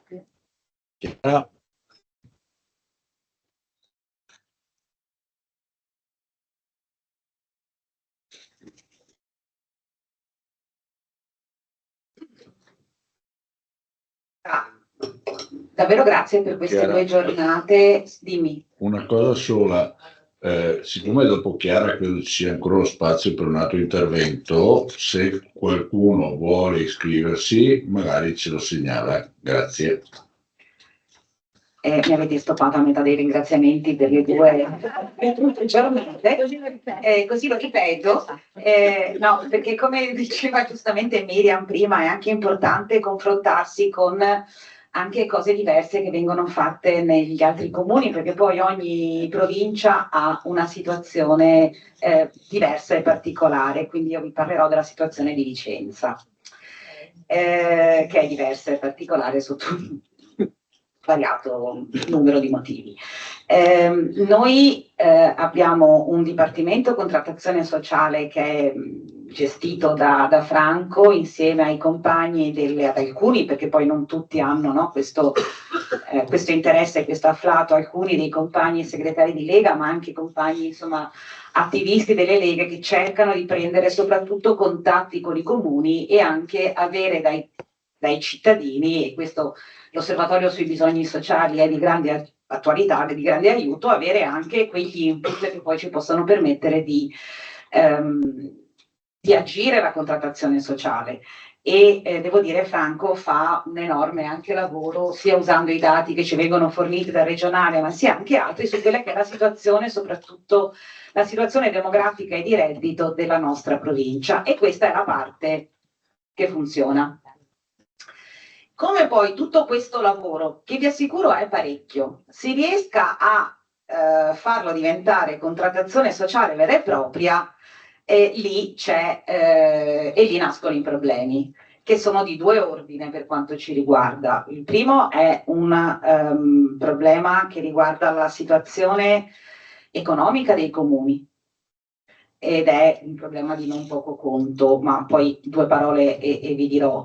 L'altra è la situazione politica che abbiamo intorno a noi, sia con CISL e UIL e sia anche con la Confederazione. Noi abbiamo firmato quest'anno per la prima volta con un sindaco di centrosinistra, ma ne avevamo già avuti altri, ma non si era riusciti a firmare nulla. Abbiamo firmato un protocollo per il comune di Vicenza. L'abbiamo firmato come SPI, nel senso che si è stalkerizzato il povero sindaco di Vicenza, il povero Possamai, veniva fermato al bar, cioè ovunque venisse visto. Giacomo era stato stalking vero e proprio. Siamo arrivati a definire questo accordo per il capoluogo della provincia, ed è un contratto che è un vero e proprio contratto di negoziazione sociale, perché apre una serie di tavoli su svariati argomenti e con l'impegno del comune a sentire le parti sociali prima che questi vengano fatti. A parte il fatto che il nostro segretario non si è presentato alla firma, ma a parte questo, il comune, espletando il suo ruolo, ci ha convocato prima del bilancio. Cioè, mai successo? Non siamo andati? Non ci siamo presentati? La CISL non si è fatta vedere, la CGL nemmeno, dovevamo andare noi dello SPI? Sì. Sì, va bene. Stiamo presto. Perché al di là, quello era, no, l'accordo, quello era l'incontro sull'accordo quadro della contrattazione sociale. All'interno di quell'accordo abbiamo poi previsto dei tavoli che riguardano noi come pensionati, e a quel tavolo ci siamo presentati come SPI-FNP e UILP.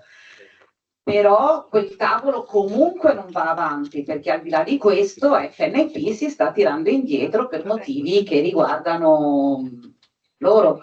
Procedere a una contrattazione sociale non solo come CGL ma anche solo come SPI non è la cosa più semplice del mondo. Un mese e mezzo fa, quasi 2 mesi fa, abbiamo con Franco, insomma l'ha fatto Franco, messo giù quella che è la piattaforma per il 2026, non abbiamo ancora ricevuto risposta né da CISL né da UIL.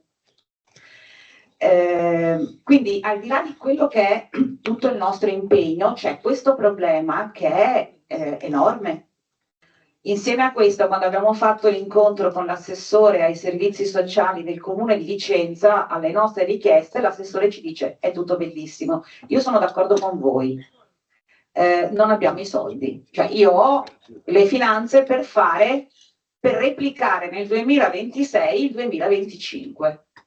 Dopodiché voi mi chiedete, noi stiamo spingendo molto anche su alcune partite che sono quelle del co-housing o dei trasporti. Perfetto, facciamo il co-housing o facciamo gli studentati? Mi occupo del disagio giovanile, quindi il problema del disagio dei giovani, o quelle risorse le metto sui problemi degli anziani? Perché i tagli fatti ai comuni non mi permettono di fare tutto.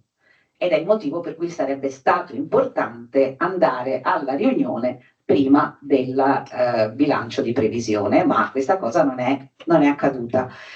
Io quello che vi voglio portare qui è anche un po' di frustrazione, perché noi ci diamo da fare, facciamo convegni, abbiamo fatto un convegno anche con un'associazione sul co-housing come SPI, che è molto partecipato, molto riuscito, ci sono anche delle idee in campo, però poi se non c'è l'interesse di chi ci sta attorno, e io non dico di CISL e WIL, però anche la Confederazione dovrebbe capire che questa è un'altra gamba di contrattazione, che è quella che incide sulla vita di tutti i giorni, non solo dei lavoratori, ma dei cittadini. Allora, o questa cosa, però non so più come spiegarla, perché ormai non è che sia la contrattazione sociale nasce 3 anni fa e quindi bisogna spiegare che cos'è. Credo sia stato già ampiamente illustrato dove andava illustrato. Noto però questa mancanza non di interesse, ma di capire qual è l'urgenza e l'importanza di questa azione contrattuale. Noi continuiamo sulla nostra strada nel fare da pungolo e da agitatore sociale, però se è difficile fare una contrattazione senza CISL e WIL nei comuni, fare una contrattazione solo come SPI è impossibile. Cioè noi ci possiamo credere finché vogliamo, ma se ci crediamo solo noi è un po' complesso.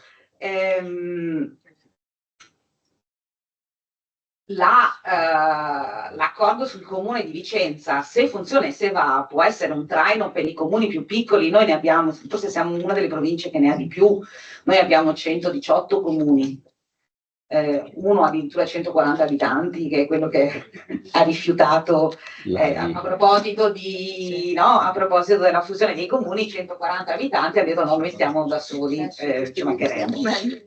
Quindi è anche un territorio un po' particolare, diciamo così, vicentino, ostico, mettiamola sì. Se questa è la situazione con i comuni, le ULSS proprio non ci ricevono. Abbiamo chiesto aiuto, questo è paradossale, abbiamo chiesto aiuto al comune di Vicenza dicendo fate da intermediario, no? con l'ULSS, non ricevono nemmeno noi, questa è stata la risposta.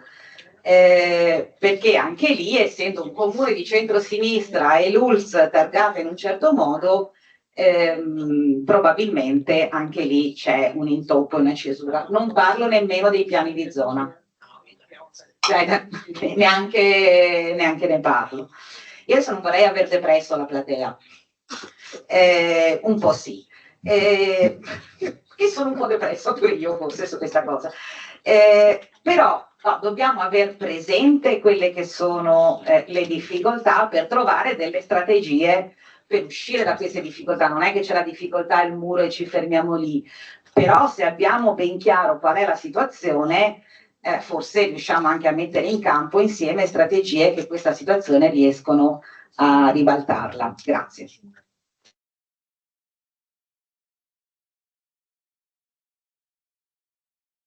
Adriano. Intanto che Adriano arriva al palco, e visto che la Chiara ha citato i piani di zona e aveva chiesto anche Giorgio sui piani di zona adesso che passano agli ATS, faccio presente a tutti, compreso il nazionale, che non essendo noi né l'Emilia Romagna né la Toscana né altre regioni, in realtà non c'è nessuna certezza sul fatto che le organizzazioni sindacali partecipino ai piani di zona relativamente ai nuovi ATS, perché c'è scritto che gli ATS potranno essere progettati assieme alle associazioni che fanno capo all'articolo 7, sempre della legge, e l'articolo 7 dice le formazioni sociali. Quindi da questo punto di vista anche questa per noi del Veneto è una cosa tutta da conquistare, che se non avvenisse tra l'altro sarebbe un bel passo indietro rispetto alla realtà attuale delle ULSS e dei tavoli delle ULSS, dove le organizzazioni sindacali ci sono sempre che noi riusciamo a indicare un nostro rappresentante per i vari tavoli. Solo per conoscenza. Allora, cercando di non ucciderci a vicenda, nel senso di non ripetere le cose che ci siamo detti ieri e quindi diventa una cosa come un suicidio assistito, cerco di dire, come dire, rispetto allo stimolo che c'è stato questa mattina, alcuni problemi concreti che viviamo noi a Verona anche in relazione all'attualità politica che sta vivendo lo SPI all'interno della CGIL. Cosa succede nel territorio? Che il confronto che noi facciamo con la provincia ne sono coinvolti soprattutto i confederali. Quindi è coinvolto il segretario della Camera del Lavoro e anche Cito e Will, perché c'è un'esposizione, c'è una complessità di relazioni che va oltre probabilmente soltanto alle questioni nostre, perché lì sono anche molto presenti le questioni di sviluppo della città, sviluppo industriale e quant'altro. E quindi in qualche maniera noi siamo un po' stimolatori, ma nello stesso tempo attenti a non pestare i piedi a nessuno. Vi faccio un esempio, noi abbiamo come SPI di Verona sviluppato una critica molto forte sul PAT di Verona, non siamo usciti pubblicamente, anche se eravamo pronti con tutte le cannoniere del caso, perché la Camera del Lavoro ci ha detto guardate, la facciamo insieme, lo facciamo con prudenza, con questo e con quell'altro. Poi però a noi, come penso tutti noi, viene demandato la negoziazione nei 97 comuni della provincia, perché nei 97 i problemi della provincia non viene la Confederazione, ma ce ne abbiamo solo noi. Con le nostre 50 sedi, no, questo per dire anche l'intreccio col discorso, con il dibattito che stiamo facendo al nostro interno sulle risorse, no?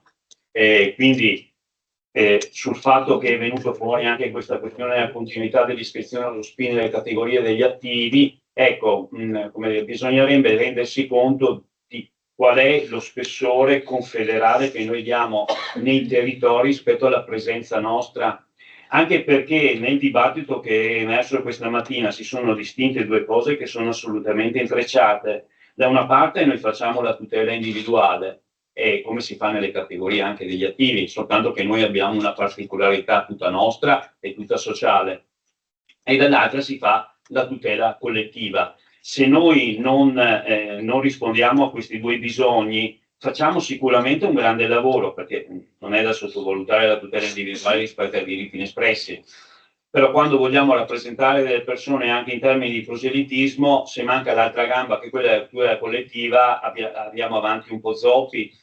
E quindi questa mattina è stato molto interessante, perché da una parte ovviamente è stata fatta una domanda alla Catalano, però diciamo non sempre scontata, perché facciamo la contrattazione appunto per quello che dicevo prima, ma anche perché in un contesto assolutamente problematico. Censis ci ha detto che il 38,7% degli italiani non crede più che lo strumento della democrazia sia uno strumento adeguato oggi per affrontare la difficoltà.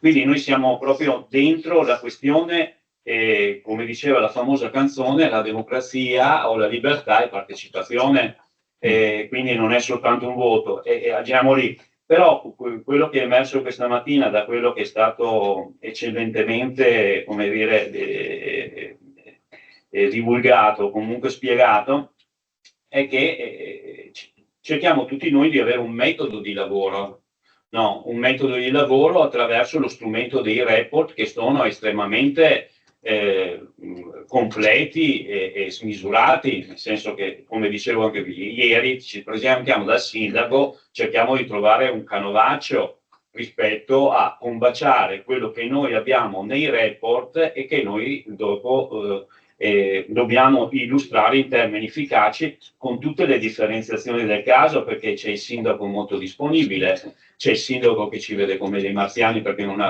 a volte non sanno neanche la distinzione tra CGIL e CISL. A noi sembra tutto scontato, ma il mondo fuori è diverso da quello che noi abbiamo in testa, vero? Cioè, e quindi c'è tutta questa cosa qua. E quindi trovare un metodo di lavoro avendo a disposizione uno strumento che è uno strumento importantissimo, come dicevamo prima, quello del report. Per cui, e dopo ci sono delle esperienze di eccellenza anche nella nostra provincia. Vedo Floriano qui che è presente rispetto alla sua esperienza precedente confederale, e rispetto all'esperienza che sta facendo lo SPI di un territorio come la Valpolicella, dove abbiamo fatto gli incontri con tutti i comuni, abbiamo fatto un grande lavoro, ma perché lì si sono incrociate tutta una serie di condizioni: avere il compagno giusto al momento giusto, avere un territorio giusto al momento giusto e con delle particolarità, e quando si concentra questa cosa, per dire, e vado alla fine, che c'è anche al nostro interno un problema organizzativo non da poco rispetto alle crisi delle vocazioni, perché le crisi delle vocazioni non ce l'ha soltanto il clero, ma ce l'abbiamo anche noi, con la differenza che loro ci sono da 2000 anni e noi facciamo il centenario, quindi abbiamo tanta strada davanti. No? Da un'istituzione che dura da 2000 anni c'è anche un po' da imparare rispetto alla crisi delle vocazioni. Quindi le vocazioni che ci fa in riferimento a quello che dicevamo prima. Noi abbiamo 13 segretari di Lega, abbiamo 4 ATS, e con formazioni e storie dell'ATS completamente diverse, perché non tutti gli ATS sono uguali. All'interno delle 4 ATS della provincia di Verona ci sono ATS che hanno una storia molto radicata, molto sviluppata, altri invece che non hanno una storia, perché hanno demandato tutto alle convenzioni con l'ULSS. Quindi noi ci troviamo di fronte a questa difficoltà, e quindi il sistema della crisi delle vocazioni nostre, della possibilità di trovare compagni e compagni che hanno questo tipo di attitudine, questo tipo di predisposizione, e con gli ATS sta facendo fare un ragionamento anche al nostro interno rispetto al fatto di avere i 4 responsabili che sono in relazione con l'ATS per una sua continuità di conoscenze anche nei confronti dell'ATS, perché non è che puoi mettere uno domani ci manti l'altro, domani ci manti l'altro, e nello stesso tempo quel responsabile riesce a organizzare i segretari di Lega di quell'ATS, perché se gli ATS sono 4 e le leghe sono 13, ovviamente sono 13 che fanno di riferimento a diversi ATS. Quindi c'è anche, questo è il punto organizzativo che noi vorremmo affrontare il prossimo anno, un ragionamento di coordinamento dei segretari di Lega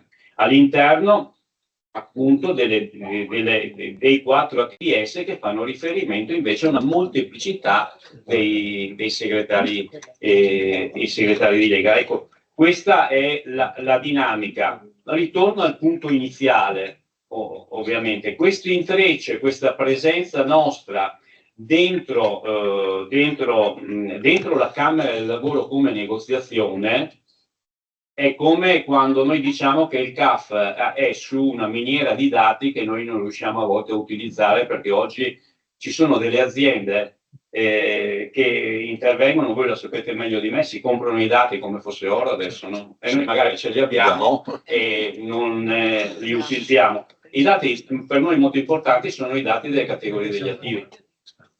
Quindi un ragionamento che stiamo facendo, vedo Adriano qui che sta facendo un lavoro anche rispetto alle categorie degli attivi di chi va in pensione, ma non soltanto di chi va in pensione per i diritti, per la continuità dell'iscrizione, ma i problemi dell'attivo, adesso dico una banalità, ce lo siamo detto tante volte, del familiare che deve andare a una casa di riposo, intreccia l'azione politica che facciamo noi, e a volte la mano destra non sa cosa fare la mano sinistra.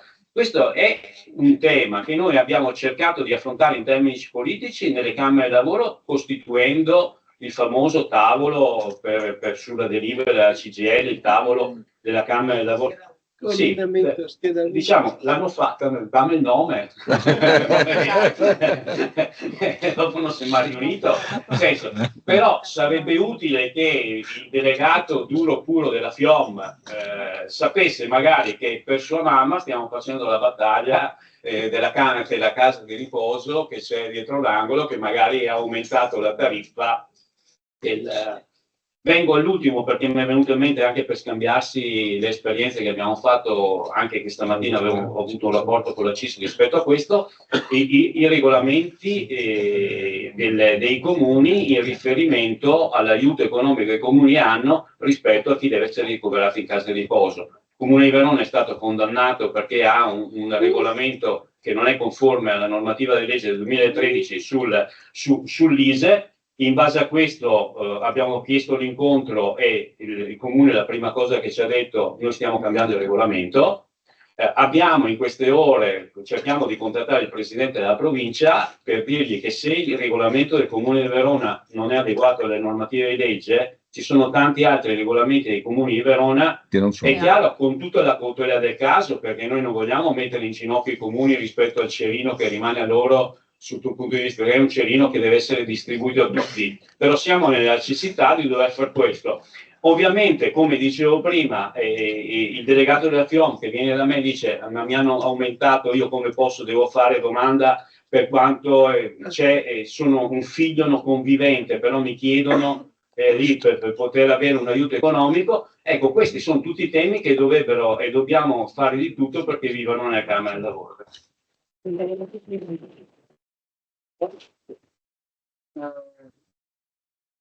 Per l'ultimo intervento della mattinata darei la parola che l'ha chiesta a Vigilio Biscaro, segretario generale di Treviso, però dovete essere voi. Sono qua.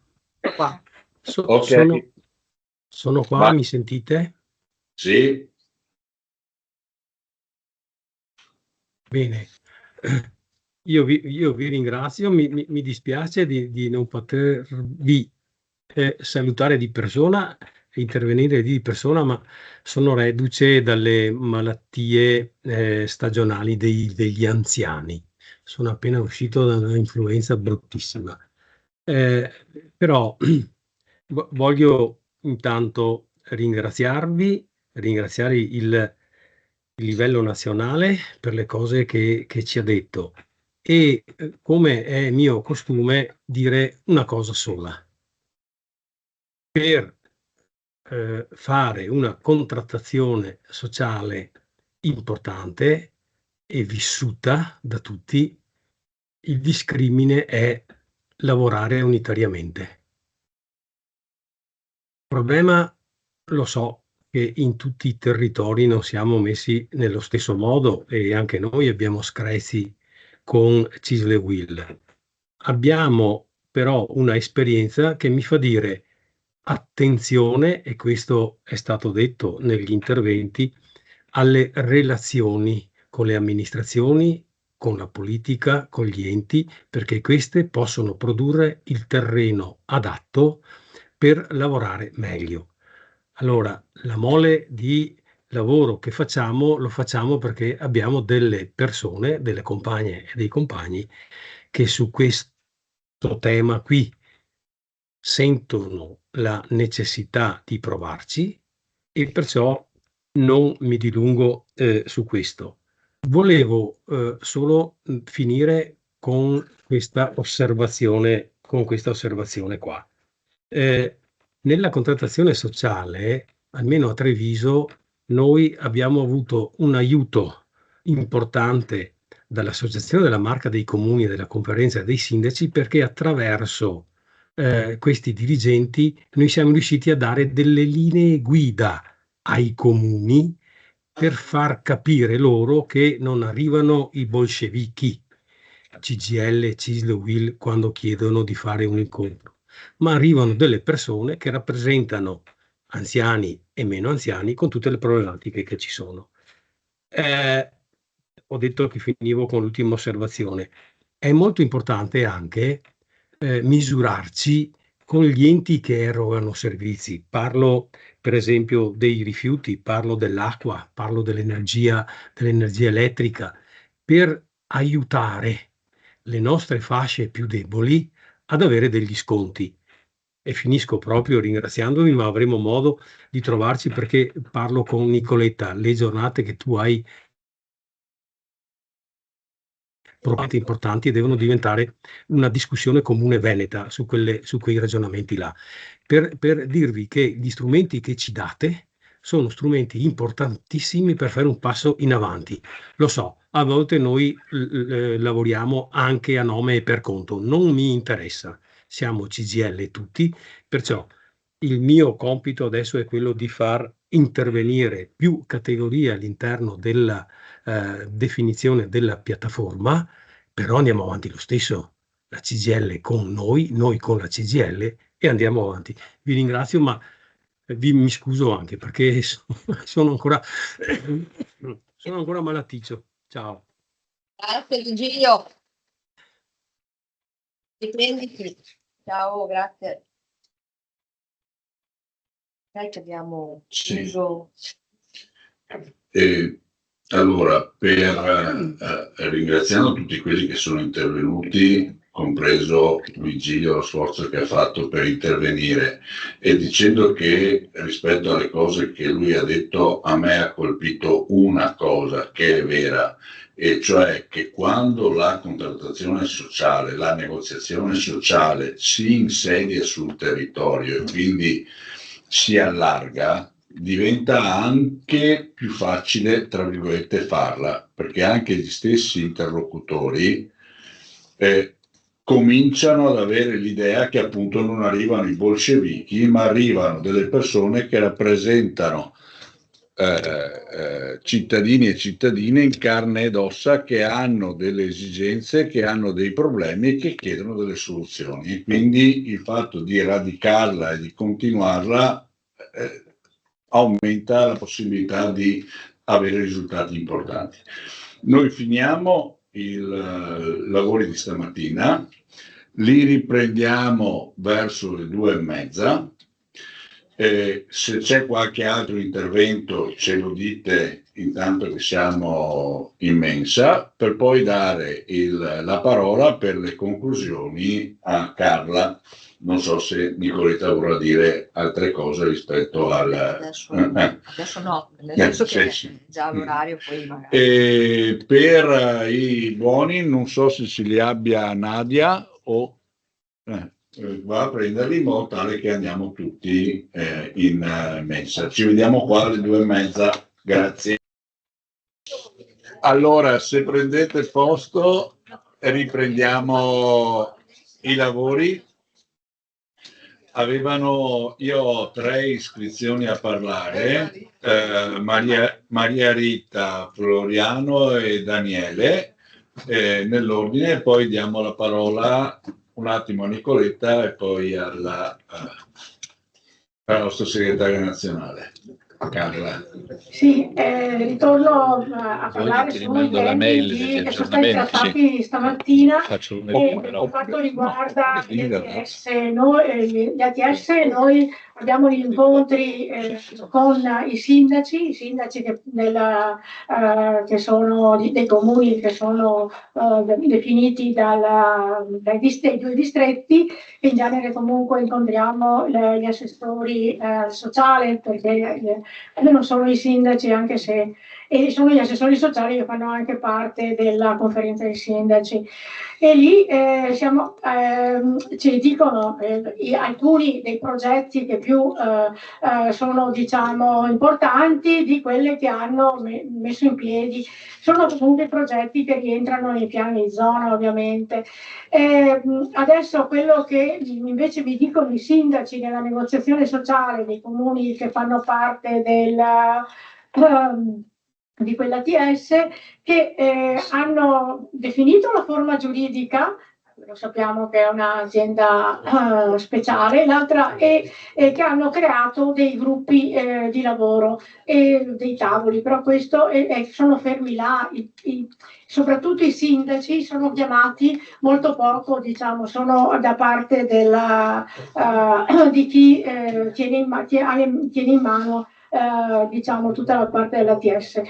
Questo per dire quello che noi riusciamo a fare. Nei piani di zona, i piani di zona sono importantissimi, ci convocano sempre a qualsiasi tavolo, dalla disabilità alla non autosufficienza, ai temi, diciamo, della residenzialità. Faccio fatica ad esserci. Io faccio fatica ad esserci quest'anno, anche oggi, e ieri e oggi c'erano 2 tavoli, quello dell'ambito 1 e l'ambito 2, ma proprio sul tavolo anziani, ma non sono o qui o là. Ecco, questa è un po' vediamo, insomma, dopo questa riunione, insomma, che ci ha dato davvero dei grandi spunti, anche di cambiare magari la modalità e di far accedere altre persone. L'altra cosa invece i fondi aree interne. Nella nostra traccia di discussione abbiamo appunto scritto, chiediamo dove vengono destinate le risorse che arrivano dai fondi. La nostra provincia ha più di un fondo, i fondi dei comuni confinanti per la parte che riguarda il Trentino, i fondi Letta per quanto riguarda il Friuli, e diciamo che i fondi che arrivano dalle parti, diciamo, i fondi dei comuni confinanti sono molto cospicui e anche che hanno, diciamo, sono tutti fondi che vengono assegnati solo per il conto capitale e non in conto corrente, pertanto sono sempre delle grandi opere. E anche lì sono messi anche in maniera molto diversa, perché a seconda che un comune sia confinante fa parte di una zona e riceve, diciamo, una determinata percentuale. Poi sono quelle di altre fasce che non sono proprio confinanti, e poi ci sono quelli di area che non hanno proprio nessun tipo di, se non una fettina che arriva distribuita a tutti. Tanto poi per quanto riguarda, ci sono i fondi Interreg, che ci sono dei comuni che riescono ad avere ad essere, diciamo, a intercettare questi fondi e mettere in piedi veramente delle grandi, diciamo, dei grandi progetti. Guardate, il comune, forse l'ho anche già detto, ma ci sono dei comuni che hanno messo in piedi il trasporto a chiamata, quando i fondi sono finiti, hanno così limitato, diciamo, hanno messo un giorno sì, un giorno no, questo trasporto a chiamata, ma poi con altro tipo di fondi che sono arrivati, un altro progetto che hanno messo a disposizione, diciamo, degli operatori non prestazionali, ma che con una panda girano tutto il comune sulle persone sole, uomini o donne soli, li portano dal parrucchiere, oppure chiacchierano, oppure li portano, diciamo, a fare la spesa. Cioè ha davvero delle cose che noi continuiamo poi a passare da un comune all'altro, perché sono davvero importanti. L'altra cosa, per quanto riguarda i fondi e le aree interne, sono stati chiusi, sono già stati anche, diciamo, così erogate le risorse su alcuni comuni, non tutti sulla stessa area interna, e sono stati distribuiti per le aziende, per le microimprese o le piccole aziende agricole, e poi un altro fondo, un altro bando sempre per le microimprese, prima quelle agricole e poi le non agricole, e questi qua stanno adesso avendo, diciamo, dei benefici, questo per evitare proprio lo spopolamento. Ecco, questa era, insomma, più... no, c'è un'altra cosa che volevo dire. Siccome ieri si è parlato di elezioni, però devo dire a Belluno è successo quasi un miracolo, nel senso che due sono i consiglieri che Belluno poteva eleggere, e qual era la strada principale? Potevano essere proprio uno della Lega e uno di Fratelli d'Italia. Invece c'è stato Fratelli d'Italia e l'altro era del PD con tutte le altre. Queste qua mi sembra, insomma, abbiamo lavorato tanto e siamo riusciti. Portati a casa. Floriano?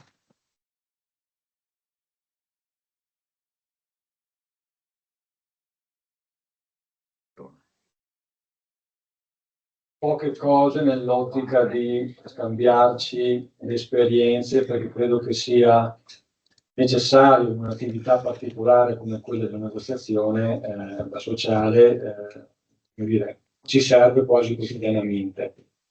Ecco, intanto, io credo che le slide che abbiamo visto questa mattina siano state molto utili e interessanti, perché ci hanno aggiornato, ci hanno permesso anche di capire meglio quali sono gli strumenti a nostra disposizione. E poi, secondo me, serve un po' uno sguardo per capire sempre il senso di quello che facciamo. Faccio un piccolo esempio personale. Quando ero in Fillea e seguivo il settore del marmo, a Verona, insomma, la sua importanza, la mia attività principale era quella di firmare accordi con aumenti di stipendio. e quindi, come dire, era quella un po' la quotidianità. Poi sono passato alla Filtea e qua in giro insomma c'è qualcuno anche tra di noi che ha fatto quell'esperienza e l'attività principale era quella di gestire le crisi aziendali e le chiusure. E quindi i primi tempi ero spaesato perché mi chiedevo ma qual è il mio ruolo, qual è il senso della presenza sindacale nel territorio se è quella di dire alle persone no, che c'è licenziamento eccetera eccetera. Poi mi sono accorto subito che tante persone venivano a ringraziarci. Ci ringraziavano perché quello che facevamo noi permetteva alle persone di poter organizzare la vita avendo del tempo, degli strumenti a disposizione per avere un minimo di tutela. Quindi quella cosa lì motivava a dar senso molto forte all'attività sindacale, anche se era in negativo, non più in positivo, come era precedentemente, per quanto mi riguarda. No? Tu avevi un ruolo sociale molto importante, quindi influivi sulla vita delle persone, influivi nella politica anche insomma, del territorio, e quindi credo che quel tipo di approccio valga anche qua, perché qua parliamo di contrattazione sociale, negoziazione sociale, insomma, come la vogliamo chiamare, e quindi deve, secondo me, avere un'ottica molto flessibile, perché dipende dal comune nel quale mi confronto, dipende dal territorio, dipende da tanti fattori, insomma, che possono essere diversi. Quindi, se noi abbiamo questa flessibilità, è chiaro che anche gli obiettivi di conseguenza diventano flessibili. Quindi faccio fatica in questo contesto a ragionare con una piattaforma che è uguale per tutti, che ha le stesse priorità e le stesse esigenze, perché appunto insomma ci sono le diversità. Per cui vuol dire che magari in qualche territorio, in qualche comune, il successo è aver costruito relazioni, che poi mi permettono di fare altro. In altre realtà invece arrivo a obiettivi concreti di risposte evidenti per le persone che rappresentiamo e per la cittadinanza. In altri metto in moto magari un rapporto con le associazioni che mi permette di fare dei ragionamenti a livello territoriale, insomma, no? Mi permette anche di conoscersi tra realtà rappresentative nel territorio e quindi fare sinergia, fare scambi anche, nel senso che se io, come dire, accolgo le persone di altre associazioni, questi si iscrivono allo SPI e di conseguenza non c'è nessun male se i nostri dello SPI vanno in altre associazioni, si iscrivono a quelle associazioni territoriali che danno risposte di vario tipo, a partire dall'Auser e non solo.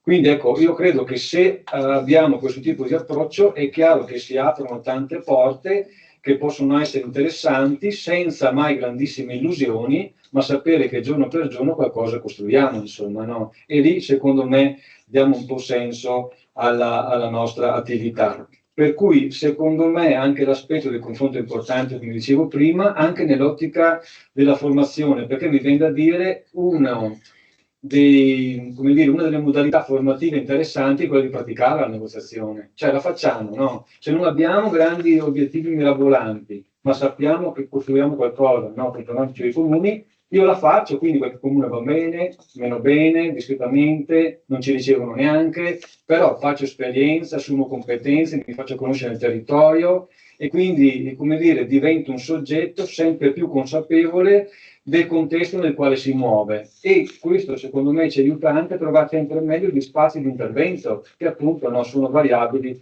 in funzione del contesto.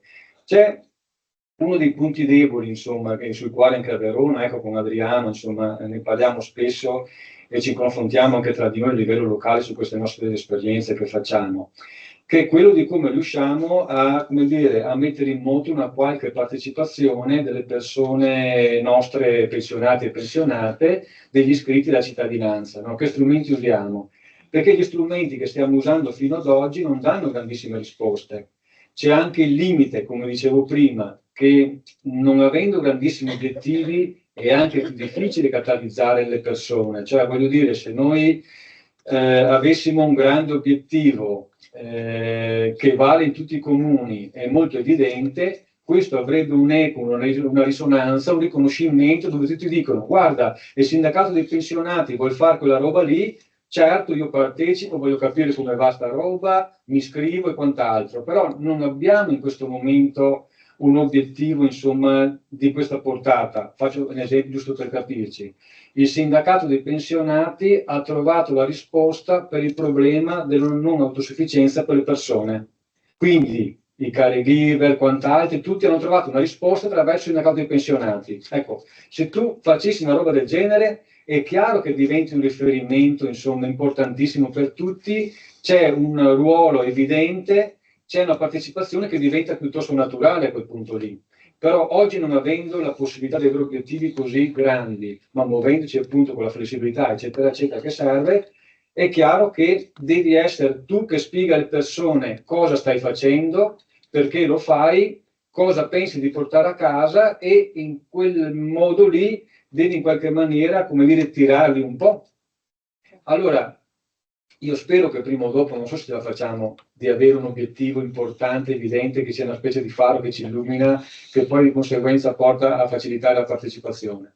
Però finché non arriviamo lì, vuol dire che noi dobbiamo trovare le modalità per comunicare in maniera sempre più stretta con i nostri iscritti, le nostre iscritte, in modo di far sapere intanto a loro: guardate che stiamo facendo sta roba qua, guardate che stiamo parlando con questi comuni, guardate che c'è sta roba sull'IRPEF, guardate questo, guardate che l'altro, informiamo e cominciamo a macinare con loro l'idea che il sindacato dei pensionati sta dialogando con le amministrazioni o con l'ATS, perché adesso io non lo so, vedremo, però presumo che con i comuni piccoli faremo un po' fatica a dialogare se poi tutto si sposta in ATS. A quel punto vado in ATS, incontro là dentro, per quanto riguarda la zona dove sono io, 36 comuni, vuol dire che su 36 ce ne sono 15 grandi e gli altri piccoli. Mi concentrerò su quei 15 lì per un qualcosa da aggiungere oltre all'ATS, ma negli altri che restano, di nuovo in ATS, insomma, tendenzialmente, no? Se non ci sono evidenze particolari. E quindi ecco, questo è un po' insomma il ragionamento che volevo fare legato agli iscritti, per cui tutti gli strumenti che riusciamo a avere, insomma, per dialogare con gli iscritti sono importanti, che partiamo da lì. Poi dovremo anche, come dire, coinvolgere la cittadinanza in maniera un po' più larga. Qualche esperimento l'abbiamo fatto, non è facile, lì bisogna continuamente pensare e ripensare anche alle nostre modalità di comunicazione, di informazione, come insomma riusciamo ad allargare il giro, sapendo che secondo me un punto di partenza con le associazioni diventa importante, perché se tu cominci ad avere il giro delle associazioni, anche qua senza grandi illusioni, però semini insomma, no? Con altri soggetti che hanno una similitudine, che hanno la possibilità anche di dialogare, ecco, come vi dicevo. Quindi quello è un po' il punto debole insomma sul quale dobbiamo lavorare. Su altri aspetti veloce, secondo me anche il nostro interno abbiamo delle potenzialità, ma per una serie di fattori, anche insomma i periodi critici che stiamo affrontando, rendono un po' difficile utilizzare, anche dentro l'organizzazione. Allora, uno è il discorso che nel momento in cui noi ci confrontiamo con le amministrazioni, capiamo quanti limiti hanno anche i gruppi dirigenti, no, delle amministrazioni, perché diciamo così, in passato sapevamo che c'era il percorso naturale, che tu facevi la militanza, facevi il consigliere comunale, poi magari il consigliere regionale, poi magari il sindaco, e avanti così, quindi ti confrontavi con una classe dirigente che al di là dell'opinione comunque sapeva dov'era. Oggi ti confronti con uno che, siccome un bravo professionista del territorio, attorno mette insieme 4 soldi, un po' di consenso, fa una bellissima campagna elettorale, questo diventa sindaco. E quando ti presenti, come diceva prima che Adriano, non sa neanche chi siamo. Allora lì è complicato confrontarsi con questo no, punto di partenza. Per cui dobbiamo anche qua essere noi, come nella nostra organizzazione, che vediamo questo spazio anche sullo sviluppo territoriale, che non riusciamo a coprire come è organizzata oggi la CGIL, mi viene da dire, no? Perché tu vedi quando parli di sociale che si aprono porte anche di altra natura, però non competono a noi e non abbiamo neanche, come dire, gli strumenti in mano per poter affrontare quella cosa lì, mentre la Camera del Lavoro potrebbe trovare uno spazio interessante per parlare di sviluppo territoriale, e quel pezzo lì purtroppo non lo affrontiamo, quindi c'è un problema di risorse, una serie di cose, vabbè, però insomma c'è quella roba lì. L'altra cosa è all'interno dei nostri anche momenti di confronto nei gruppi dirigenti. Potrebbe essere che troviamo uno spazio come SPI per parlare di consultazione sociale o negoziazione sociale. Quindi potremmo dire che oltre alle assemblee generali della Camera del Lavoro, anche quelle delle categorie, ci concede un po' di tempo e proviamo a dare il senso di quello che facciamo noi, anche per conoscenza loro, per informazione, anche per sapere quello che succede nel territorio, insomma, no? Quindi ecco, queste potenzialità interne, secondo me, potremmo usarne un po' di più, sapendo che è complicato, eccetera, però oggi siamo qua per confrontarci, per condividere un po' le nostre opinioni, le nostre idee, le nostre esperienze, insomma. Daniele, ultimo intervento. Come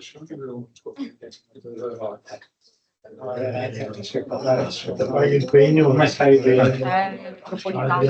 No, allora no, niente, mi ero dimenticato di dire prima una questione che per noi è stata anche un motivo poi di lavoro e di riflessione. Il collegamento che abbiamo fatto, che facciamo tra proselitismo e OBS. Cioè, e questo anche legato al fatto dell'integrazione tra i sistemi. Sapendo che avevamo chiesto di poter essere inseriti in quel programma che collegasse l'attività dell'OBS con il SIN-CGIL e c'era stato detto che non era possibile, poi abbiamo visto che in altre realtà questa cosa è stata fatta, insomma, però, è una rivendicazione territoriale venetista.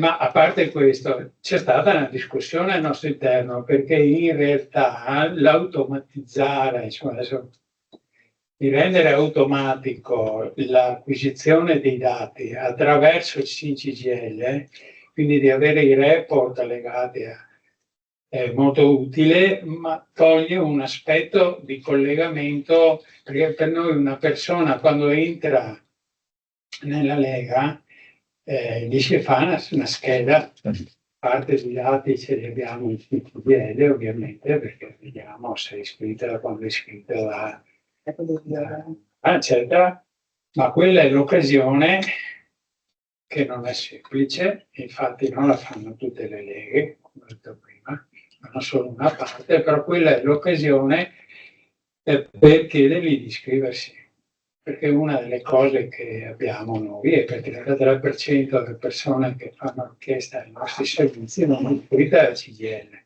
quindi abbiamo un margine di iscrizione molto ampia, perché se il 33% di persone che ti chiedono un servizio non è iscritta alla nostra organizzazione,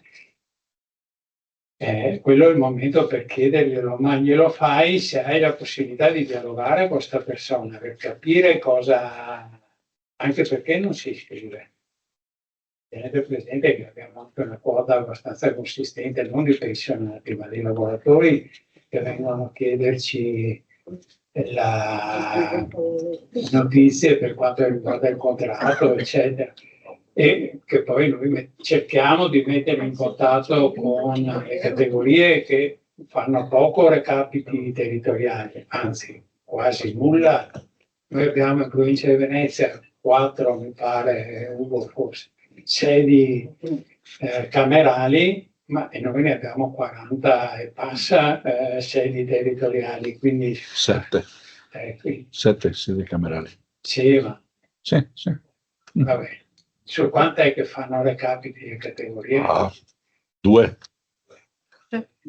Si è data la risposta. Quindi diciamo che c'è un aspetto legato tra tutta questa materia qua, legata alla contrattazione sociale, eccetera, e il proselitismo, che non è banale per un'organizzazione come la nostra, anche soprattutto in questo periodo dove è molto complicato sul tema degli iscritti e mantenersi, perché c'è un'area, il 90% dei nostri iscritti proviene da aree molto varie. Abbiamo una quota molto consistente anche di artigiani, di liberi professionisti che iscriviamo, una quota circa il 20% della nostra platea degli iscritti. E abbiamo una quota che non è mai stata iscritta alla CGIL, cioè molto alta, siamo attorno all'80% dei nostri iscritti è mai stata iscritta alla CGIL. Nicoletta? No, devo solo... Magari mi sentite lo stesso, in verità, metto 10 secondi.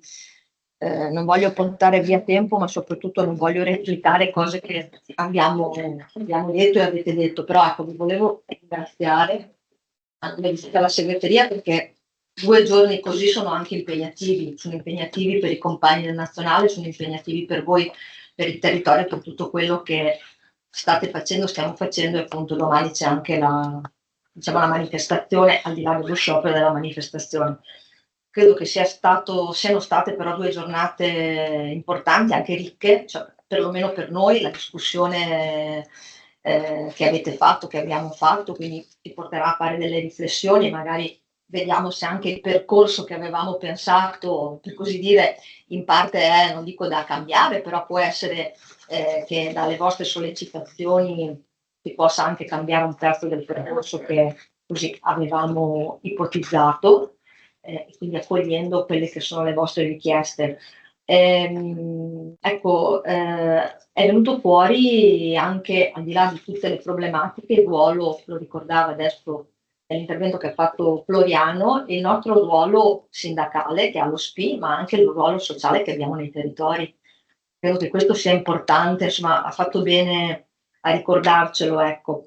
E quindi credo che tanto lavoro non solo lo faremo, ma lo stiamo facendo, lo state facendo, cioè è venuta fuori anche la ricchezza, al di là di tutte le problematiche, la ricchezza che ogni territorio ha. Lo ricordava anche Ivana ieri, no?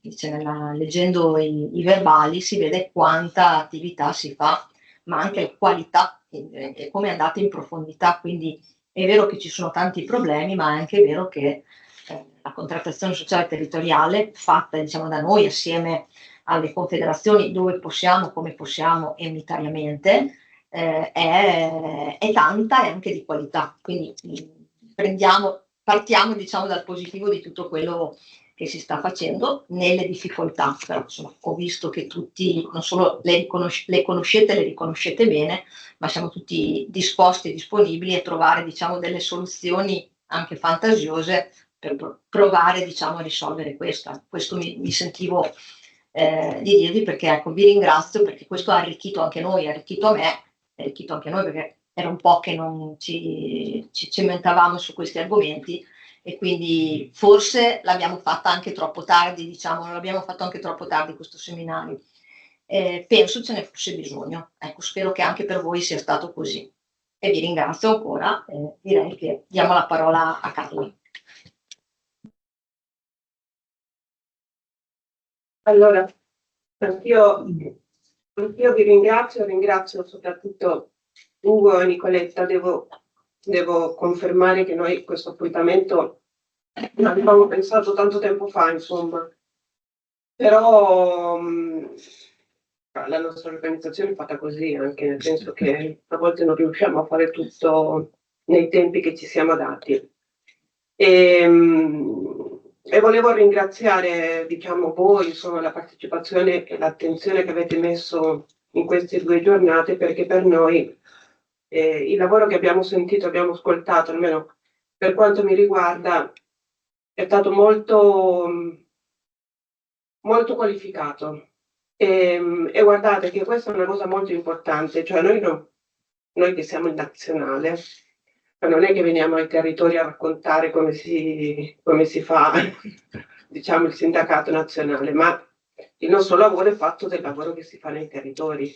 Cioè, la nostra azione politica, la nostra proposta politica nasce sicuramente dalle esperienze che nascono ovviamente nei territori. Quindi la modalità anche che voi avete offerto a questa discussione è una modalità che io ho apprezzato molto, perché non abbiamo fatto classifiche, non abbiamo fatto i buoni e cattivi, ma abbiamo parlato di merito sostanzialmente, abbiamo fatto, come dire, un'analisi molto pulita, insomma, e anche molto franca, cioè nel senso che ci siamo detti anche quali sono le difficoltà e quali sono i terreni che nelle difficoltà possiamo in qualche maniera percorrere.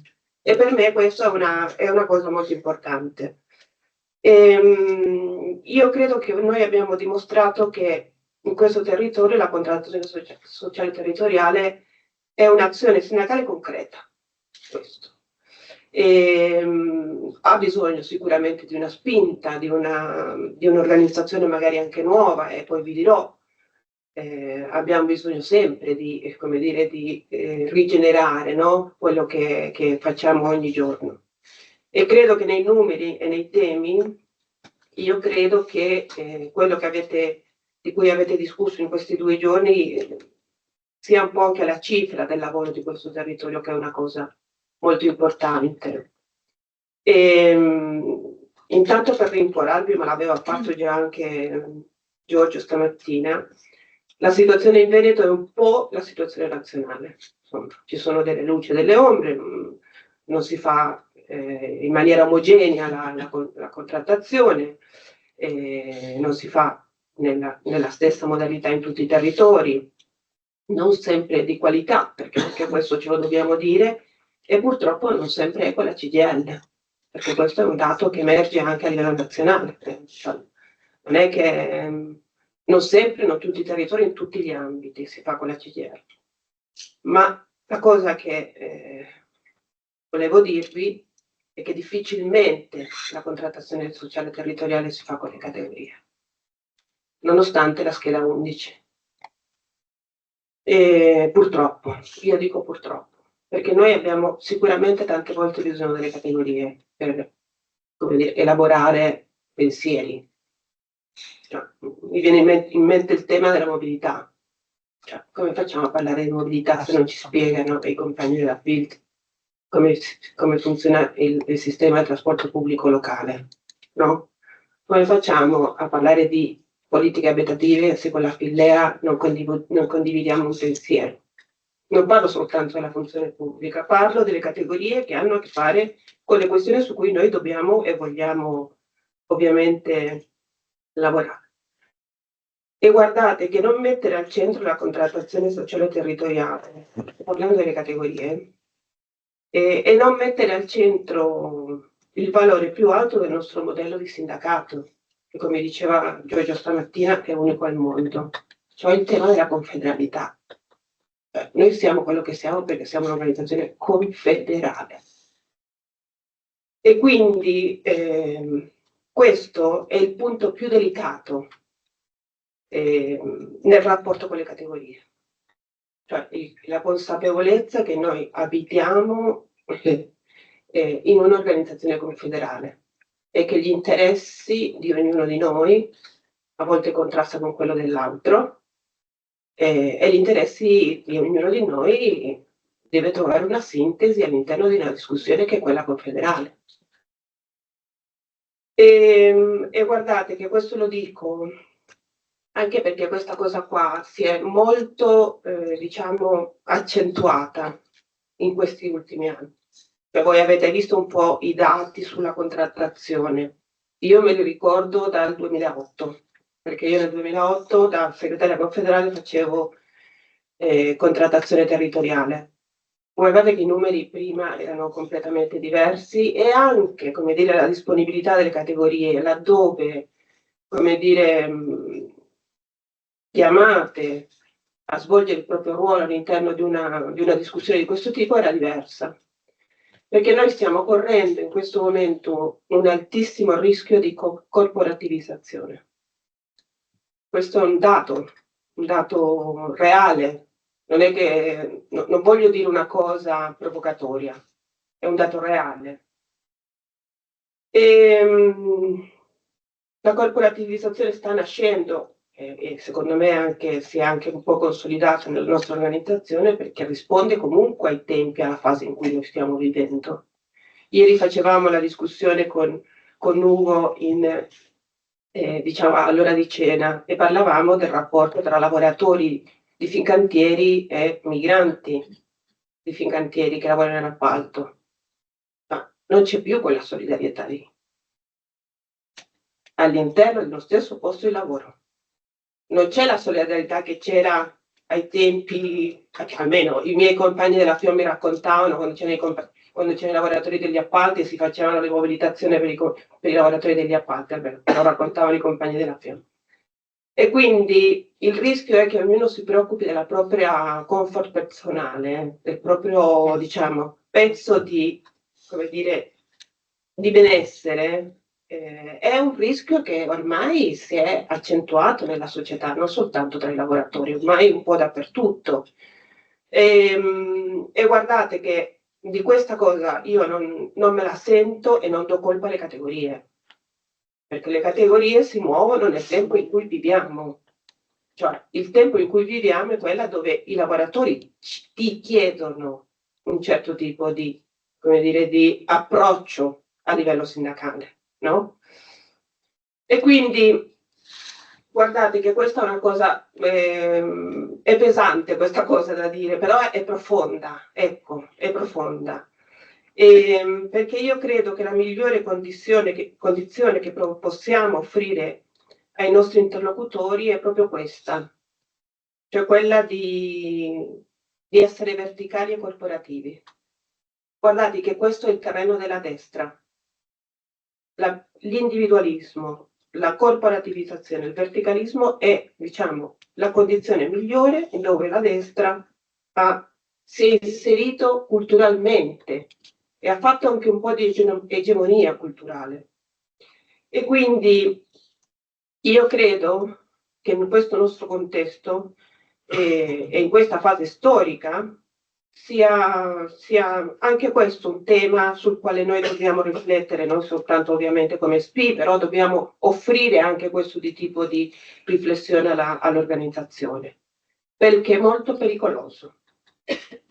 Sicuramente non dipende da noi, cioè sicuramente non è la CGIL che ha voluto diciamo, questa deriva, ma deriva sicuramente da 40 anni di politiche liberiste che hanno cambiato la struttura economica e sociale, non dico soltanto non dico nel nostro paese, in Europa, e lo sta facendo nel mondo.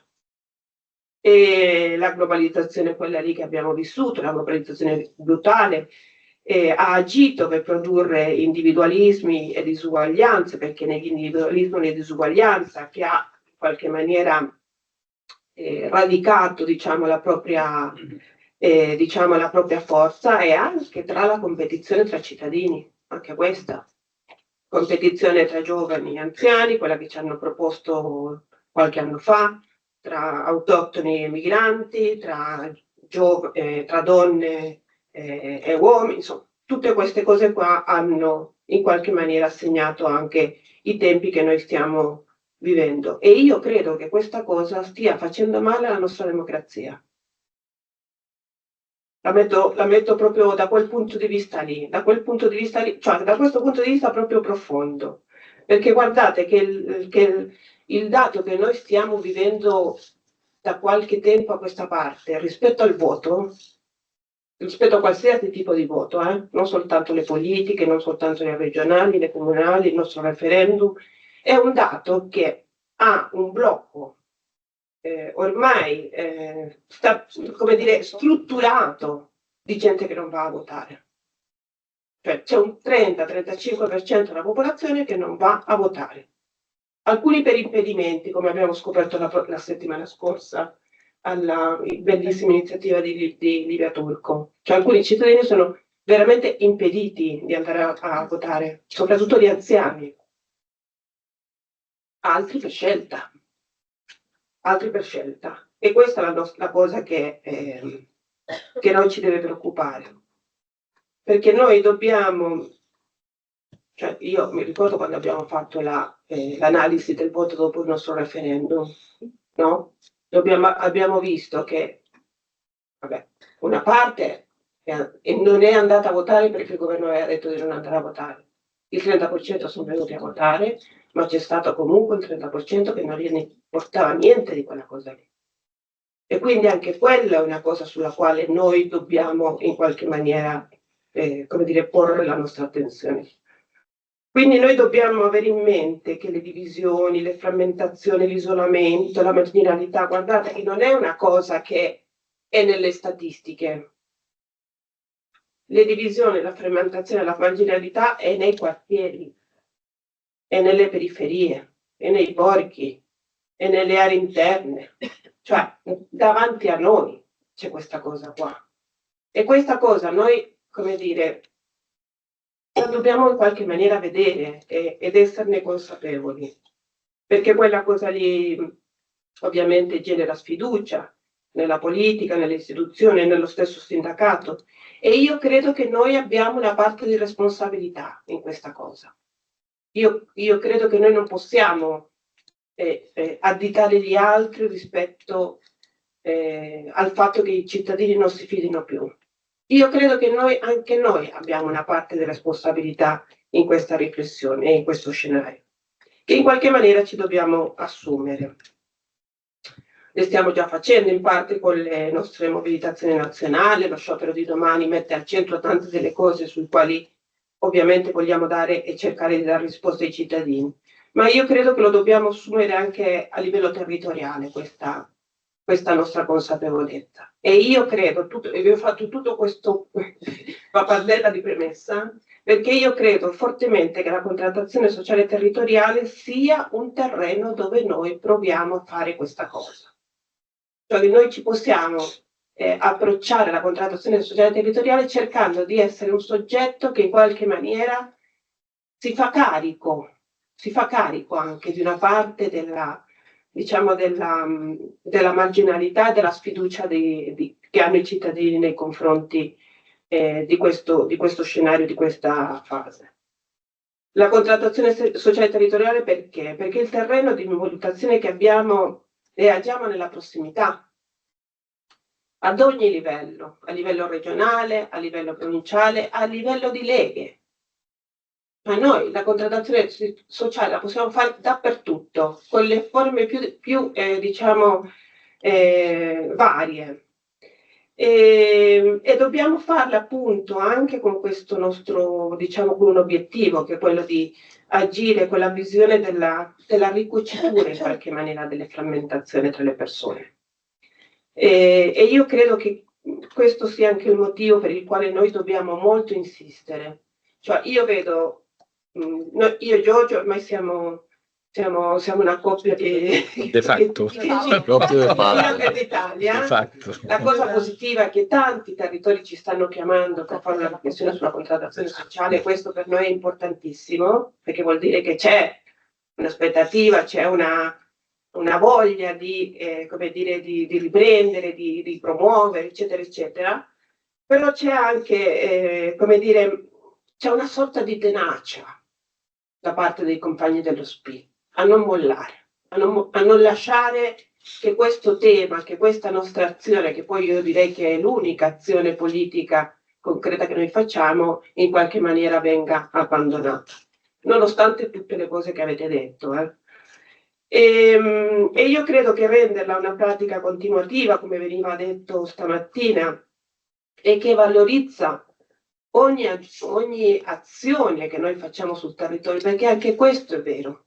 Cioè noi non facciamo soltanto la contrattazione sociale quando andiamo dai comuni, noi la facciamo in tanti altri momenti, magari non ce ne accorgiamo, ma la facciamo in tanti altri momenti. E guardate che anche il tavolo di monitoraggio, magari anche preoccuparci del DM77 senza ottenere risultati, anche quello è contrattazione sociale territoriale.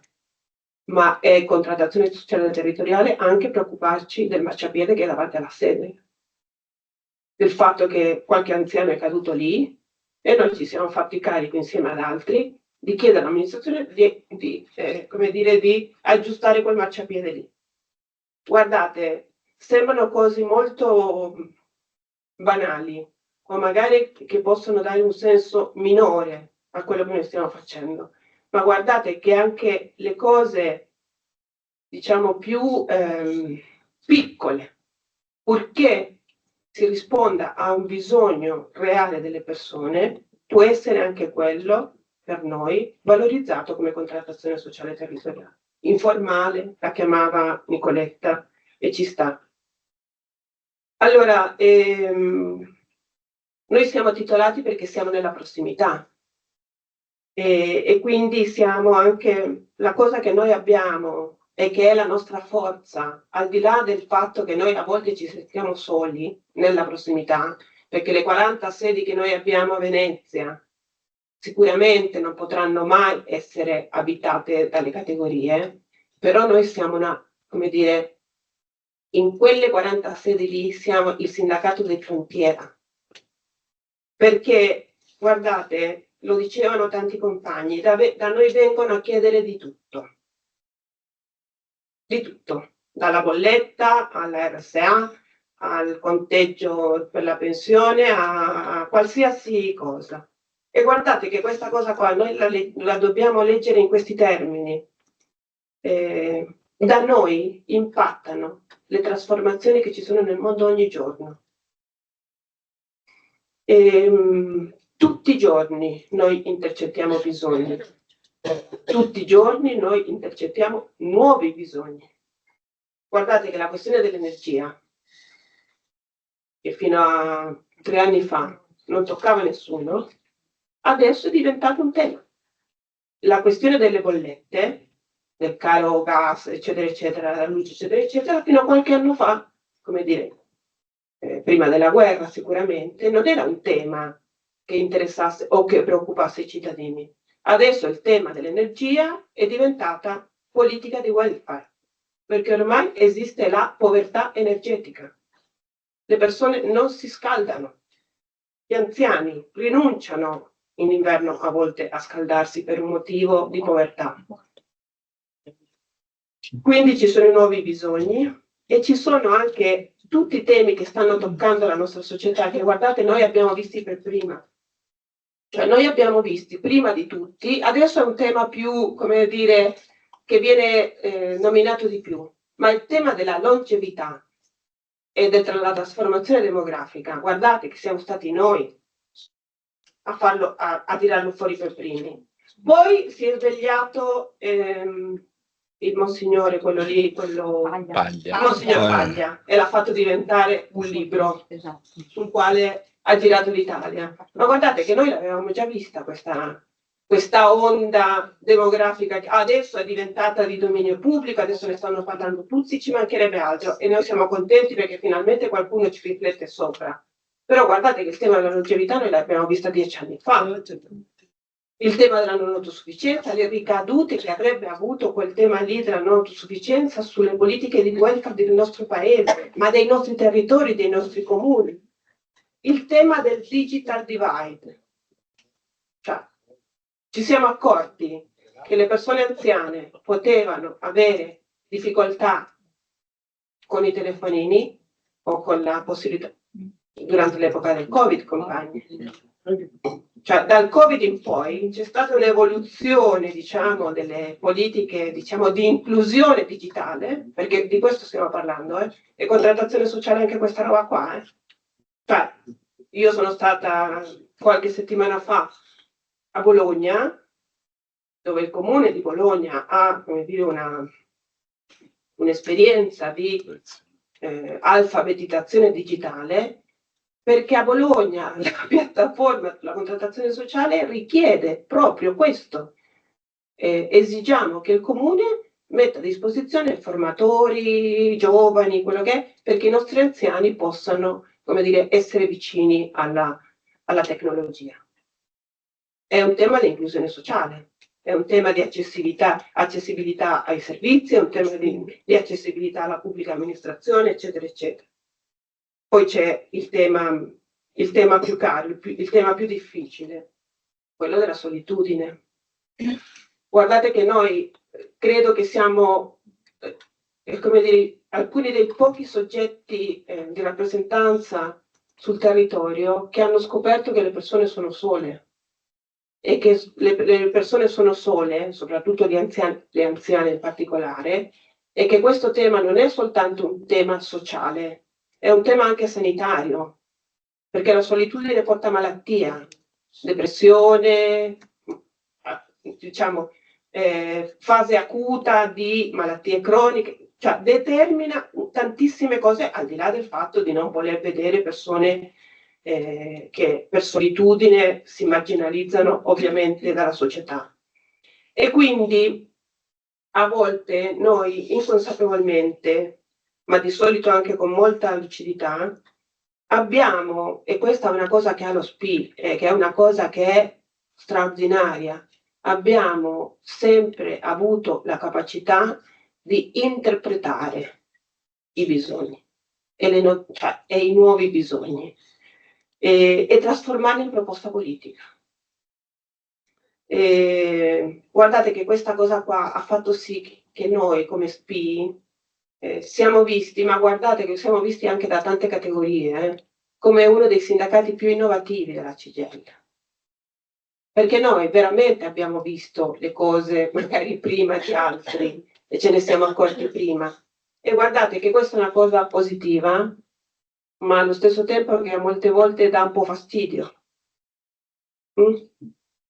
È una cosa che magari perché vi dovete occupare di queste cose sulle quali voi non c'entrate niente? Invece noi c'entriamo sempre.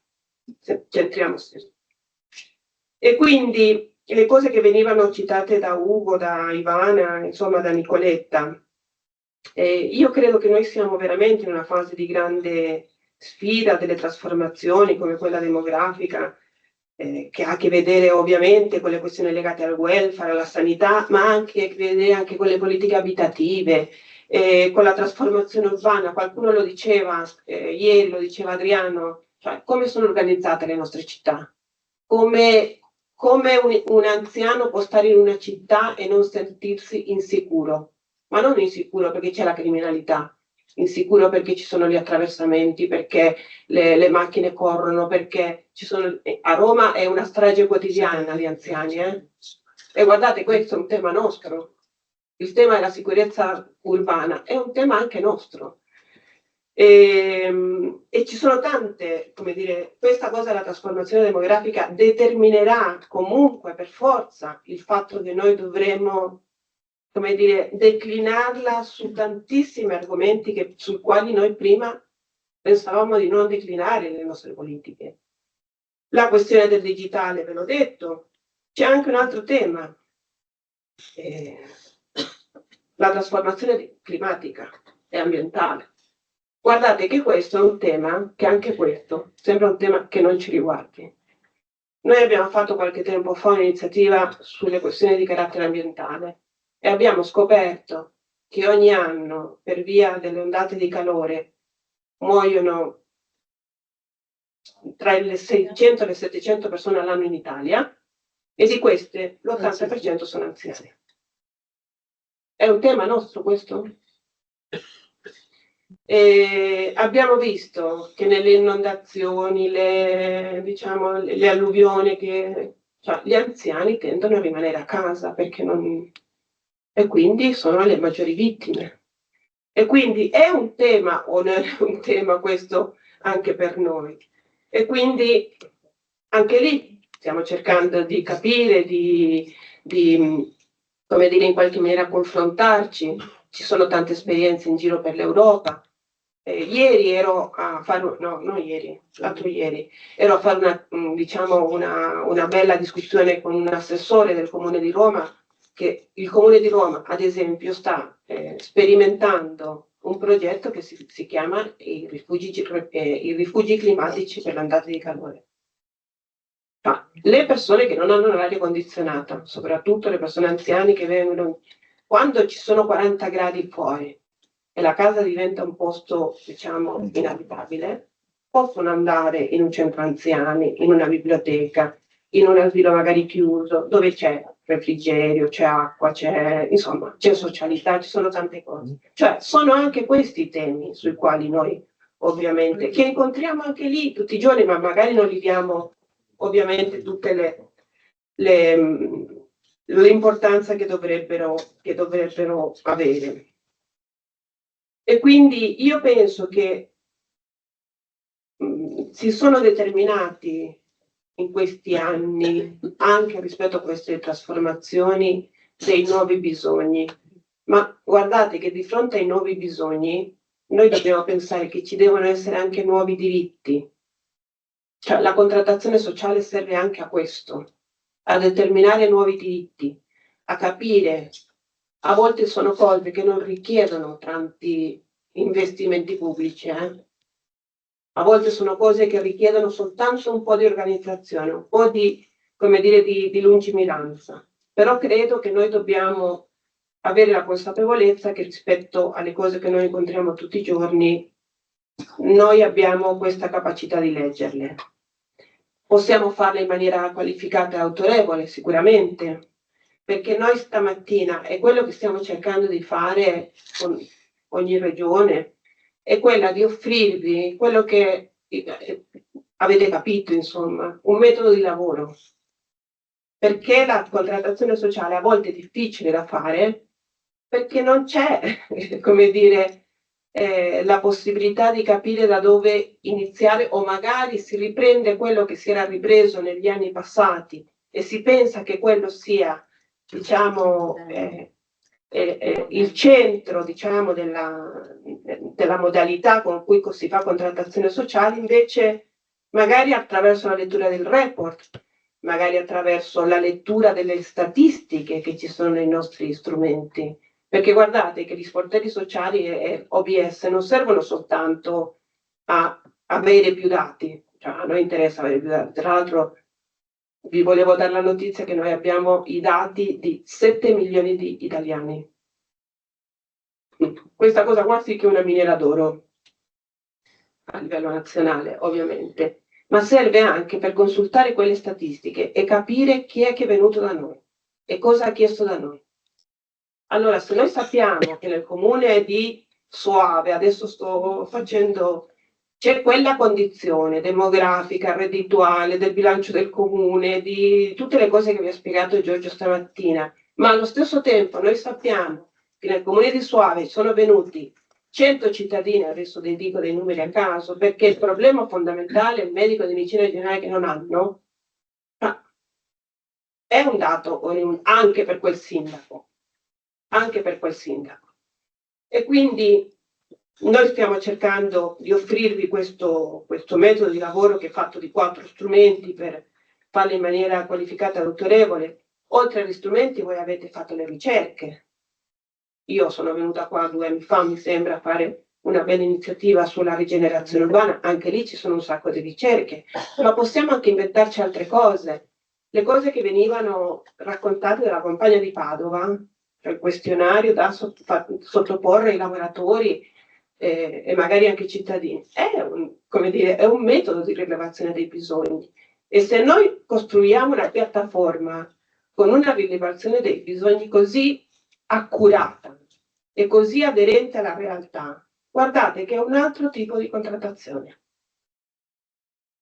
Quindi il metodo che ci permette di costruire piattaforme più aderenti ai bisogni, più conoscenza del territorio, che come dicevano tanti, a volte neanche i sindaci conoscono. Guardate che noi in generale abbiamo un problema, diciamo, preoccupante, perché noi abbiamo anche a volte della classe dirigente politica che, guardate, non è acculturata come noi pretendiamo che siano. A volte ci sono veramente assessori, sindaci che non hanno le conoscenze che noi abbiamo su tanti temi. E quindi noi questa caratteristica che ha in questo momento questa classe dirigente politica ne dobbiamo essere consapevoli. Come diceva il compagno di Verona, dobbiamo avere la capacità anche di essere quel soggetto che in qualche maniera alza anche un po' il livello della discussione da questo punto di vista. Secondo me noi gli strumenti li abbiamo tutti. Quindi questo metodo che noi stiamo cercando di illustrare, insomma, deve diventare anche un po' patrimonio di tutti. Noi ovviamente quello che abbiamo lo offriamo a tutti, a tutti noi, ecco, abbiamo rischiato anche che il nostro report andasse in mano ad amministratori, a consulenti del lavoro, abbiamo rischiato anche quello, perché il nostro report prima era aperto e quindi lo poteva consultare chiunque, adesso siamo stati costretti a metterlo dentro, come dire, a soggettarlo a password, insomma, per poterlo in qualche maniera consultare.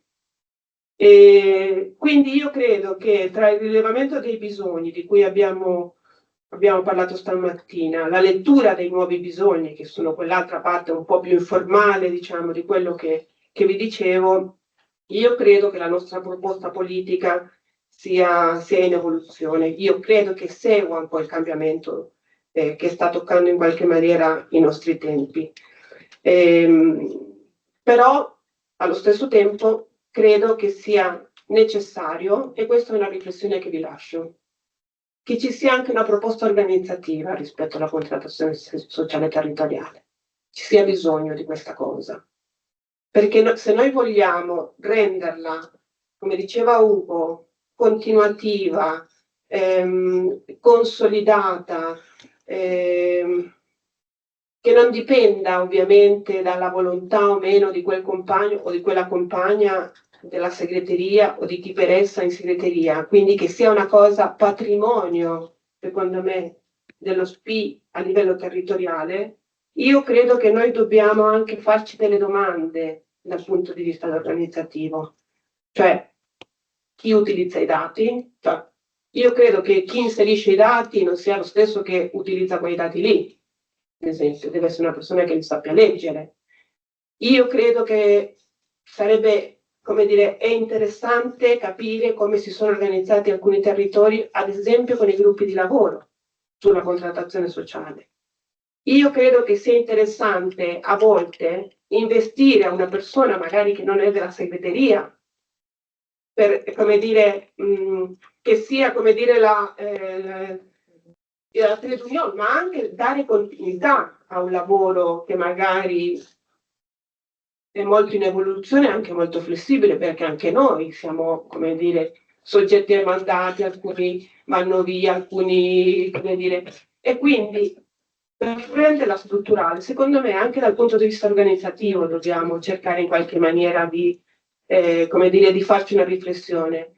Io sono convinta che noi possiamo, io vengo dalla funzione pubblica, che noi possiamo tranquillamente offrire a un nostro iscritto della funzione pubblica, magari che ha qualche competenza particolare, che non vuole venire ad aprire lo sportello, non vuole venire ad aprire la sala cinesca come noi siamo abituati a fare tutti i giorni, ma che vuole venire a dare un contributo a un gruppo di lavoro, magari qualificato, sia anche quello come dire, un nuovo metodo di reclutamento di persone che magari con la CGIL non vogliono avere un rapporto continuativo o un contratto di collaborazione, ma vogliono dare la propria offrire la propria competenza, come dire, al nostro lavoro, la propria conoscenza sul territorio.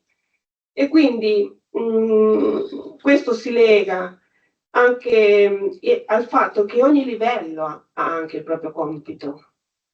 Cioè, nel senso che sì, è vero, la CGIL non va nel 40° comune, quello di 900 cittadini, e questa cosa qua non esisterà più magari quando ci saranno le APS.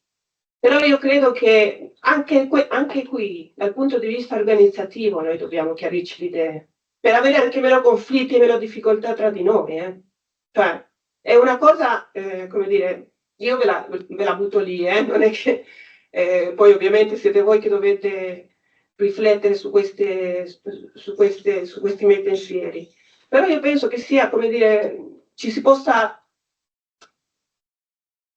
dialogare anche con la Confederazione, come dire, anche degli ambiti sui quali noi andiamo a contrattare. Non è necessario che la CGIL, come dire, ci sia sempre dappertutto. E penso che questo qualifichi anche il lavoro nostro sul territorio, nel senso che noi abbiamo la possibilità di confrontarci con il territorio nella misura in cui noi siamo lì, e quindi rappresentiamo quelle persone lì, rappresentiamo quei bisogni lì. E quindi io credo che dal punto di vista organizzativo noi, come dire, dobbiamo essere, ecco, un po' meno rituali, se vogliamo continuare a far vivere questa nostra azione sul territorio. E guardate che la non ritualità ha a che vedere anche con trovare nuovi alleati, lo diceva anche questo il compagno di Verona. Cioè, a volte a noi ci servono anche le associazioni che ci sono sul territorio, che la pensano anche come noi. E dobbiamo anche inserire i nuovi temi, che è quello che provavo a dire prima, e dobbiamo capire che ci possono essere anche tempi diversi per la contrattazione, che non è soltanto il momento della presentazione del bilancio, ma magari ci sono altri temi sui quali possiamo ovviamente avere, come dire, avere un'interlocuzione diversa. E guardate, una delle cose positive della campagna referendaria che abbiamo fatto è che siamo stati in grado di cucire delle reti di alleanze sul territorio, anche non so se qua è riuscita questa cosa, ma almeno questa è una cosa che è tornata molto a livello nazionale, cioè il fatto che noi siamo riusciti, mentre eravamo in quella campagna lì, che abbiamo stabilito rapporti con alcune associazioni importanti sul territorio. Io credo che noi dobbiamo dare continuità anche un po' a questa cosa. Dobbiamo anche, come dire, avvalerci anche di contributi che non sono sempre, come dire, che non guardano sempre nella nostra direzione e che non, come dire, e che non fanno parte della nostra, diciamo, del nostro compito quotidiano. E guardate che, come dicevo prima, nessuna azione è troppo piccola e non va sminuita se essa prova a modificare la qualità della vita delle persone. Guardate che la settimana scorsa, lo diceva qualche compagna, Ivana in particolare, noi abbiamo fatto l'Assemblea Nazionale delle Donne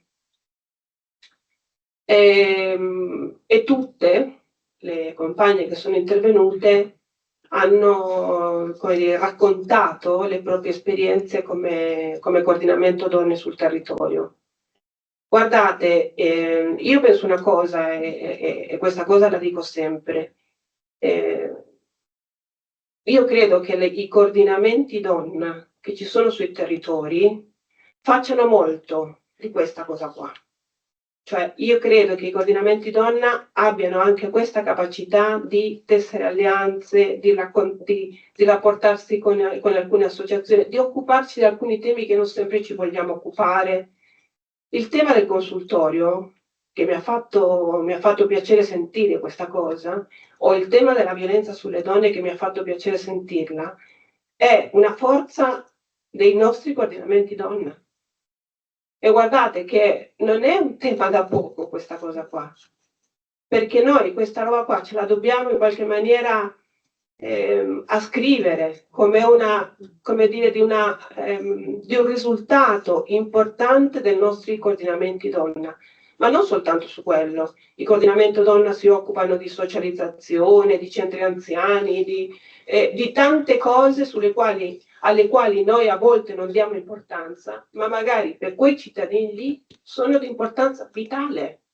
E noi dobbiamo guardare queste azioni anche con una chiave politica di questo tipo.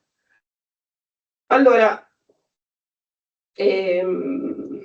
chiudo dicendovi dicendo 3 o 4 cose. Io credo che la contrattazione sociale territoriale, quella tradizionale, quella che dobbiamo salvaguardare, ecco, la dobbiamo salvaguardare, la nostra promuovere, non possiamo fare a meno di farla con CISL e UIL.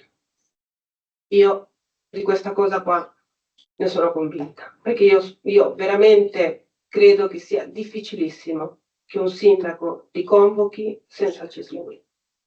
E guardate che io vi ho sentito stamattina, noi abbiamo fatto una riunione un mesetto fa come segreteria nazionali con CISL e UIL pensionati ovviamente, dove in questa riunione Tania ha dato, come dire, ha relazionato rispetto a questa riunione che abbiamo fatto a livello nazionale ai segretari generali, sono emerse le differenze, soprattutto con la CISL. E le differenze sono sostanzialmente queste. Il lavoro unitario per la CISL si può fare soltanto nelle tematiche che riguardano gli anziani. Questo è, per esempio, il tema della non sufficienza. Okay? a livello nazionale noi abbiamo questo spazio di lavoro unitario, che vuol dire non la mobilitazione, perché non chiediamo, però sederci ai tavoli, fare incontri con il Ministero, insomma, è lì a cascata. L'altro terreno sul quale non ci sono problemi è la contrattazione territoriale. Cioè, la CISL è stata, come dire, serena e chiara su questa cosa, oltre alla WIL ovviamente. Quindi, quando non c'erano questi problemi, si faceva fatica lo stesso, compagni e compagni, a seconda anche lì dei territori. Però per la CISL o per la WIL non può essere un alibi questa roba qua. Poi, anch'io l'ho fatta sul territorio, io vengo dal territorio, non sono una nazionale, però a me mi è sempre capitato di dover fare tutto il lavoro io, anche quando eravamo in categoria, di fare tutto noi, piattaforme, mandare le lettere, le richieste di incontro e redigere i verbali, cioè, questo è un dato. Dobbiamo anche fare un po' pace con questa nostra difficoltà, se vogliamo ovviamente continuare in questa. Poi l'altra cosa che è stata detta più volte e che è stata ripetuta stamattina e ieri tante volte è questa cosa qua del comunicare ciò che si fa. Io credo che si deve comunicare anche quello che vogliamo fare, nel senso che i cittadini devono sapere che noi facciamo la contrattazione sociale territoriale e in qualche maniera li dobbiamo chiamare, non solo i nostri iscritti ma anche i cittadini, a contribuire a questa cosa. Sarebbe la cosa diciamo più che parla meglio di noi, se i cittadini sapessero che noi facciamo la contrattazione sociale territoriale. Lo possiamo fare con 1000, diciamo, facendo assemblee, facendo banchetti in una piazza per raccontare, per chiedere a quei cittadini cosa manca nella città, cosa manca nei servizi, cosa si sentono di dire al sindaco, insomma. Queste esperienze sono state già fatte in altri territori, sono esperienze importanti, ma guardate che questa cosa qua è importante anche per un motivo. Comunicando e raccontando quello che noi facciamo, rispondiamo a quella domanda che a volte ci fanno qualche iscritto: a cosa serve il sindacato? Semplicemente per quello, cioè noi non siamo soltanto quelli che li prendono l'appuntamento alle 7:30 o che li preparano magari o li risolvono qualche problema con la pensione. Noi ci occupiamo di altro, noi vogliamo farci carico di quei suoi bisogni, eccetera, eccetera, tutto quello che ci siamo detti. L'altra cosa è la verifica, perché anche questa, guardate, non è scontata, Non è scontato che una volta che ho fatto un verbale di accordo con un comune, quella cosa lì si trasforma in una delibera o in un atto della giunta comunale.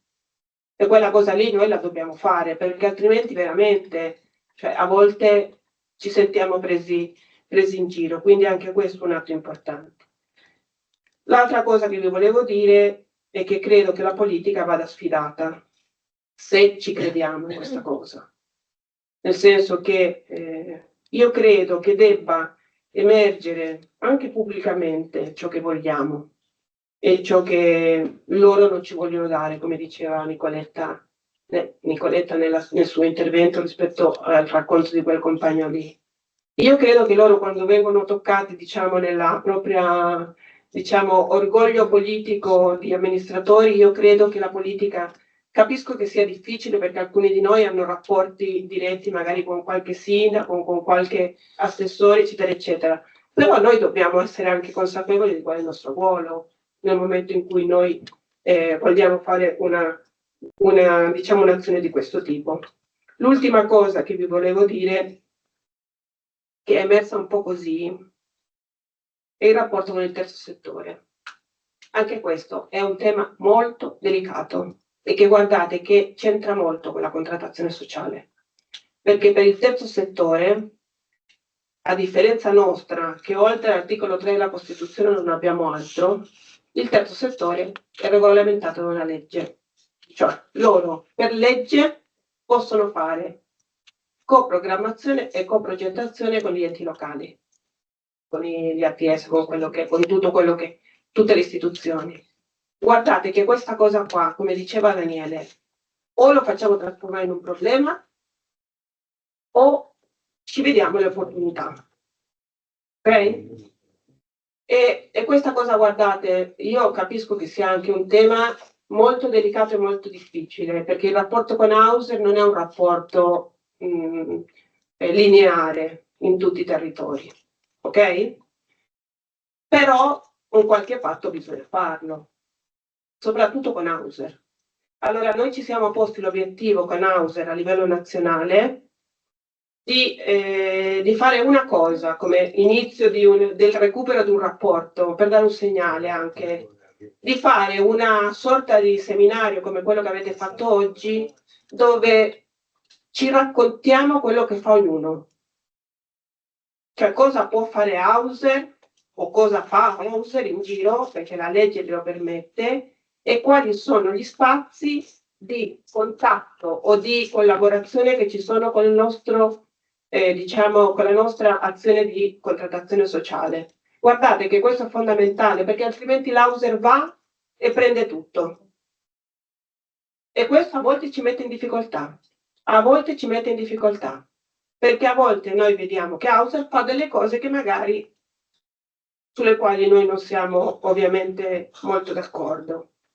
E quindi ovviamente questa iniziativa lo offriremo alla vostra attenzione a livello nazionale, poi mi auguro che possa essere sviluppata, però avere chiarezza su questa cosa secondo me è una cosa importante, perché questa cosa qua ci permette di, come dire, di capire quali sono, non dico i confini, ma gli ambiti nei quali noi possiamo in qualche maniera anche sfidarli. Ecco, io penso che nell'ambito della nostra mobilitazione, quella dove noi ci siamo sempre peraltro, quella di domani, quella che purtroppo secondo me dovremo continuare a portare avanti, e noi dobbiamo affiancare a questo nostro, diciamo, a questo nostro posizionamento anche a livello, diciamo, vertenziale, dobbiamo affiancare anche una vertenzialità territoriale, cioè noi dobbiamo far capire alle persone che noi, come dire, non è che domani siamo in sciopero per delle cose sulle quali magari loro non si sentono in qualche maniera chiamati, ma noi siamo anche a livello territoriale in qualche maniera mobilitate per una vertenzialità locale, perché io credo che questo sia il nostro luogo e questo anche risponde a quella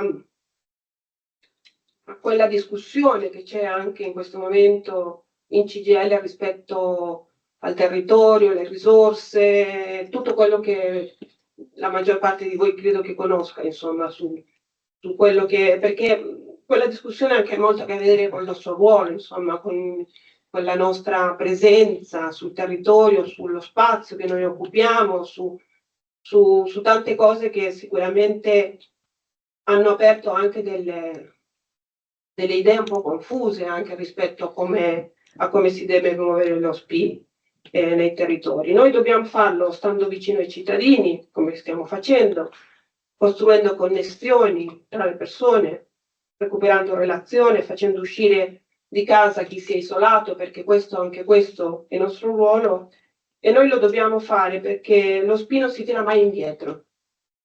I compagni sono stanchi dappertutto, sono stanchi dappertutto e hanno voglia di fare tante cose che magari nei mesi passati non siamo riusciti a fare, e quindi oggi stiamo anche recuperando un po' di tutto quel lavoro che dovevamo fare. Però volevo dirvi questo, noi siamo e ci vantiamo anche di essere il 50% degli iscritti o poco più, e credo che in parte il 50% anche di questa nostra presenza si debba anche, come dire, presentare anche in maniera plastica e reale anche nella nostra presenza su tutte le nostre mobilitazioni. Io capisco che sia faticoso, e che la contrattazione sociale territoriale a volte sia un po' frustrante, come diceva questa compagna, quella compagna che è la segretaria di Vicenza, perché a volte non si vedono i risultati.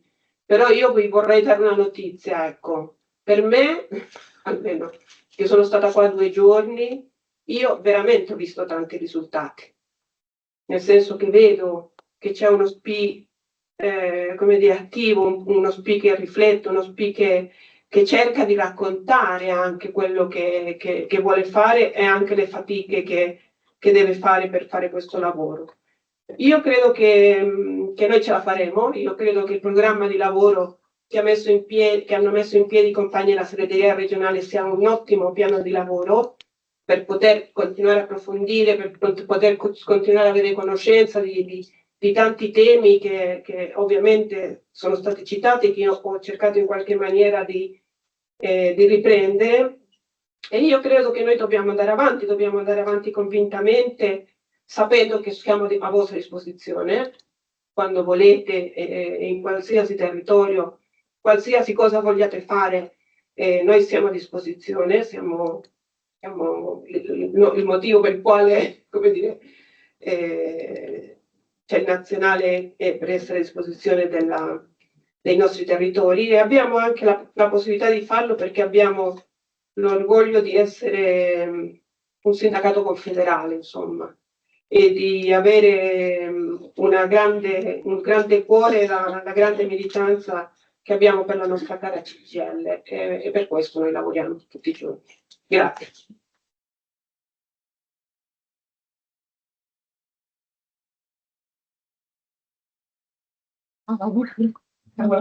Allora, grazie a Carla, grazie a Giorgio, grazie a tutti voi e ci vediamo probabilmente domani nelle piazze.